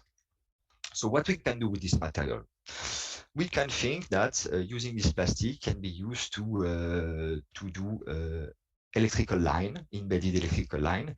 And we have also tested this material for data transfer capability. So you can see here that the Joconde has been transmitted via USB protocol using this conductive peak. Another example can be to use this material that is now electrically conductive, somehow resistant to space environment, to replace metallic part. And here you can see some example of CubeSat structure or cover for electronics and so on. The advantage here is that you can basically have the same functionality as metal, but with a lower mass, which is very important for space. Last but not least, I want to show you a kind of let's say demonstrator that we are going to fly soon with the Finnish VISA-WOODSAT. Here the goal is to fly electrically conductive peak and to use it as an electrical circuit that will power a LED and a photoresistor that will be used to transmit data via light impulse. And you can see here how this prototype was designed, and here the photo on the PCB. So for your information, the VISA-WOODSAT is a WOODSAT, so which means that the structure of the CubeSat will be made out of birch plywood, which is something also very interesting, and potentially, as mentioned in the previous talk, wood could be as well a space material. So in summary, thermoplastic for fused filament fabrication can be used for prototyping, for sure. There is a lot of people that are using to verify the design and also to increase the speed of design verification. And this is an example of the NASA Next Generation rover, some other type of prototype for robots. So this is very good for space application from a prototyping point of view. From a flight hardware point of view, unfortunately, there are examples of objects that made out of FFF and thermoplastic, but these are very limited examples. And we can see here clearly 4 examples. And what is very important to look at is that here in this case, the material used are not commodity thermoplastic. For space, you need to use material with so-called engineering or high-performance thermoplastic like PEEK, PEC, PI, and so on. Then I want also to show you that with this type of thermoplastic, you can basically functionalize them. If you can functionalize them, you can improve their intrinsic properties, and especially from electrical conduction point of view. And here there is a lot of example how such new material development could be used to produce parts that will replace metallic parts, to produce new embedded function, but also if you can fill your material with some other particle like tungsten, you can use this metal for radiation shielding. And I don't know if you're aware about green bodies, but you can use FFF process with thermoplastic, fill them with metallic or ceramic particles, and even regolith, particle from powder from the moon, and use it to print an object. And then by a chemical process and or a thermal process, you get rid of the plastic of the matrix, the thermoplastic matrix, and you end up with a material which is fully metallic or fully ceramic and 100% dense. So indeed, new materials enable new application and design possibilities, as you can see. So I want to close my talk now with this vision. So FFF and thermoplastic are useful on ground, even though we saw that there are some limitations in terms of qualification. There is a new concept that are coming in. So now, if we want to look in the future how this type of manufacturing process with this type of material can be beneficial.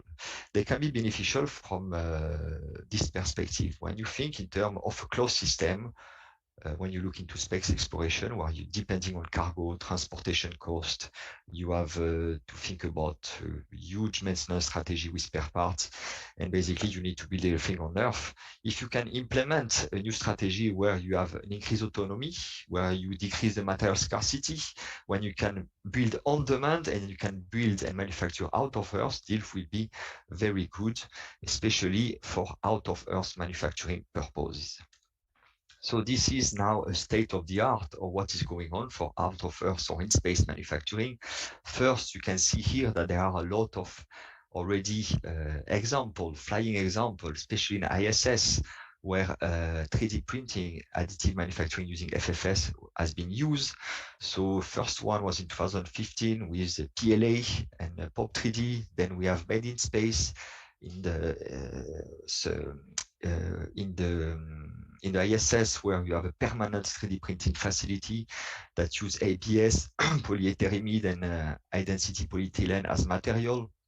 Then NASA has tested the refabricator, which is a combination of 3D printing and recycling. And last but not least, the Chinese recently fly a payload that was capable to print long carbon fiber in orbit. What have we done?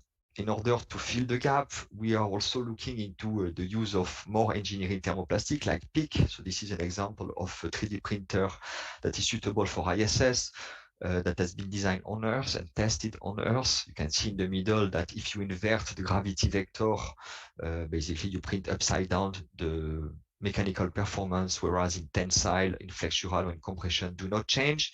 And of course, this printer was used to see if we can replicate and 3D print on-demand object that can be needed on the ISS. Also here, you can clearly see that when it comes to additive manufacturing, do not make the mistake to replicate original design. when it comes to additive manufacturing, you always have to think in terms of additive manufacturing, in terms of process capability, and to adapt the design to the process.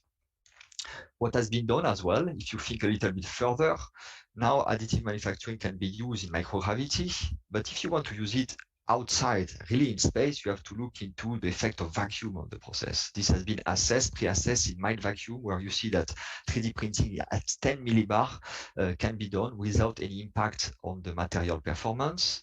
And then, as mentioned, we can also look into recycling, because if you are far away from Earth, material scarcity is something to take into account. And if you can even recycle once or twice, this will save a lot of basically material, and also to decrease the dependence from Earth. Here we see that using PIC or PEC, it can be recycled with a minor impact on the mechanical performance and functionality after being reprinted. Last, there is one constraint regarding additive manufacturing, is that you are always limited to the build volume. Somehow you saw that with robotic additive manufacturing, you can increase the build volume, but there is a limitation. Here on the left picture, you see that we have developed a 3D printer, again, to be suitable for ISS operation, that will overcome build volume constraint, at least in one basically dimension of space. And last but not least, on the right, you see that we are also looking into closing basically the loop. And here is the assessment of together recycling, how recycling material can be used. Can we do a lot of recycling and printing in real space vacuum?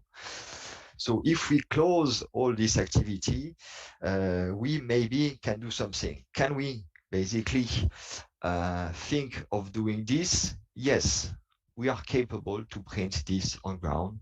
We are capable to use thermoplastic to print such type of space hardware. But with the development, ongoing development, we are really aiming to do this. So this being said, I want to conclude my talk by saying that 3D printing offers advantage regarding design validation, and especially the time to validate this design.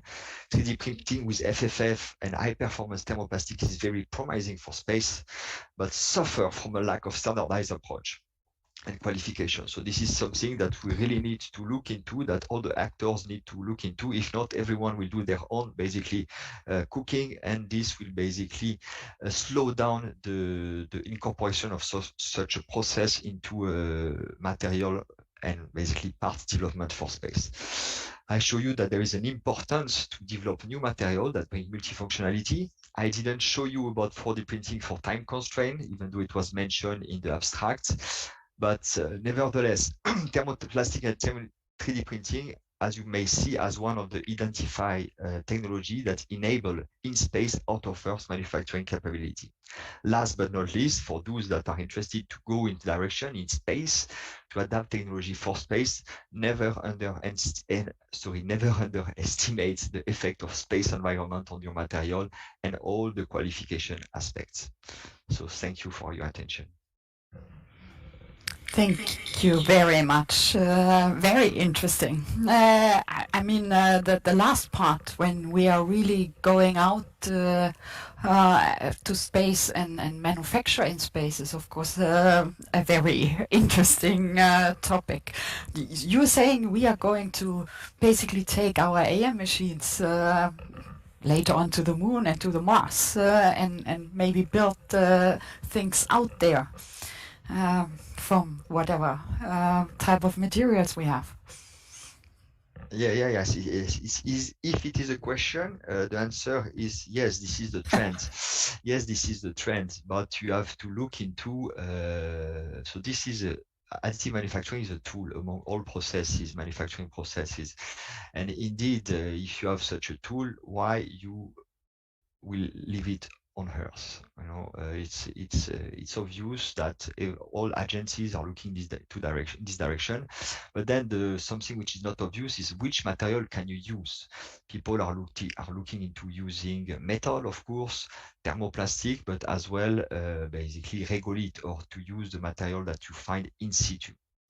So yeah, but the advantage of thermoplastic, if I to look into this, is their recycling capability.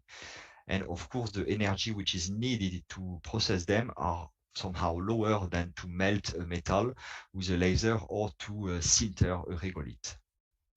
Do you think that we are taking the robot out there, like we have heard in the previous talk, you can use for large-scale AM? We will take that to Mars or Moon and build large-scale things up there? I mean, we can't take everything from Earth up there, right? You cannot. No, it's true. So this is a good question. I'm maybe not fully qualified to answer it, because these are basically strategic development from specific agencies and or companies, private companies. But this is the trend. Robotic additive manufacturing is basically enabling more degree of freedom, as you may see. And I think that, yes, indeed, if you want to build in space, there is a lot of effort from NASA and from other agencies, including ESA, regarding in-space manufacturing, and robotic, basically, manufacturing is a key point for such type of activities. Do we have any questions from the chat? There's one. In reference to the indicated cons, where would you place carbon fiber composites? Carbon fiber composite made out of thermoset. It's a difficult question. From a point of view of in-space manufacturing, you have the fact that carbon fiber composite made out of thermoset are usually using resin. And the resin need to have a chemical reaction, reticulation, curing process, and the resin have a shelf life. So potentially you need then to think about storage capacity to store it in space. On ground, no problem. For sure, composites are really good for space application, and as well as thermoplastic composite. But it's true that for space, thermoset-based composites are more in use.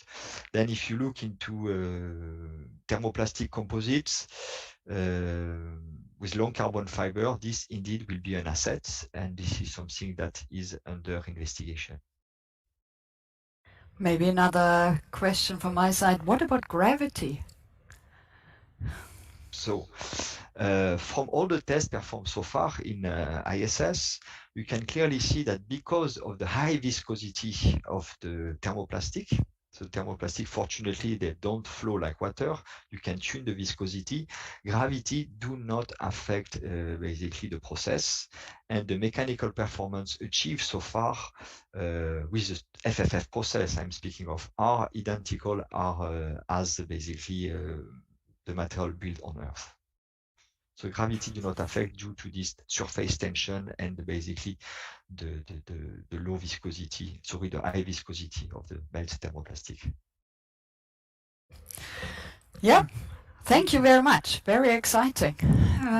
But we have to continue. Yeah, we do. So thanks for joining. It's been very nice to listen to you. And we move to the next very exotic and very exciting topic about 3D printing human tissue models for pharmaceutical and cosmetic product testing. And we're happy to have Itadele Namlo Redwan with us, who is the Chief Scientist Officer at CellLink, to give the talk. So Itadele, thank you for joining, and please. Thank you very much. Can you confirm that you're hearing me well? Perfect. Thank you very much for the organizers for inviting me to give this very, very exciting talk. And I feel very honored to be in my hometown and in my home building, where I actually spent more than 10 years during my master's, but also as a PhD student. So it's with great pleasure I present the work that I'm pursuing today. I'm actually the CSO at CellLink, and our focus in the company is to develop bioprinters. And I'm quite sure you've heard quite a lot about the materials of the futures today, but also additive manufacturing and so on. And we're going to talk about a little different way of additive manufacturing today. Sorry, there you go. So I want to start with highlighting a few of the modern healthcare challenges. Did you know that 9 out of 10 drugs fail in clinical stages? And this, of course, means that we are spending a lot of money in research. And of course, many of the drugs are failing in the clinical stages. Also, did you know that every hour there's a life lost due to the lack of organs for transplantation? And this is, of course, every hour, everywhere globally.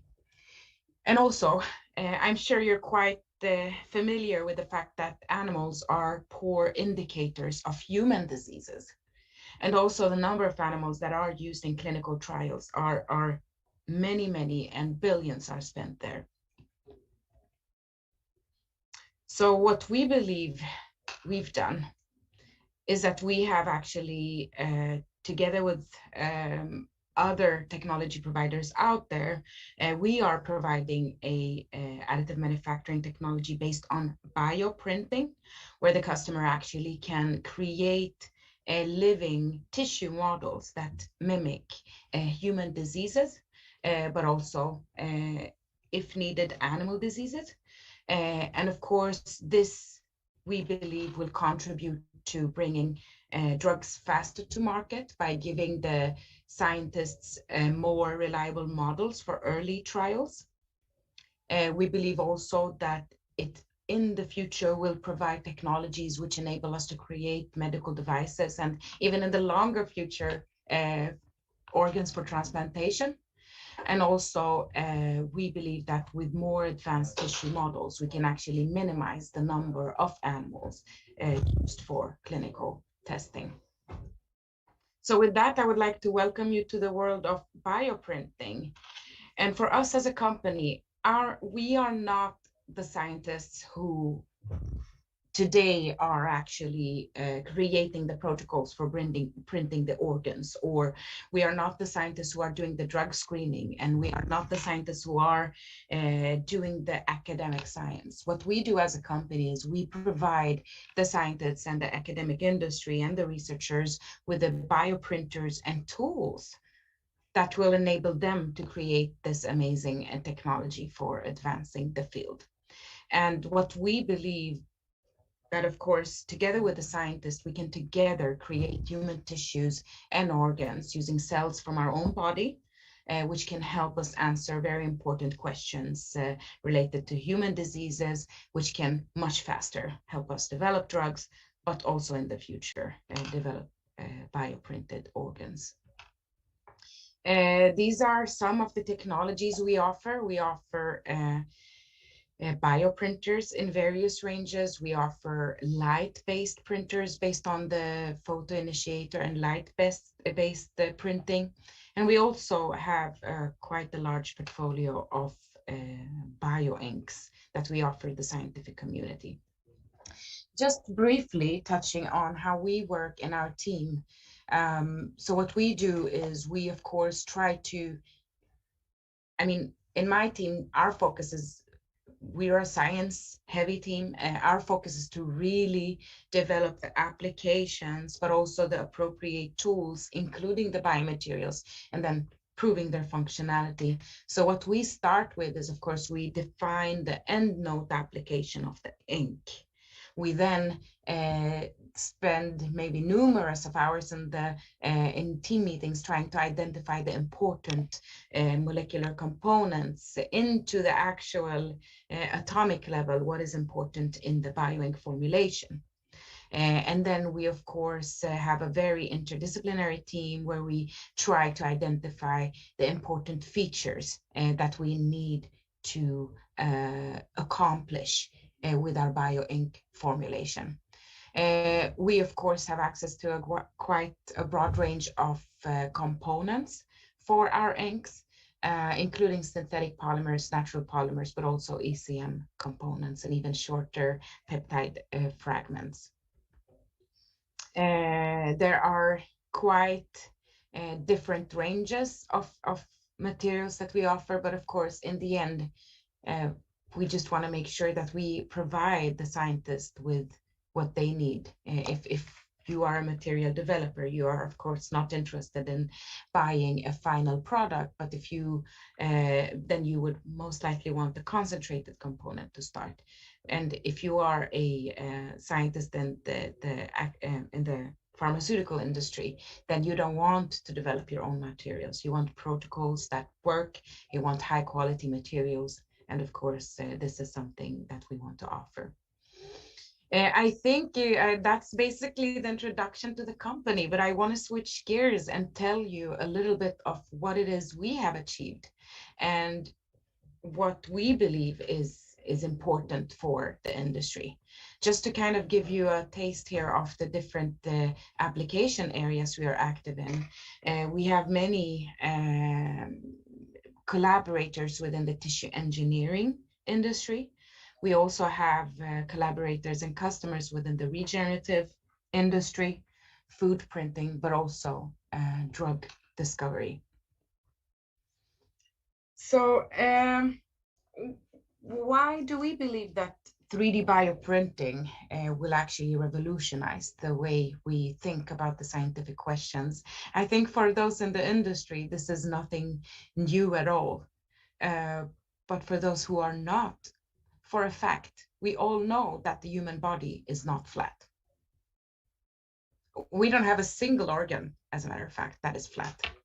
If you think about the tumor growing in a human, it is absolutely not flat. It's a 3D tissue construct composed of multiple cell types interacting in a very precise manner, which is contributing to that disease. So modeling the disease on flat models in a dish will never be a fully representative model. And this is, of course, one of the reasons why why the research industry and the pharmaceutical industry is failing. It is important that we have more accurate and more advanced models to advance our findings, but also to fail faster. There's nothing wrong with failing if we can do it fast. Just a few examples here. We have the vascular network, which grows in 3D. It does not grow flat. Stem cells develop and differentiate in 3D. And we also have the liver cells, which actually has many of their functions depending on the 3D architecture. And now I think I would like to switch gears a little bit and maybe describe how a bioprinting workflow actually takes place. So let's imagine we want to create the 3D model of a personalized tumor for a very specific patient. We can, in this case, using the biopsy from the patient, expand that cell population. We can actually select the appropriate ink, as you see in the third box, and then we can actually mix those cells with the ink, print the model, and of course perform the drug screening to first of all identify the appropriate drug, but also identify the accurate dose. Once we have printed the construct, we actually cross-link the bioprinted model, and we can actually add cell culture media and incubate it in our traditional incubators, as we would with any tissue model or cell culture traditionally that has been used in conventional methods. So I want to show a few examples, and I already mentioned cancer. What this example is showing is actually a lung cancer type, and this was a very, very aggressive lung cancer type that a pharmaceutical company in the US, I mean, it's an international company, but this team was located in the US. They actually approached us and wanted us to see if we could help them create models where they actually could perform their screening, because they could not, with their technology, which was performing spheroid cultures, their spheroids would collapse after some time and the cells would spread out. They were not able to maintain the 3D architecture long enough to perform their assay. And we actually managed, using our technology and our in-house developed bioinks, help them create models that were actually remaining their spheroid shape more than 16 days. But what you're seeing here is the 16-day time point. And what we also could show to them was that the reason that they were having a hard time keeping their spheroids was due to the fact that this cell type is indeed very, very aggressive and very metastatic. So the cells didn't want to retain their spheroid formation. They were so far ahead in the EMT transition, the epithelial to mesenchymal transition. So the signals that they had was, okay, let's spread to other organs and create tumors. But we actually managed to at least help them optimize their models. And we also demonstrated that the bioprinted models allowed the cells to actually migrate, move around, reach to each other, and also create clusters. So once you bioprint in a biomaterial, that does not mean that the cells are fixated. Another example, this is a collaboration with a doctor in Germany, and he had iPS-derived cardiomyocytes that would stop beating after some time. So he actually approached us and asked us, do you have a material that can help me push these cells to maturation, but also keep them beating for a longer time in cultures so that we can actually use these in potential translational applications. In this case, he was aiming to creating a repair patch for a scarred heart. We know that after a stroke or a heart stroke, there is a scar tissue formation in the heart, which never regains its original functionality. So the goal here was to actually create the patient-specific patch that can be used for regenerative medicine. And to his surprise, using our bioinks, we actually proved to him that not only were our cells beating longer than the week that he had in his lab, our cells kept on beating at day 21, at day 28, and at day longer than that. And he was very, very impressed. And what was also astonishing was that in the bioprinted constructs, the cells were actually beating in a coordinated fashion, where there was a, you know how the heart beats in a very coordinated manner. We could actually see that a very synchronized beating of the heart cell clusters. Another example of bioprinting, the liver, we know, is a very, very important organ, and it's a very, very important model for the pharmaceutical industry. It's important to study human diseases such as liver fibrosis, fatty liver disease, but it's also important for any drug that is developed by pharma. We know that every drug that is developed needs to go through a DMP, drug metabolism and pharmacokinetic study. And by having more advanced models, of course, those can be performed without using the many, many animals that are today used by the industry. These are just examples of a disease model, which is liver cancer. We also have liver fibrosis in the center here demonstrated, and we also have a healthy model of primary cells that can be used to study drug metabolism and so on. A very important example, since we all know that cosmetic testing has been banned in the European Union, in Asia, and in Japan, and many, many other countries. We know that US are also following our footsteps. So cosmetic testing has been completely banned on animals. And for that reason, it's very, very important that we have advanced models that can actually mimic the human skin. And we know that, for example, the anti-aging industry and the rejuvenation industry is also very huge in the industry. And we need to make sure that those compounds are safe for us.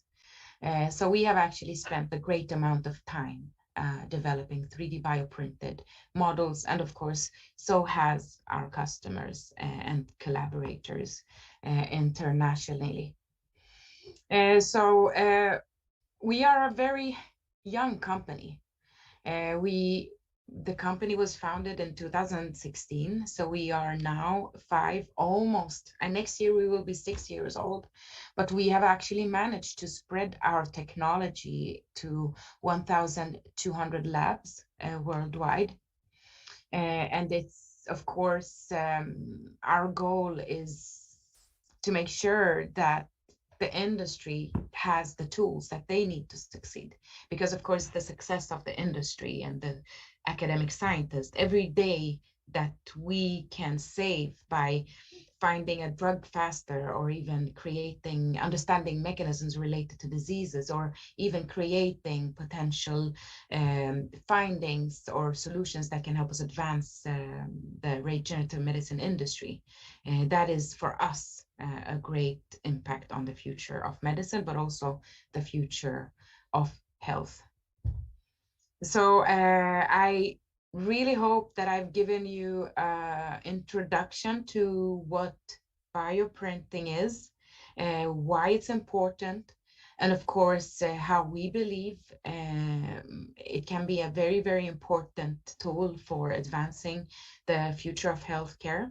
I'm in Gothenburg. You are, of course, very welcome to reach out to me, but also if you're just curious about the technology, you can visit our webpage. And with that, I'm more than happy to take any questions. And of course, once again, thank you for inviting me to speak at this event. Thank you very much for speaking. It's been a treat, and I want to ask people then to post questions in the chat. But in the meantime, I will ask something. So just first, so I understand what you really do. So you have these bioinks, and you have these printers. But then you basically provide those, and together with scientists, you advise them perhaps what cells they can culture with particular inks, and they add the cells themselves to make these models. Is that how it works? So we do offer cells as well as a company, but if you look at how the 3D cell culture industry is today, every lab has their favorite cell type. I mean, let's say we have collaborators in, for example, the institute in Germany. They already have their cell. They had the iPS cells that they wanted to differentiate into cardiomyocytes.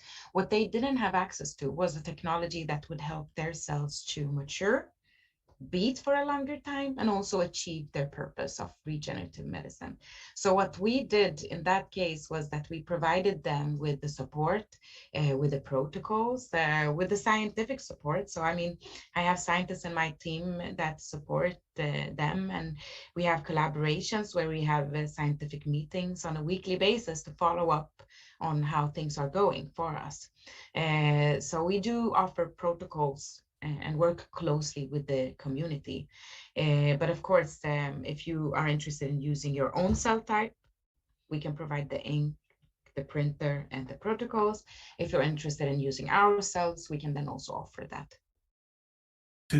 Is it dominated now by this tissue modeling, or do you see also people who are focusing more on generating new tissue for implants, for instance?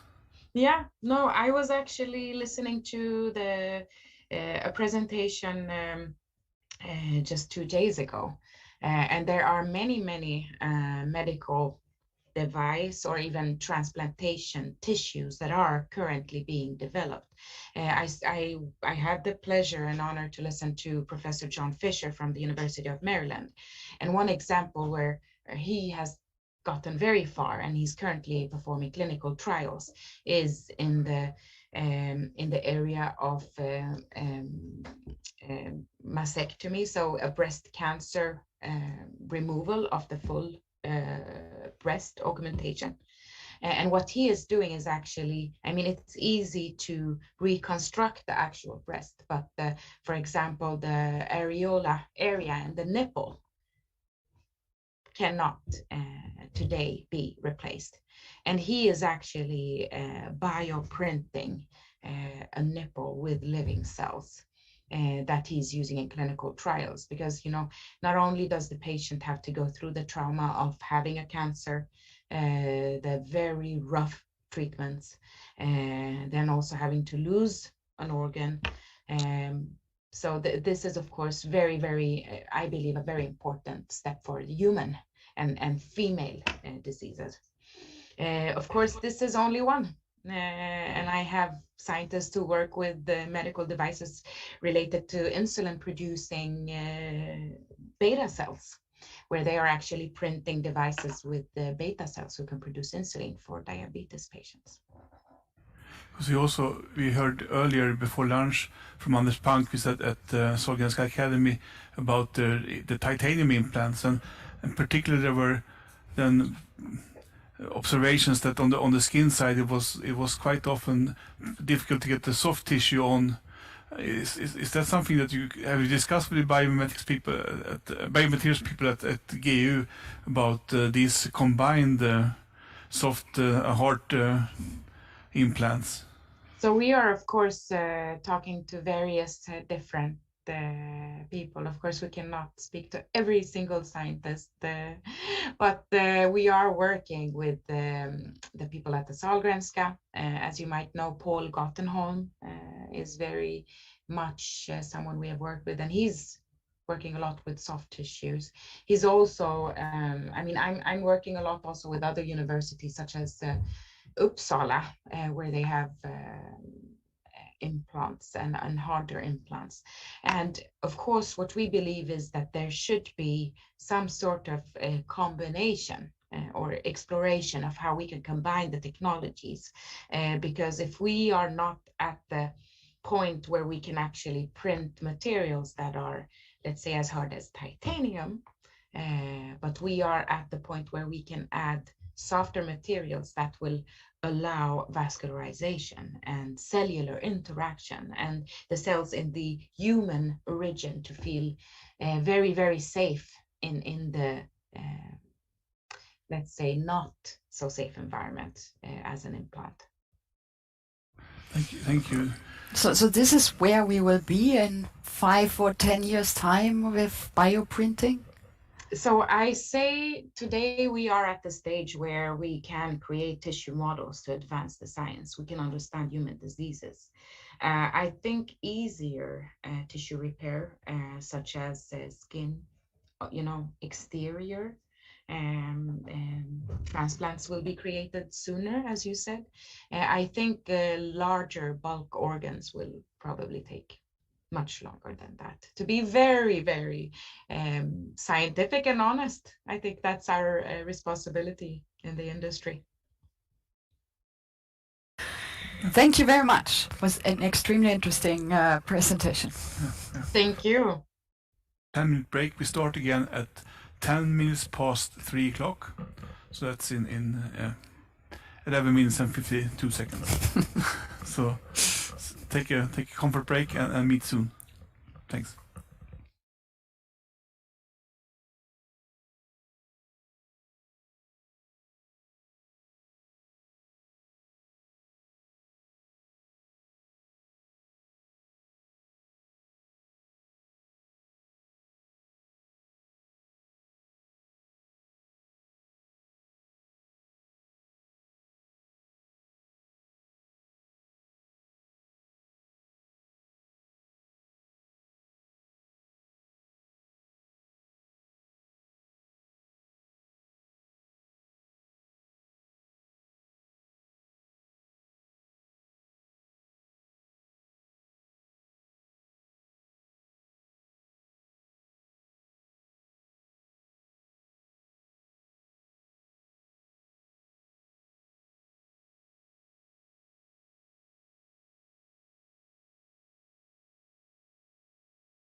professor here at Chalmers, Annette Larsson. And she is professor at chemistry and chemical engineering, working with pharmaceutical technology. And there we have her. And she will give a presentation on AM from a pharmaceutical technology perspective. The floor is yours, Annette. Thank you, and thank you a lot for the kind invitation.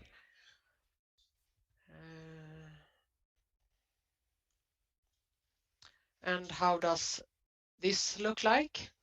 See if I can change this screen here.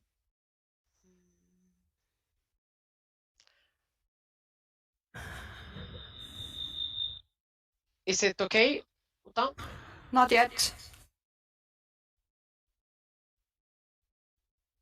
This was strange. For some reason it stands that I go back then. It worked in the morning at least, so I'm still hopeful. Afternoon session is not working to our favor. No. Sharing again. Yes, I try to find my mouse. There it goes.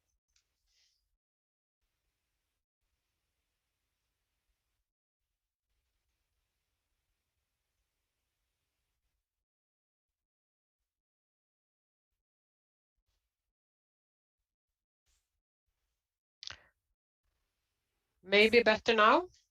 Now, and now hopefully in presentation mode? We can hope. It was in presentation mode when I started, so let's, can you resume? Okay. And now? No. This is super strange.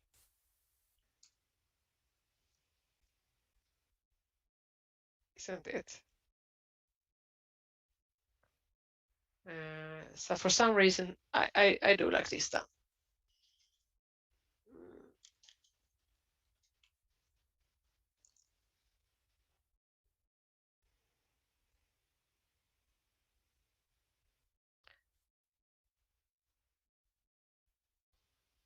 Now everything is black, so but we will do it.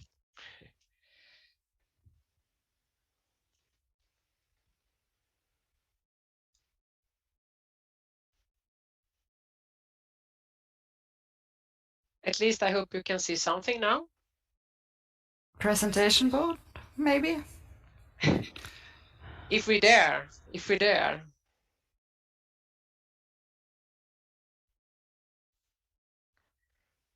And now? Perfect. Wow. Right. Yeah, it was the same yesterday. I was sharing before lunch and after lunch everything failed. So okay, but now we give it a try at least. And as I said, I'm very thankful for the invitation, and also I'm very thankful for have been able to listen to all this nice presentation during the day. So I would like to also acknowledge these people already in the beginning, and especially Ludvika, who was a former PhD student in our group, and the other ones are collaborators, where I will try to present some data from. So the other presenters have really set the scene. So they have already talked about personalized medicine, for example, and FDA has then defined this quite broad definition, and you can read it here, that we are taking into account genetic or other biomarker information to make treatment decisions about patients. And that is where we will be in the start of this presentation.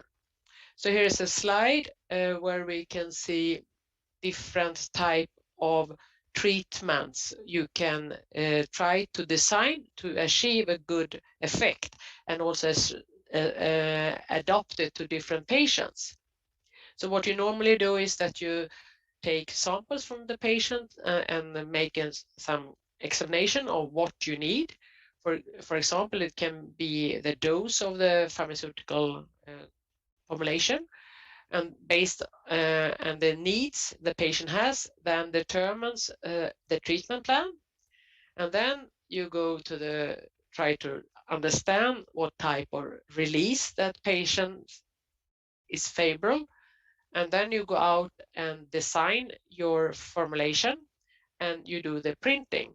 And the two last steps here is the main focus when it comes to materials and knowledge around materials. And what I want to talk about is these 3 steps today, but we will start then with this treatment plan. And the hope is, as you heard in the FDA's definition of personalized medicine, that one should start when it comes to the genetic code we have. Unfortunately, we don't have always understanding on how the genetic code is for all of us, and also which diseases that connects to the different genes. That is, of course, an ongoing process and a continuous development. And today also, you maybe can find out the dose that you prefer to do, but it has been equally important, especially for controlled release products, that you also know the release rate. So that is still a challenge where we must work more on. But there are also challenges when it comes to if you know that this is the in vivo release you want. And then what you try to do is that you make in vivo release data. Here is for 1 tablet, and then quite common tablet, and then they go back and do in vitro release, and then you make an average of the in vivo release and an average of the in vitro release, and then you make an in vivo in vitro correlation. And based on that, we then go back to the patient what they wanted and try to say that, okay, now we know how we want to have the release in vitro, and then that is our design goal, and that is how the formulation should act. But if you look a little bit carefully here, this is 19 different patients, and you can see a quite broad standard deviation here. So this, if you're this type of patient or that type of patient, you don't know that. And that is due to that even if you have a chance of say that, okay, this is probably this type of disease and you should have maybe something of this dose, still the shape of this curve will depend on which day you took the tablets, what conditions you were in, what you have been eating, and so on and so on. So there are a huge variation even for the same patient, which make it extremely difficult to get a correct in vivo in vitro correlation. And the second thing is that in the pharmaceutical industry, there's a strong belief in that we all have 900 milliliter in a stirred beaker, and you place the tablet there, and then you stir it with, for example, in this case, it was 75 rounds per minute, and that is the best way we can do to mimic how it acts in vivo, which is of course quite optimistic way of thinking, but still that is the ground settings when it comes to the background, and a big challenge. So if we should succeed with making personalized oral drug release formulation, we still have much to do up here, this part. But there is also a lot of things that we need to continue to develop our drug release systems and formulations. So if you should have an oral drug release formulation, it's important the release rate.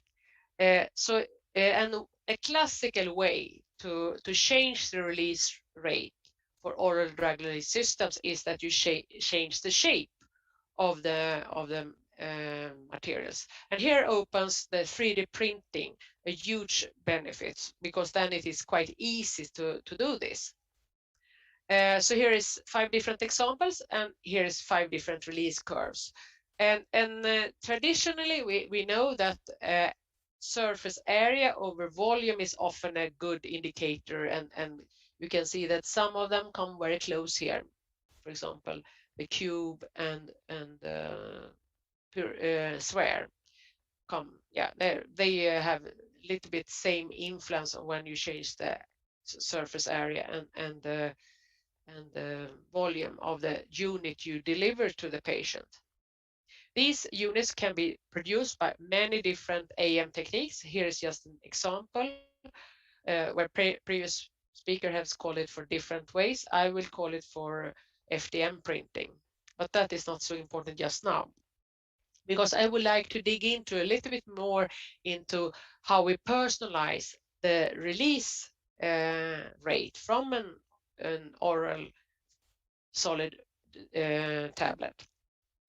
Yeah, and I would like to illustrate it with a classical way drug delivery system. There are 3 normal ways to achieve extended drug release rate, and that is that you make a coating, you make an insoluble matrix, or you make a soluble water-soluble matrix. And this example here is a water-soluble matrix that is then built up of polymers that dissolves slowly, and then they create this entangled polymer solution here around. And here we have the core, and that then become diminished with time. So after a while, is no core left because the water go in and plasticize the polymer in the core, and then it goes from a glassy state to rubber state. And on the surface here, these polymers erodes, so they leaves from the surface. So this is a classical matrix tablet for a solid solid hydrophilic matrix tablet.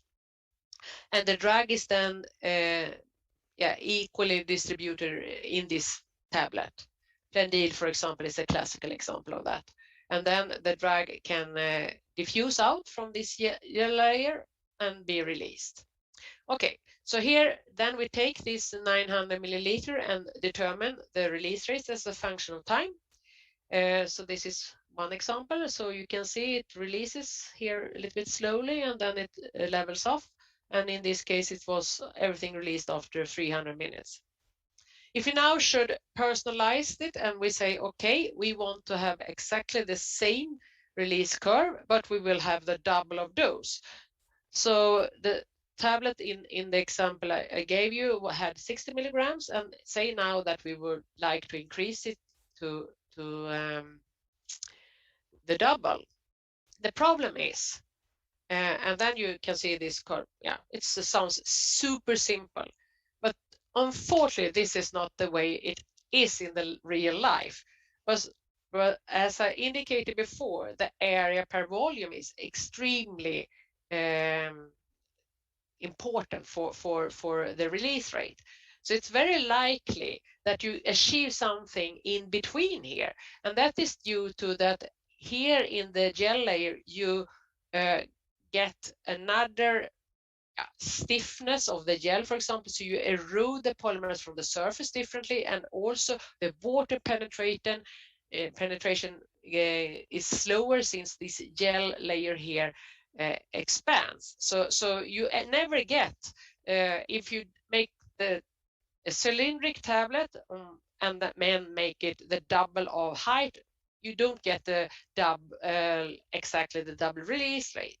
So then we have a problem. So we need to adopt and go back and forth. And here is, for example, simulation tools, a way to get it faster to what type of really volume you should print your unit to.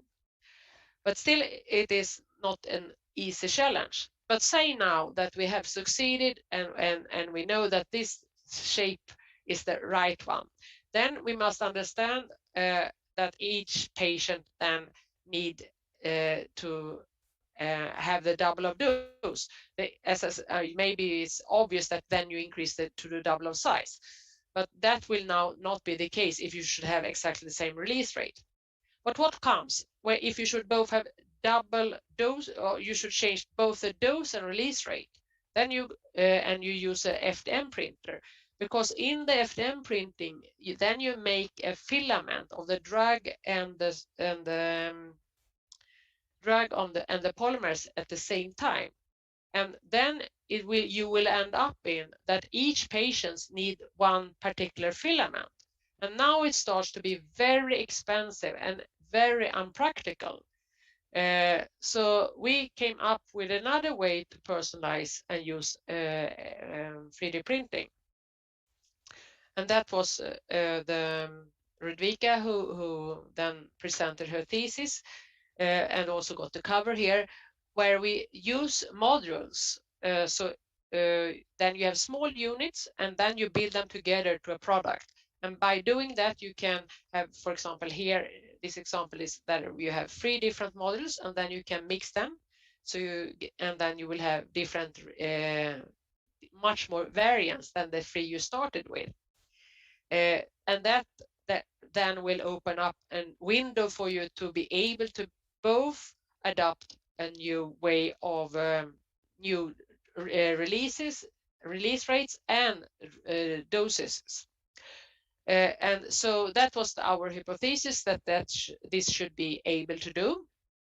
So what we did was that we printed a cup here and a lid, and then we extruded a core and cut it in pieces, and then we placed the core in the cup, and then we had different type of lids. So now we have the same dose here, and we can control the release rate by have 3 different lids. And here we did X-ray tomography on it, and here is now you can see the cup. And in this case we have no lid, so this is just where we have the drug embedded. Here we have a lid that gives no release until the lid is have gone away. So that is a way to postpone the release a certain time. And here we have a lid with a hole. And then the water can go in here and dissolve it, and then it leaks out. So this is an example of a more classical, I should say, like a membrane system. Not the same as we had before, but still one of the basic principles to achieve drug release, extended drug release. And here you can see this is the line here is when you have 1 unit. Yeah, we tested 2 units actually, but you can see we get a direct release, starts from the beginning, and it is a little bit extended since the core then had a certain release rate. If we now expand the time axis here, you can see this is the type where we had a printed lid that was not immediately dissolving, so it took some time, a little bit more than an hour, and then it started to release. And you can see that works. So if we took the 2 units and test them at the same time, then we get the double dose, which was what we expected. And we also got the same time extension before it started to release. And here's the last example where we have orifice in the lid, and then you can see it takes a little bit of a lag time here, but then it starts and gives quite linear release rate. And then you can see that you get this if you have 2. So now if you start to mix one fast and one with a delay, then we get this. And now maybe you can feel that it is quite obvious that if you have many of these units and mix them, you can select as a patient,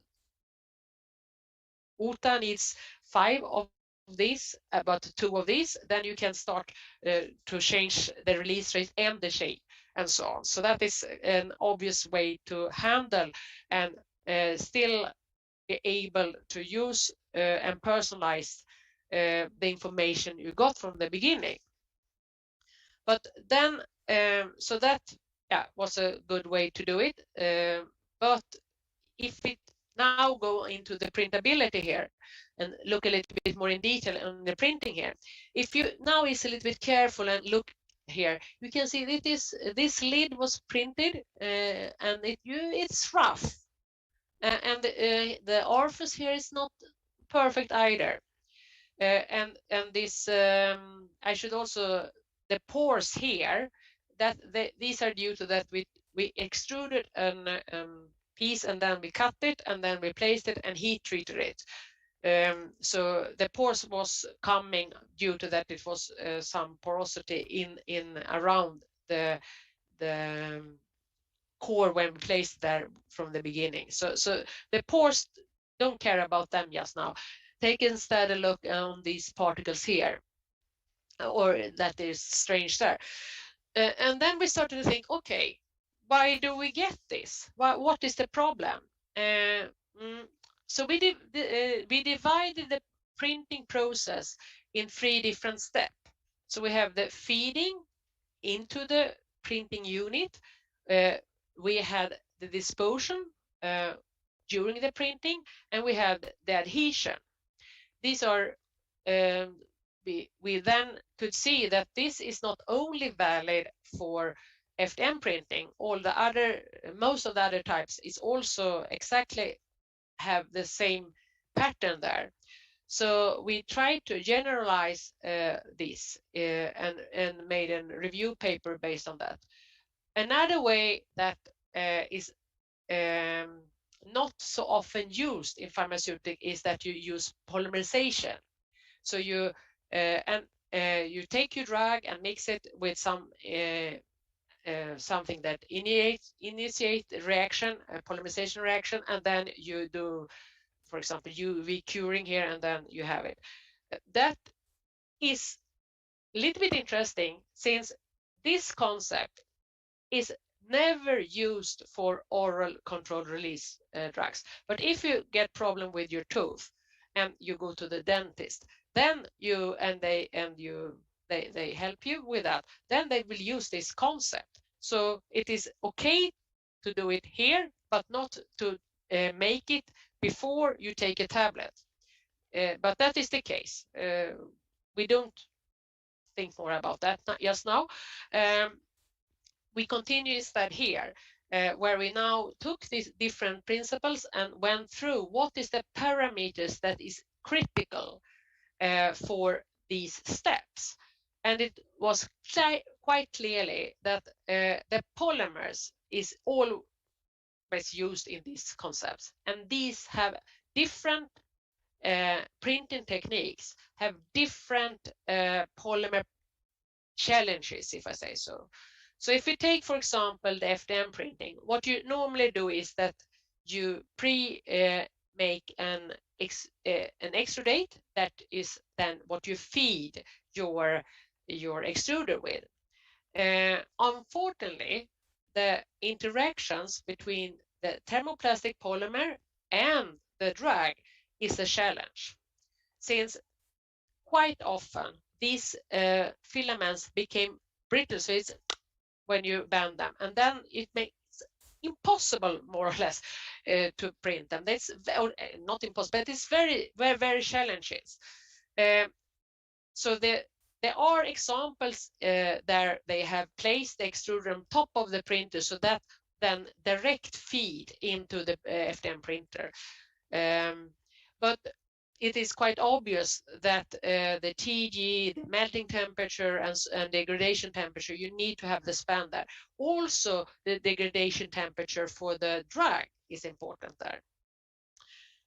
And the next step is that you should dispose it. And here we could see examples on the slides I had here, that the disposal, the roughness here comes due to that it is an imprecision in the nozzle that dispose the melt on here. So that is another example. And then we had, of course, the adhesion both to the building plate and to the next layer, and that they must be a good adhesion there, otherwise it will not work. The same goes for this example where you have pressure assisted microsyringe, where you you have the drug and the gel or paste, and you press it through a syringe, and then the rheology of this paste or the gel is then critical to achieve both the feeding into the nozzle or this deposition here. But this is I should say that in the literature, this is the most common one used. This is quite common as well. And then you can see the same problem here. Here we have what Edvard talked about in the morning, where we have a laser that sinters a powder, and then of course the powder must have a good flow, and when the laser hits the particles, then they must melt in a good way. I should also say that the laser that Edvard used in the morning is much stronger. If we need to go up to, typically you have most of the active drugs substances, they degrade around 200 if they are good, 250 if they're super good. Very often they can degrade below that. So our printers are more kind, if I say so.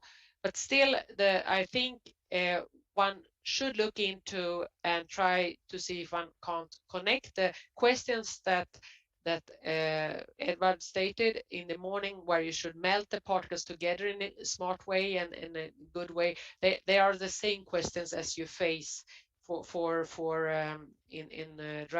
drug delivery systems, because it's very often that you get fragile products.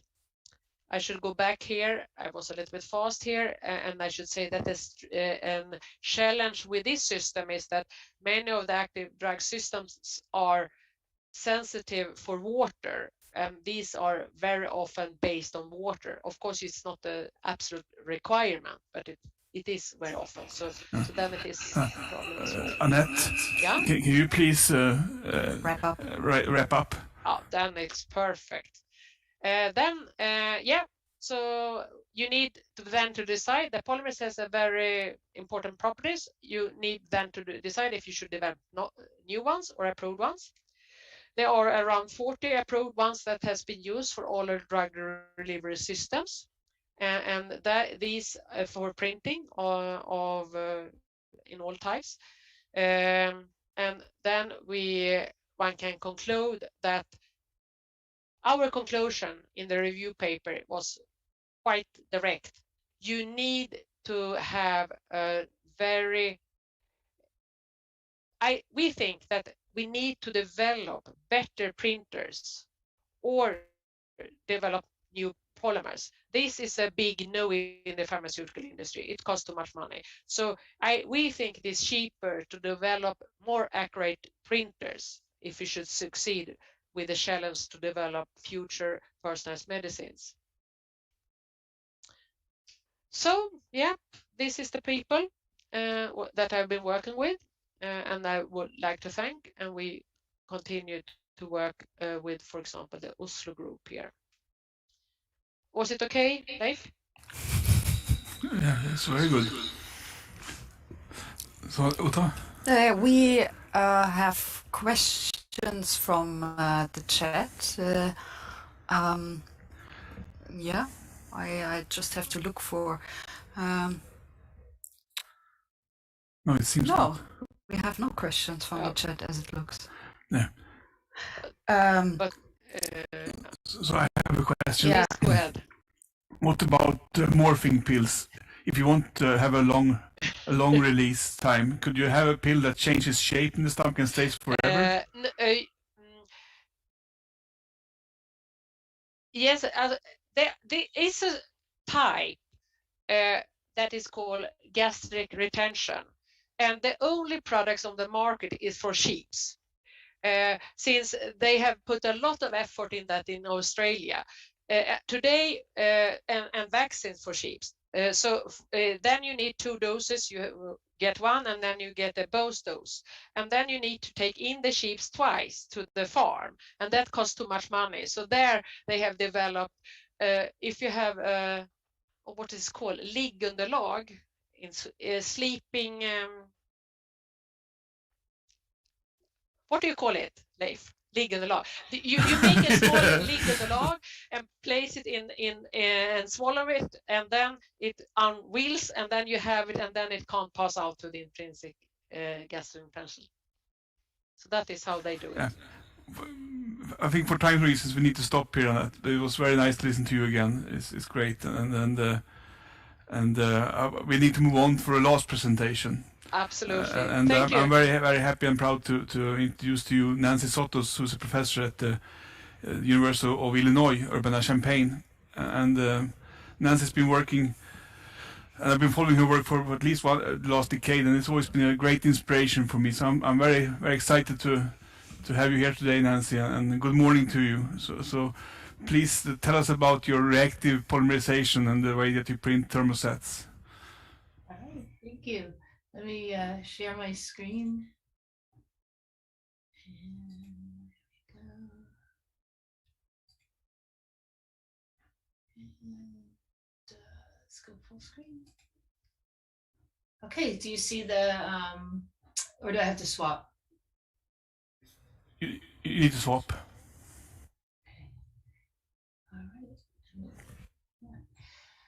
All right. So no, thank you, Leif. And it's always tough to be at the very end of a long day for all of you, which is the beginning of the day for me. But I'm happy to speak about our work in direct ink writing of thermosetting polymers. And there's a lot of videos, so hopefully that'll keep everyone interested to the end. And I'll try not to go trying to keep in time. I planned for 25 minutes, so I'll see if I can go a little faster than that. I'm from the Department of Material Science and the Beckman Institute at the University of Illinois. And at Illinois, I have the pleasure of working with 2 amazing collaborators who I show on this slide, Jeff Moore, who's in the chemistry department, and Philippe Goubel, who's in aerospace engineering. And they are an intimate part of the work that I'm going to present this afternoon for you all. And then on the top here, I show the graduate students and postdocs who have helped out or touched with this work. In particular, I'm going to focus on the work of Gia N. Aw, who's about to receive her PhD, and Leon Dean, who recently graduated, now at 3M. I also should acknowledge that our research is sponsored by the Air Force Office of Scientific Research, as well as the National Science Foundation in the US. So an outline of how my talk is going to go is one, I'm going to give some background on a technique that we are using to accomplish the polymerization called frontal polymerization. Then I'll talk about the use of frontal polymerization in direct ink writing to get this self-regulating direct ink write, which I'll explain what I mean by that. And then just talk about the results, some printed polymers and composites that we're able to fabricate. So starting with frontal polymerization, just give a little bit of background on it for those that aren't familiar with it. The idea behind frontal polymerization is that you have a monomer and a thermally latent initiator all mixed together. So everything is there, but it's stable until a heat source comes along, and you only need a heat source, or you could use light, just a small amount of energy to induce polymerization. So you add energy, it kicks off a exothermic reaction in the monomer. Basically, it triggers the latent initiator. Then that heat diffuses forward, and then creates the surrounding, causes the surrounding monomer to polymerize, generating more exothermic heat. And then finally, what you get is a nice controlled reaction wave or cure front set up in the material. There are many monomers that are known to frontally polymerize, and a good review article here is the one by John Poyman that I just cited at the bottom. And I'll talk about some of the advances our team has made to frontal polymerization as we move through. But let me show you what this looks like in a test tube. A lot of frontal polymerization work goes on in test tubes, but this is the monomer. You're going to see it change color as it polymerizes as well. And what you don't see here is a small soldering iron coming in. That's the heat source. Basically, the heat source is taken away very quickly, and you see this nice smooth front propagate. Hopefully it's propagating smoothly over the internet. And you get this nice cure front of conversion of monomer to polymer. If you look at this with under IR video, I apologize, these two videos are not on the same exact scale, but you can see the initial heat and exotherm that initiates the reaction. And then you see this reaction wave moving at a fairly steady velocity down the test tube as we get monomer to polymer. And so you get a sense of the heat that's released in this system as well. So just to summarize about about frontal polymerization, it is a reaction thermal transport system. You see the snapshots of the polymerization in the test tube on the top, and on the bottom here I show the really the coupled governing equations. It's a nonlinear system that control this frontal polymerization process. Here T is temperature, and it depends on the thermal properties of the material.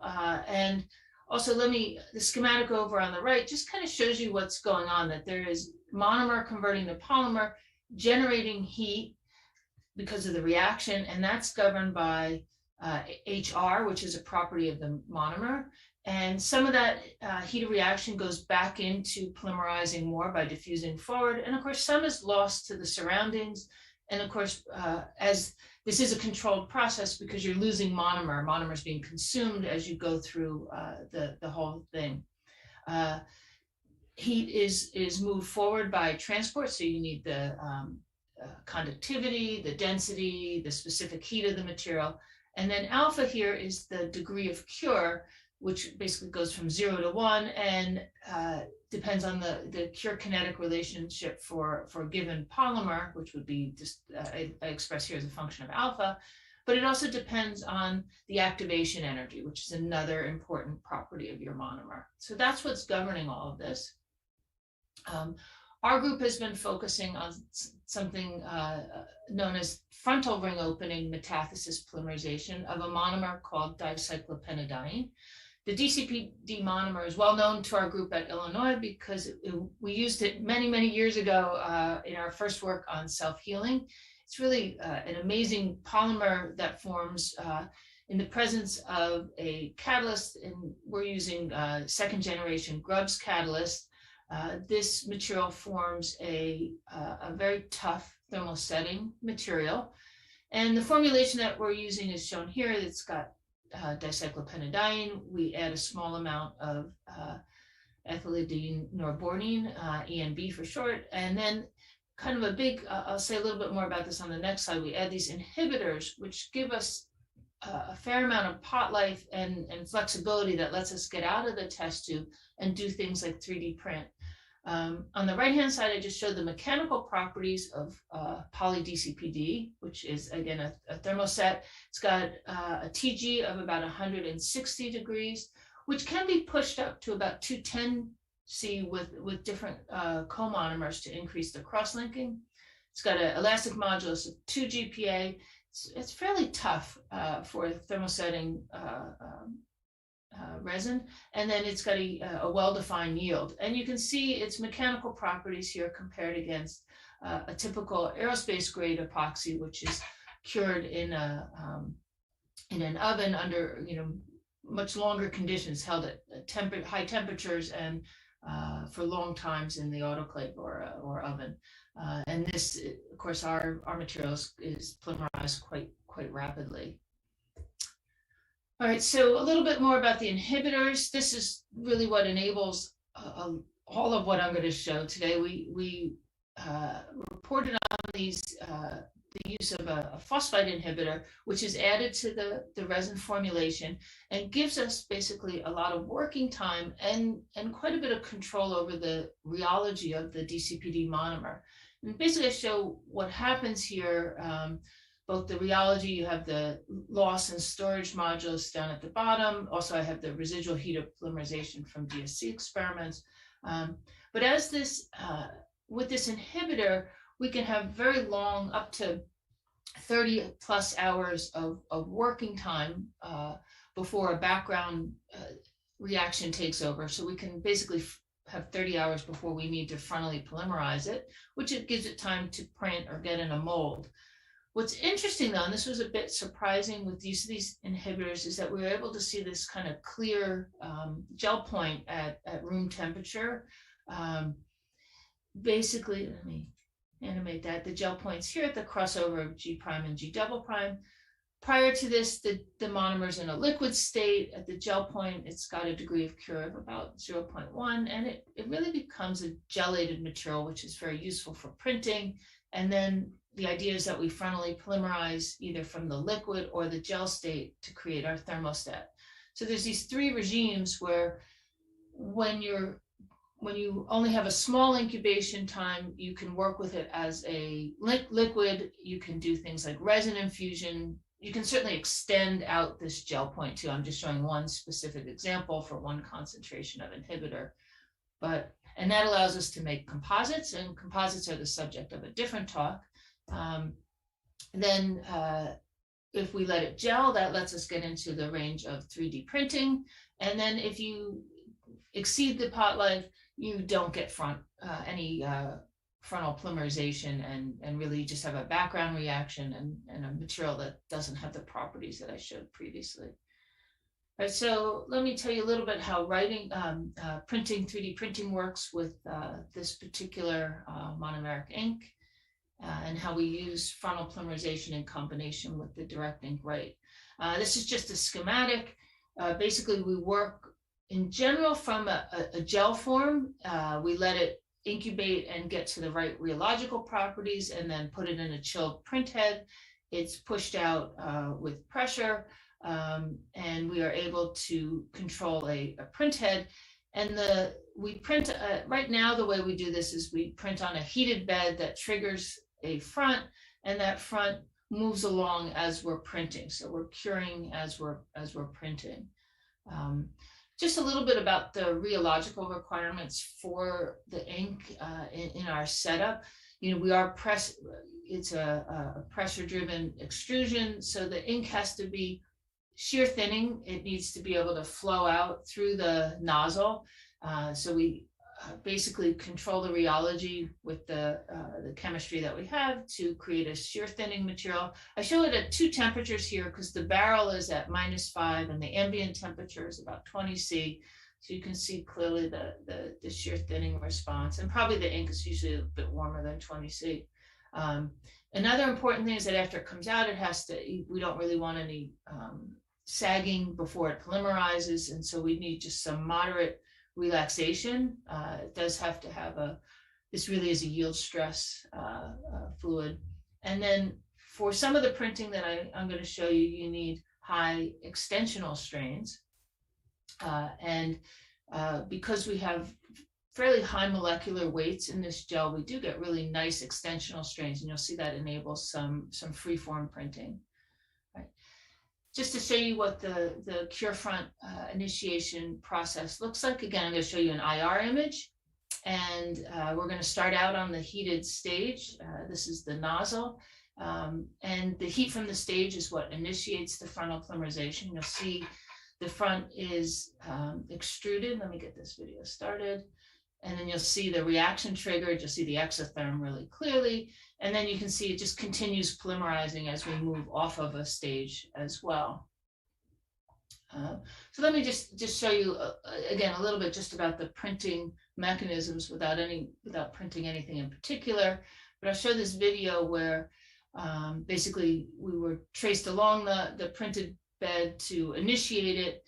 Polymerization has been initiated, and this is becoming, a solid, fully cured thermoset. If you look over here, you can see there's a small amount of uncured resin, and the front is very nicely following and tracking the print head. Even for really long distances, we can make these cantilevers, right? And actually, it turns out these cantilevers have great dimensional stability. We can actually print things up to 100 millimeters in length with very small deflections, because it is a fairly stiff filament after it's been finally polymerized. With nice fidelity, it's a nice round cross section. And here I just kind of show a classic printing between two supports. There's really no deflection.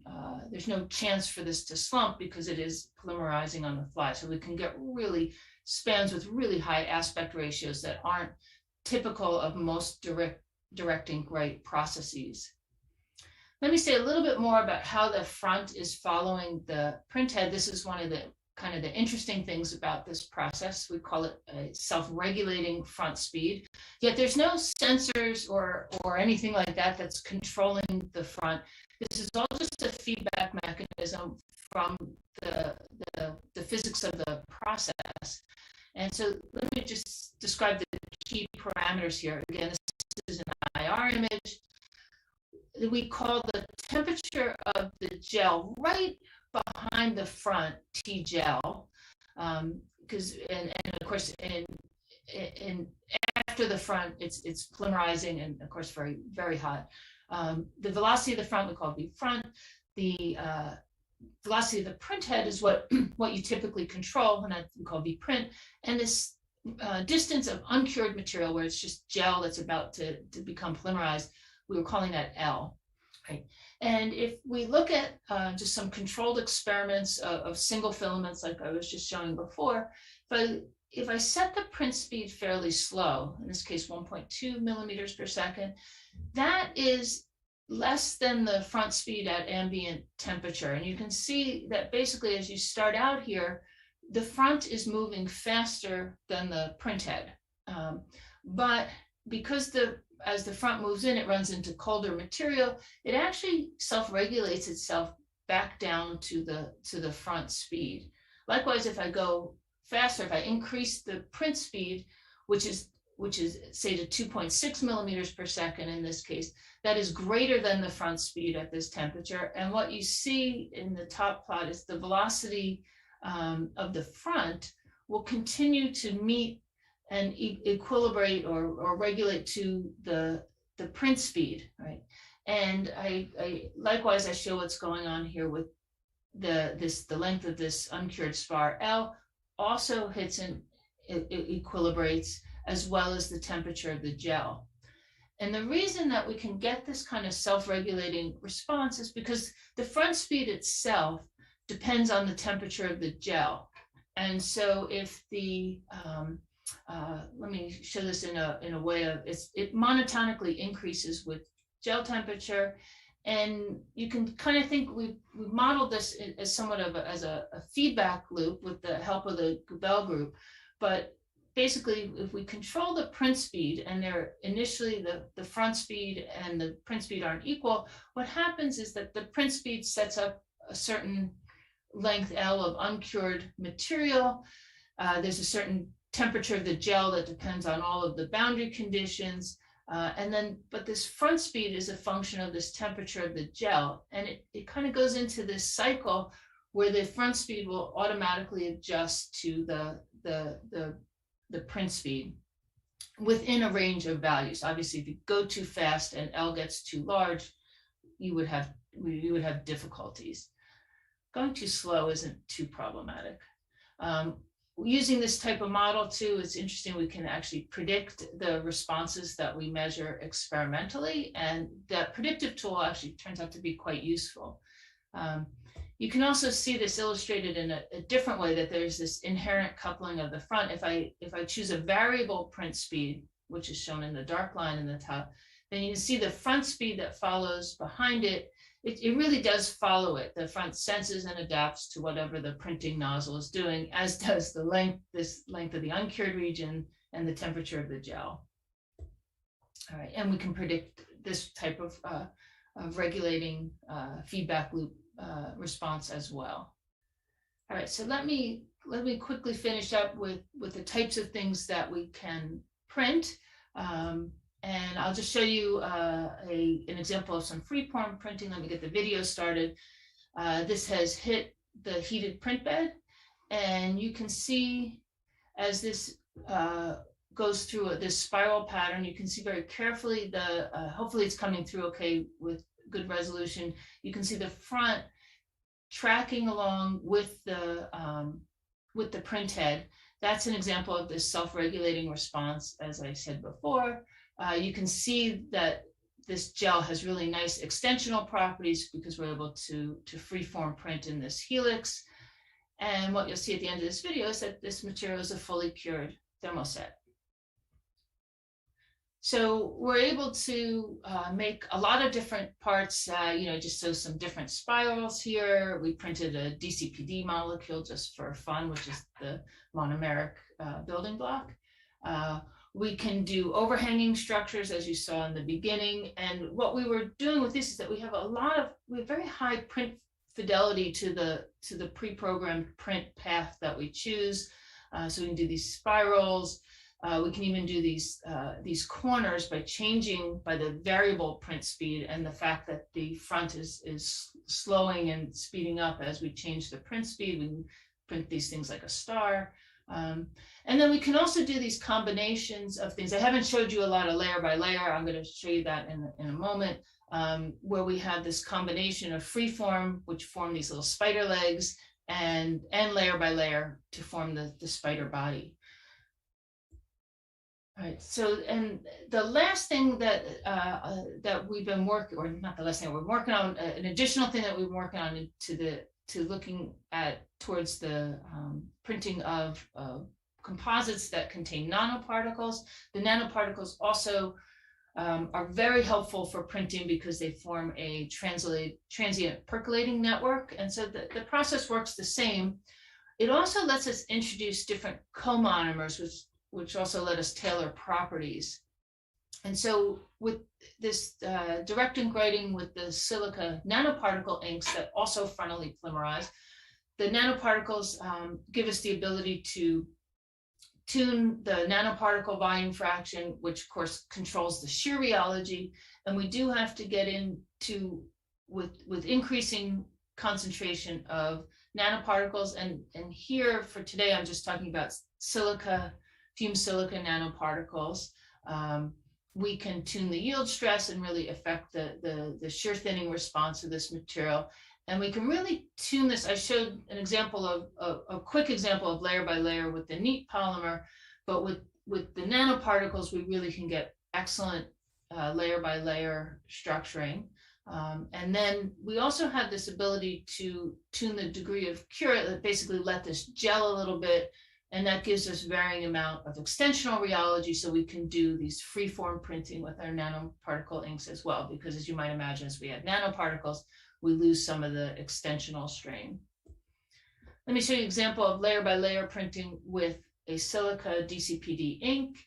And this is a case where it's not polymerizing on the fly. So we're just direct ink writing with the nanoparticle gel. And its rheology has been tuned so that it can be self-supporting on its own. And then we're going to frontally polymerize it after the fact in this case, just to show you that is possible as well. What's beneficial about that is that basically the layers fully cure together really nicely. This is not the most elegant way to do this, but I'll just show you there's the soldering iron and it's going to frontally polymerize. And again, you see it requires so little heat to activate this process and get it going.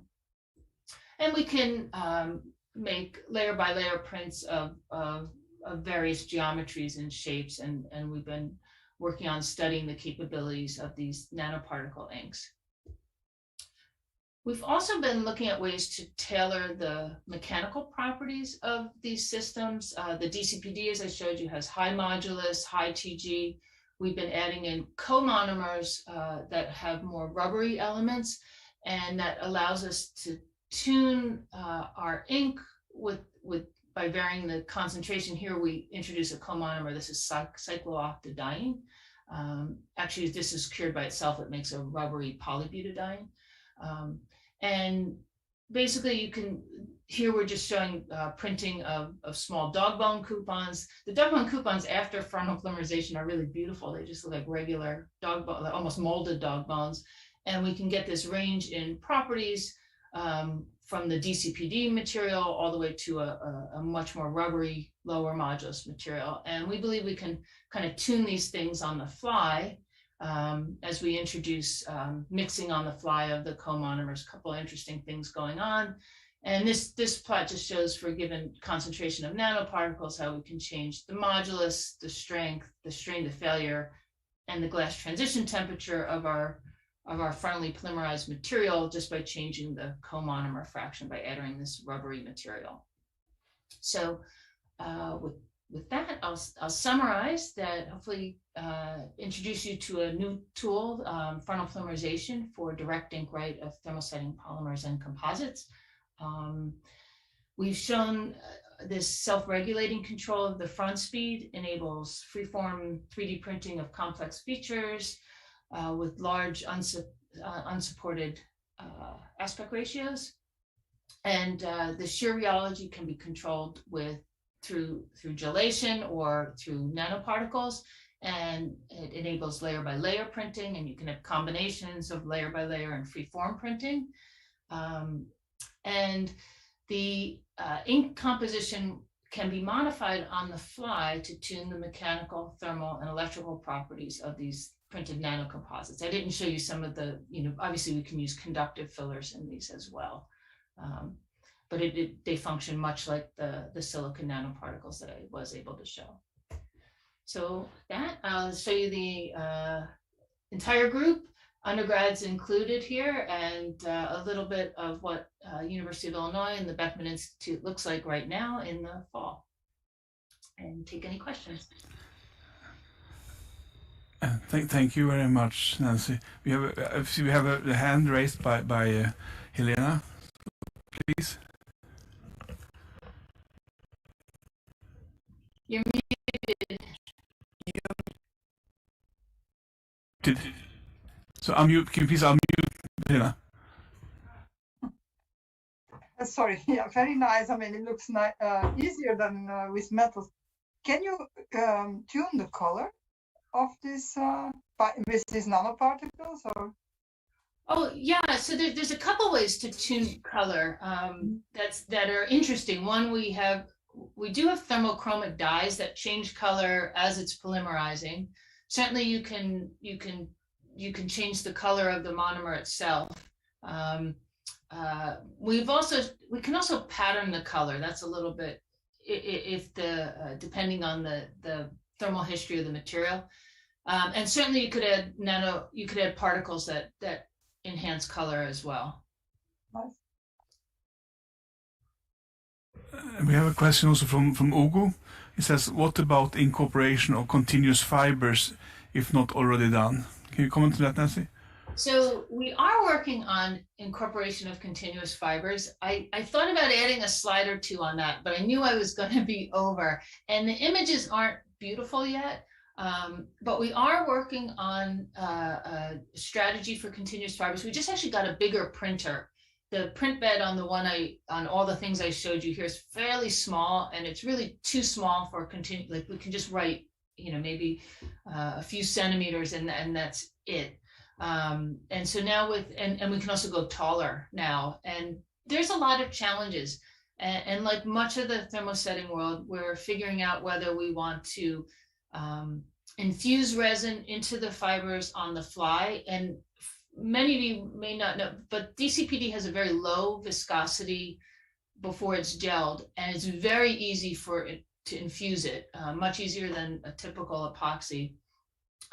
So that's a possibility. Or we can kind of form a prepreg-like material. I wouldn't call it that exactly, but a gelled material that has fibers with the gel that will just be printed, kind of like what we're doing with the neat resin, and trying to decide what approach is the most successful and the best way to tension and all the same parameters I think a lot of people are thinking about. but it does work very well. The biggest issue is that as you add fibers, you take away resin and there's less exotherm. And so you have to be clever about keeping the heat in. And you actually have to keep the print bed a little bit hot. Normally we keep it around 50 degrees C. It might have to be a little bit hotter. And certainly there's options of adding things like initiation from light and other such things. But yeah, it's a topic we're working a lot on. It's also challenging. I was thinking also about if you add 2D materials, could you use the printing process to actually align them or direct them, so you get the percolating system or very highly thermoconductive material, for instance, in one direction? Potentially, there is quite a bit of flow. We don't get a huge amount of alignment in our systems because it's already gelling. We see more alignment in when we're working from the liquid state, in a molding situation where the alignment tracks the front much more easily. But there is the ability to have alignment with the direction of the cure front. But we have not put 2D materials in these resin systems yet. Okay, so I guess for sake of time we reached the end. Yes, Yeah, we so did. Thank you so much, Nancy. Thank you very much for joining us all the way from the US. And all speakers. thank It's everybody been for fantastic. It's sticking been a treat around to listen to all of you. And I hope that people both on Zoom and on YouTube have had a nice full day in material science. Material science is it, Yeah. No, but the area of advanced we have here at Chalmers, area of advanced materials, has these initiative seminars each and every year. Yeah. Called Materials for Tomorrow. This year it was additive manufacturing, and from academic challenges to industrial practice. Yeah. And it's been very broad also in materials and so on. And that was the intention, to actually really show how broad additive manufacturing and 3D printing actually is. And I think we succeeded in showing that. Yeah, it's been really, really great fun. So on behalf of the Area of Advanced Material Science, for which I'm a co-director, I'd like to thank you all for joining and for giving contributions to this nice seminar. It's been almost like meeting in real life. It's been great. So I hope you enjoy the evening, and the conference dinner is on your own, but please enjoy it. Take care. Thank you so much. Thank you very much. Bye-bye.